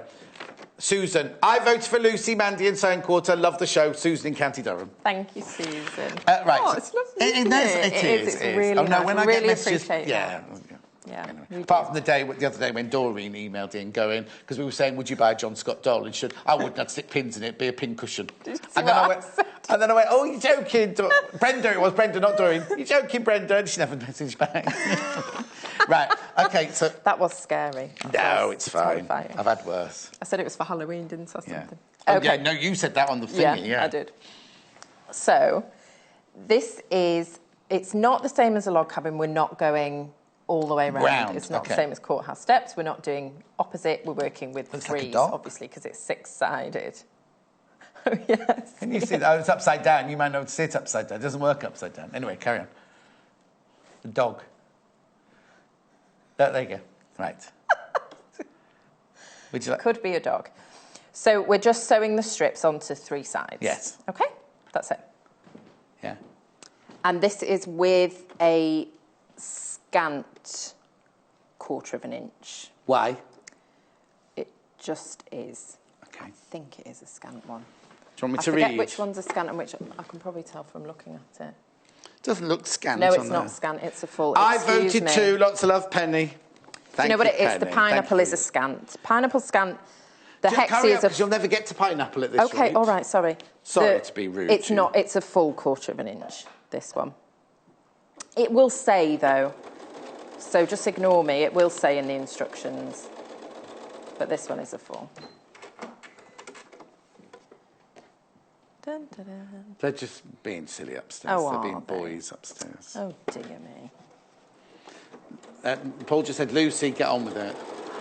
I know. Rude. I am getting on with it. I'm giving valuable information. Thank you. That's what I said. It's important. Because if it is a scant and you use a full, it will be too small. Joyce in Greater Manchester. I just voted for Lucy. Thank you. And sewing quarter. John, I mentioned you as well as my reason why sewing quarter is the best. Love you all. Oh, Joyce, thank you. That's nice. It's going to be a bit embarrassing, though, if I have to read these out, if I am hosting it again. I might not be asked to host it this year. You might not. Now, forget, do I trim at this point? Oh, honestly, have you not read it? I'm sorry. Well, I've forgotten because I just made so many of them. I think I just put the dark one on. You're laughing at me. No, I put the dark one on. You got it? That's fine. So I've sewn those 3. I'm just finger pressing it at this point. Okay, you don't need that now. And then, well, I will in a minute. Yeah. And then I'm going to line this up with the edge of the hexagon, okay? And I just want to sort of centre it. All right? Doesn't matter. We're trimming this off. Don't worry about it. Just sort of centre. So you're going to stitch from here? You want it, yes. You want it in a straight line. Yeah. With the edge of the hexagon. That's the only bit that's important. And I haven't used my 1/4 inch foot. So on the one you're making the centre and those the same colour then? That's what just threw me. Because on this one you've got 3 colours. On those you've got 3 colours. Yes. I'll just do it differently. Yeah, that's fine. Yeah. And then I'll just finger press that back and sew the next one. So just the same thing, lining it up there. But you want to try and get it centred, and you don't want to, you want to make sure it's nice and straight. Yes. So pin if you prefer. Do you know what would be brilliant on this one? If you used, that mono, so you could put black in the middle. Yes. And then slowly work your way out to the white, or white in the middle, and slowly ombre yourself out for white. That would be lovely. I mean, there's lots of different effects that you can get, with this, just playing around with colour and fabrics. If anyone's made pineapple quilts, send in pictures. Oh, yes, because we're doing pineapple next. Did you know the pineapple ruler is the most popular of the 3 and you haven't even demonstrated it yet? Because everybody loves the pineapple. Not actual pineapple, I'm not that keen. I don't understand why people put pineapple on ham. Not that I eat meat, so I don't really know. Do you know what I mean? If you made gammon for your husband... When I did eat... Oh, you're vegetarian, aren't you? Yeah, I'm vegetarian as well. When I did eat meat, I quite liked a Hawaiian pizza. Oh, little Paul's just saying that's the worst thing, they should be illegal. I quite liked that, pineapple. Is it because you like the sweet along with the cheese? But I don't eat pineapple. I don't like pineapple at all anymore. It's very good for your throat, apparently, if ever you're doing a big show. Or when you have to go up an award and accept your award. Will you be there at the awards then this year? Well, you weren't last year. Didn't know I was invited. Mo voted for sewing quarter Lucy and gave John an honourable mention. Love Mo. I hope they don't think I've asked you all to do this now they've all done it. Right, now, let me think. Right, just concentrate now, concentrate. Where are we at? Round 4-inch hexagon, round 2. No, round 1. There we go. I can't see where you're line is. Okay, well, yes, I can now, I'll show. So, I'm on the 4-inch hexagon. Yes. Round 1. Let's get it in the right place. So you've got lots of markings on there. That's because it's the different size hexagons. So I'm looking at my 4-inch hexagon. Yeah. Round 1. Right. And I want to line up those lines with the seams there. Gone a bit off there. Okay, so I'm lining you got up it. those. It's just so we got it round the centre hexagon from the beginning, haven't we? Yes. So your blue would be round 1. Yes. And this is round 2, but you don't need to trim at round 1. Yeah. So it's all in the instructions. It's very, very clear. So it's not a round 1 section then? And you can't No, for some, depending on which ones you're making, there may be around 1. Because there is in log cabin, isn't there? There's 1, 2 and 3, yes. isn't there? I think on the smaller one there is around 1, on the 2-inch one. But it's all laid out, honestly, it couldn't be simpler. And actually, you can see I just did it there, I was going, oh, where am I going? You'll see the way you know, the way it fits, so it all does make sense. Would your rotating cutting mat be good for this? Yes, it would. Check the web, £32.95. They keep selling out every time we bring it in. It keeps selling out. Because they are fabulous. It really does, you know, it really does help. You just spin. So there you go. Fabulous. So that's round 1 and 2. Yes. So a good way of keeping tabs on things, you don't count the centre. So 1, 2, 3, 4, 5, 6. So you can count your rounds because when you're referring to the and your blessings, when you're referring to the instructions, you're sometimes trimming in different ways and things. So you want to just keep an eye on that, and then you just keep building it up. So I'm just repeating and doing the same thing. Yeah. Does the pineapple one take a long time? Not really. Oh, no, no, I'm fine. I'm fine. Okay? I don't want to rush you. See, I don't want people saying, oh, they rushed Lucy at the end. I don't want it to be like that. Well, we could move on to pineapple and come back and finish this one if I've got any time. The pineapple is... We'll carry on with this next round. We'll show you this next round and then we'll do it. Because you do trim off at this round then, do you? No, I don't. Oh, so you don't trim off at 1, so you trim off at 2, 4 and 6. Is that what you do? With this one, yeah. But they are different, so you need, you need to look and see. But this is, I mean, this is very, very simple and very quick. Once you've done all your cutting, and your cutting's only strips. Yes. So I think for the effect that you get with these, it's incredible, so you just keep building it out. Yes. I mean, you could make that, you could add other strips. So you don't trim at this point, you trim when you put the next one on. Yeah, so you can press or just finger press those back. Yeah. And then you put the next one on. You stitch the next 3 on for me. I'll go and do fabric. Yes. And then we can come back and look at what that looks like. Because I want to see you don't cut it. Yes. I'd like to see you trimming that round, the next round. And can I just say, don't worry about this. When you get to this point, because that's what it would does worry look, me. and similar with the pineapple, you sort of go, oh no, it's not right. Long enough. Just sew it. Okay, just sew them. Don't do anything else. I'll just do fabrics and I'll be back. Can we ask as well for this after the show for this wire to be stuck down back to the floor again, please? Mono, did you get that? Yeah. Are you ignoring me, Paul? Only because somebody's going to trip over it. That's all. £32.49. You get 5 metres of fabric here. You see, I think this one that Lucy's doing would look lovely, graded through from... If you have the white in the centre and work out, or the other way round, you know what I mean? £32.49 for 5 metres. Next one is pineapple.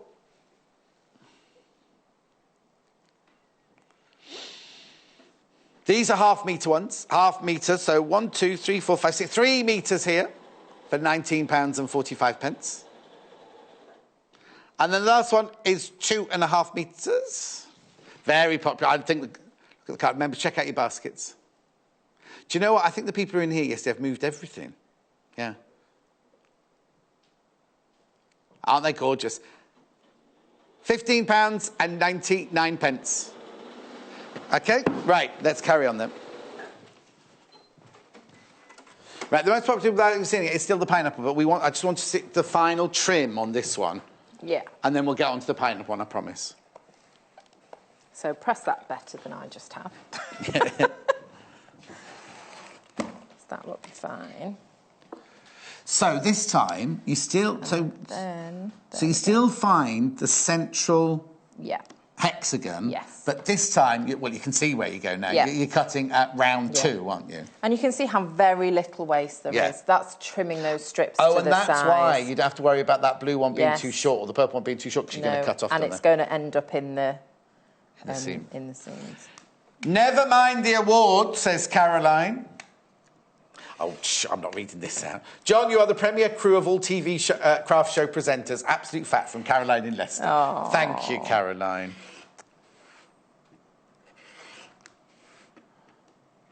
There's no category for me, though, is there? There we go. Brilliant. That's cool. I love it in those colours. Yeah.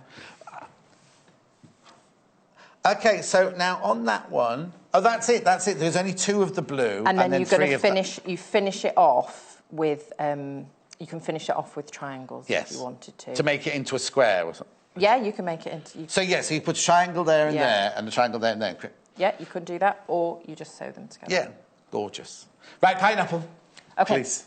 Pineapple. Oh, sorry. Was there anything else you want to say about that one? No, that's fine. I know I'm not allowed to mess it up, though, am I? No, I know, just be very careful.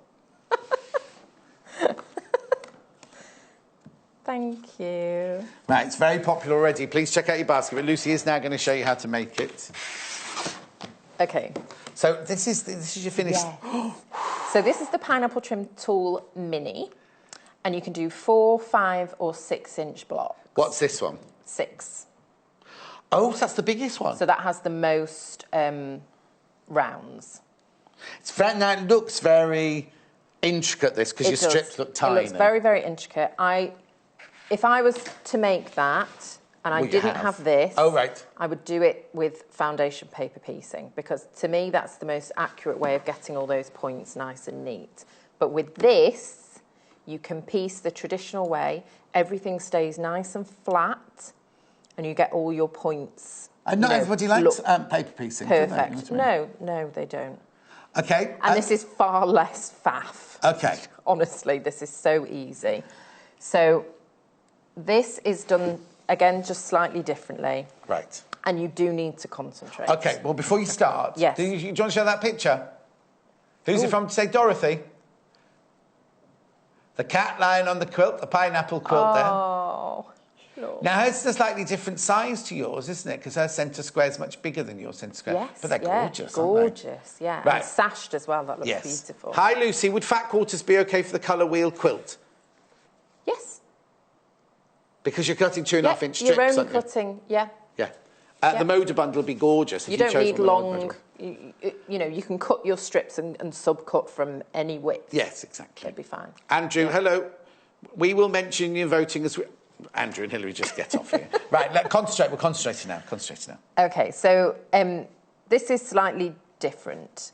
And I have to say, for each stage, I kept thinking I was doing it wrong, but I wasn't. It just somehow seems a little odd, but it will all make sense.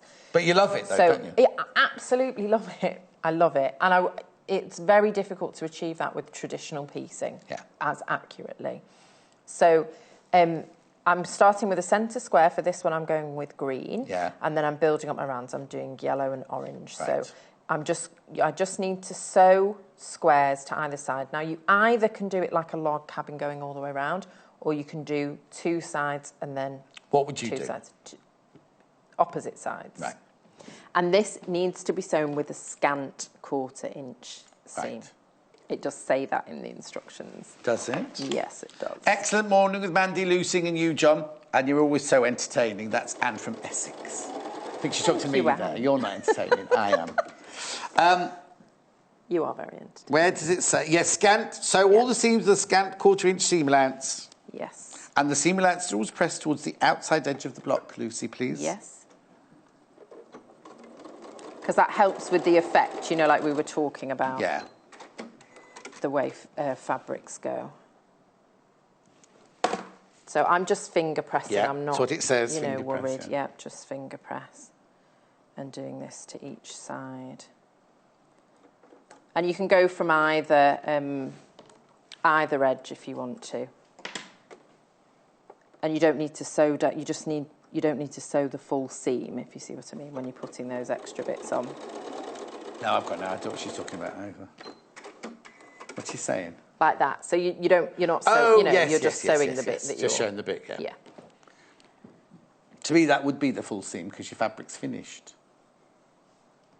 Yes, yeah. Yes, John. Oh, Sarah. John, you don't need to be voted.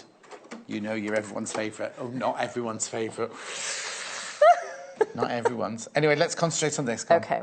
So that's my first... Round. OK. So then cutting this, we're using just this edge section here.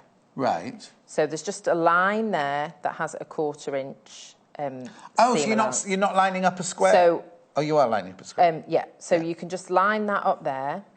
So this bold white line here is your centre square? And you just want to line it up there. Yeah. And then you cut off with the 1/4 inch seam allowance on it. Off Wonderful week. Best presenters, guests and project, Carol in Kent. Oh, I met Carol at the Excel. How are you, Carol, my love? And you want to... what you trying to say? I've forgotten what I was going to say. Oh, sorry, that's my fault. Sorry, shouting. no. Oh, yeah, that was what I was going to say. This is where a rotating cutting mat would be really handy. Yeah, thanks. Oh, please explain what scant is from Jackie in Leicestershire. A scant 1/4 inch seam is just slightly less than a 1/4 inch. But not half of that amount? No. So not 1/8 of an inch? Just a bit over. So it's just a smaller... So you can't use your 1/4 inch seam allowance, 1/4 inch foot? You can use your 1/4 inch foot, but you're not using the edge as a guide. Yeah. You need to go just Come in slightly a little. over. Oh, no, actually, it'd be quite a good one to use your 1/4 inch foot, because then you know if it's just slightly inside the guide, then you know it's a scant I one. very often do, yeah. Right, OK, so just have a look at that. So we've cut that now. So even though it's a square, we've now made the centre square almost on point in there, haven't we? Yes. Right. And then you're repeating that in a different colour? In a different colour. Might have helped if you'd chosen a blue or something. So you can sew... I know, but I wanted a pineapple-y look. All right. If you sew this from the underside, you can check that you're not going to lose your point. Yeah. With something as... Morning, says Helen in Derbyshire. With something as small as a pineapple block, would you reduce your stitch size? Thank you for a lovely programme. This machine automatically goes to a 1.8 when you're piecing. Oh, I thought you were going to say, when you put little strips in, this sewing machine knows. I was going to say, blimey, I knew it was clever. I don't think you need to worry about 1.8's quite small, isn't it, for a stitch? Yeah, but for patchwork, that's... You know, you don't want a big one. Oh, OK. I might switch over to my 1/4 inch foot, because my scant is a bit too scant, but... You said it. We'll just keep going. So long as I've not lost my points, that's exactly all that matters, really. So again, I like to sew from that side, and you don't need to sew the whole seam, just where the fabric is.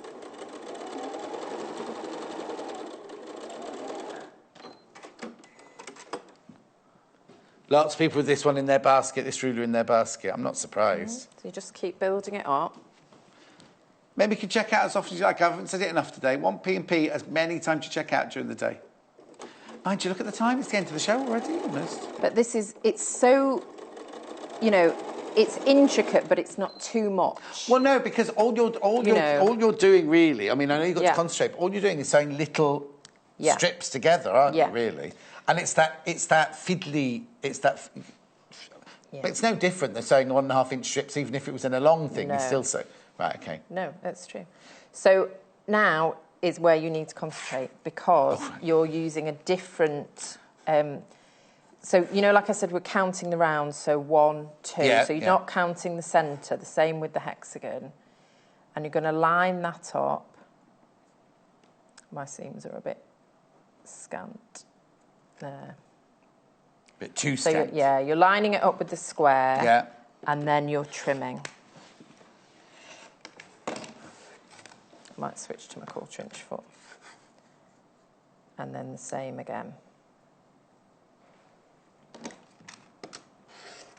So you're using, using both sections. See, that's where you need the rotating cutting mat, really, yes, isn't it? you do. It does. It is really helpful. So sometimes you're cutting with this side, and then the next round you're cutting with this side. Nice. So it says on the ruler round 2, round 4, round 6, so it's every alternate one. You do it that way. You're using this, and this way you're using this one. So I'll do another round, and then I'll show you. Yeah. Could you use that as a... I'm just trying to think, if you cut this... I know it's big, but if you cut this out as a template, this whole big thing, like a jewel... Yes. How would you make... Would you have to put triangles on it and everything to make it into a square? Yeah. You probably could do that with the kite. Well, just think you make a lovely jewel quilt, couldn't you? Do the blue for tanzanite, purple for amethyst. You could have that lovely batik for opal. Oh, yeah. Labradorite, you could have one with black background with blue coming through. Lucy and John, lovely show. Enjoyed all the demos from Dorothy. Thank you, Dorothy, my lovely. I've forgotten my drink. I'll have to go. Maybe I'll have to go for a refresher. Emerald, ruby, zoltanite, diamond, rose quartz. Rose quartz. Oh, you got it on today. I love my rose quartz. I've got it on today. Big spite. Do you know what big spite is? Pardon? Big spite. No. Red emerald. Oh. One of the rarest gems. I don't know. I'm not telling you that. That's all in the past now. Fancy. I like crystals. You like what? Crystals. Like Swarovski crystals. I do like Swarovski Good. crystals. Watch tomorrow's show. With Lucy, actually. Tomorrow. You're on tomorrow, aren't you? Tomorrow morning? Tomorrow. Well, obviously, we're only on in the morning. So you enjoy tomorrow. Yes. Joy made me a quilt. Did she? Lucy. Is it log cabin? No. Oh. What was Norman. Norman sleeps on it now. Oh. Except he's been sick on it already. Don't Oh, Joy. no. He's not well, poor thing. Oh, no. Hello, me again. My machine defaults to 2.5 stitch. That's why I asked the question. Right, yeah, I'd go smaller, yes, definitely. Yeah. I think mine, have you got a Benina? I think mine goes to a 2.5 stitch. For piecing, generally, I would go a bit smaller, you know, 2. Okay. Probably. There we go. Oh, I thought that was what we had left then. So then again, because we're on the next round, so we're using the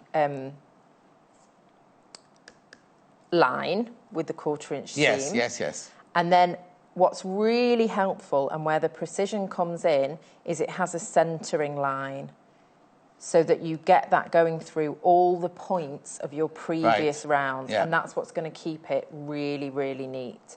So we're just lining up that with the last Oh, so you're not, I was going to there. say it's not lined up, but you're lining that one up with the last one, yeah. Yeah. And then it's going Through the points through of all the others. points Got like it. that. Okay. And then we can trim that. It's going to be a very little pineapple because we've only got a minute left.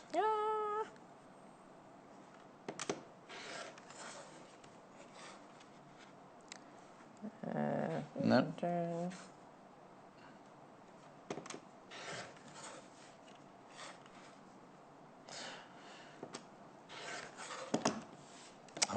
And so you keep Yes. adding and adding and adding in the same way. And then to finish off, you need triangles in the corners. So that's there. So these triangles... This is smaller, isn't it, than the one you've done today? Or is that the same size? No, I think it's the same size.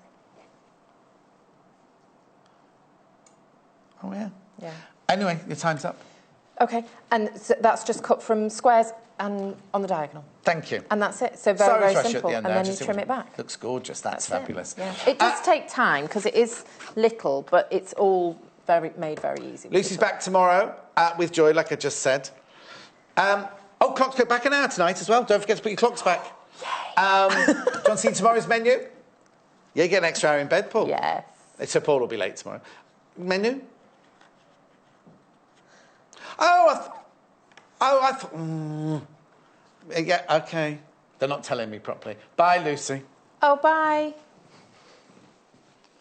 No, we don't. No, we don't. No, we don't. I don't work with you every day, little one. You don't know all my different foibles. Winter warmers tomorrow, 8 o'clock Christmas gifts with Lucy. What are you making tomorrow, Christmas gifts? Don't tell me.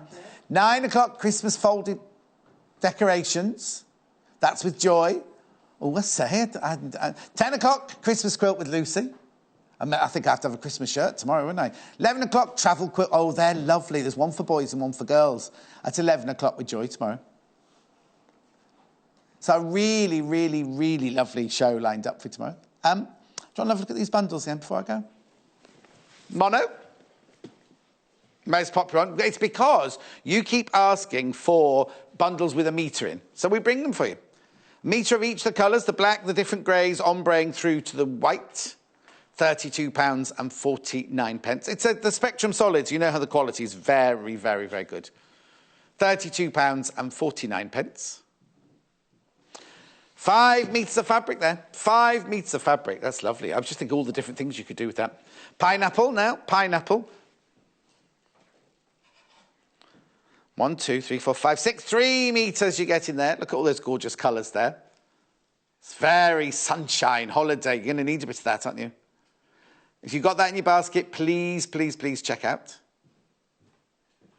£19.45. And then last but not least,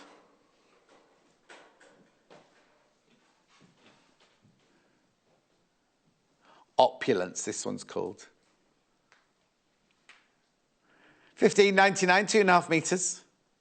They're gorgeous colours, aren't they? Really, really lovely colour. Thank you so much for all your messages. I'm going to find out more about those, the awards thing, Crafters Awards.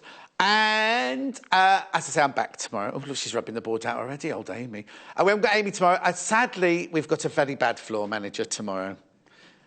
So all things could go wrong. Be prepared, Lucy, for tomorrow. But I'm back. Joy's back. It's the boss. It's Hayley tomorrow. It's Hayley doing floor tomorrow. It's because Amy's going partying tonight. She won't be available to work in the morning. I know. And she's going to tell you, she's in Hobson's Choice and she's had a suntan, right? She's gone and had a fake bake, haven't you, Amy? So, Salford in the 1890s, poor, no food, gorgeous glow. She didn't think that one through, did she? Anyway, thanks ever so much for your company. Thanks for your messages. Any problems, give us a call, 0800 112 44 33. And Amy's supposed to be doing this. And I'll see you tomorrow morning at 8 o'clock. Follow us on Instagram. Search for our Sewing Quarter page and follow us to get our latest posts.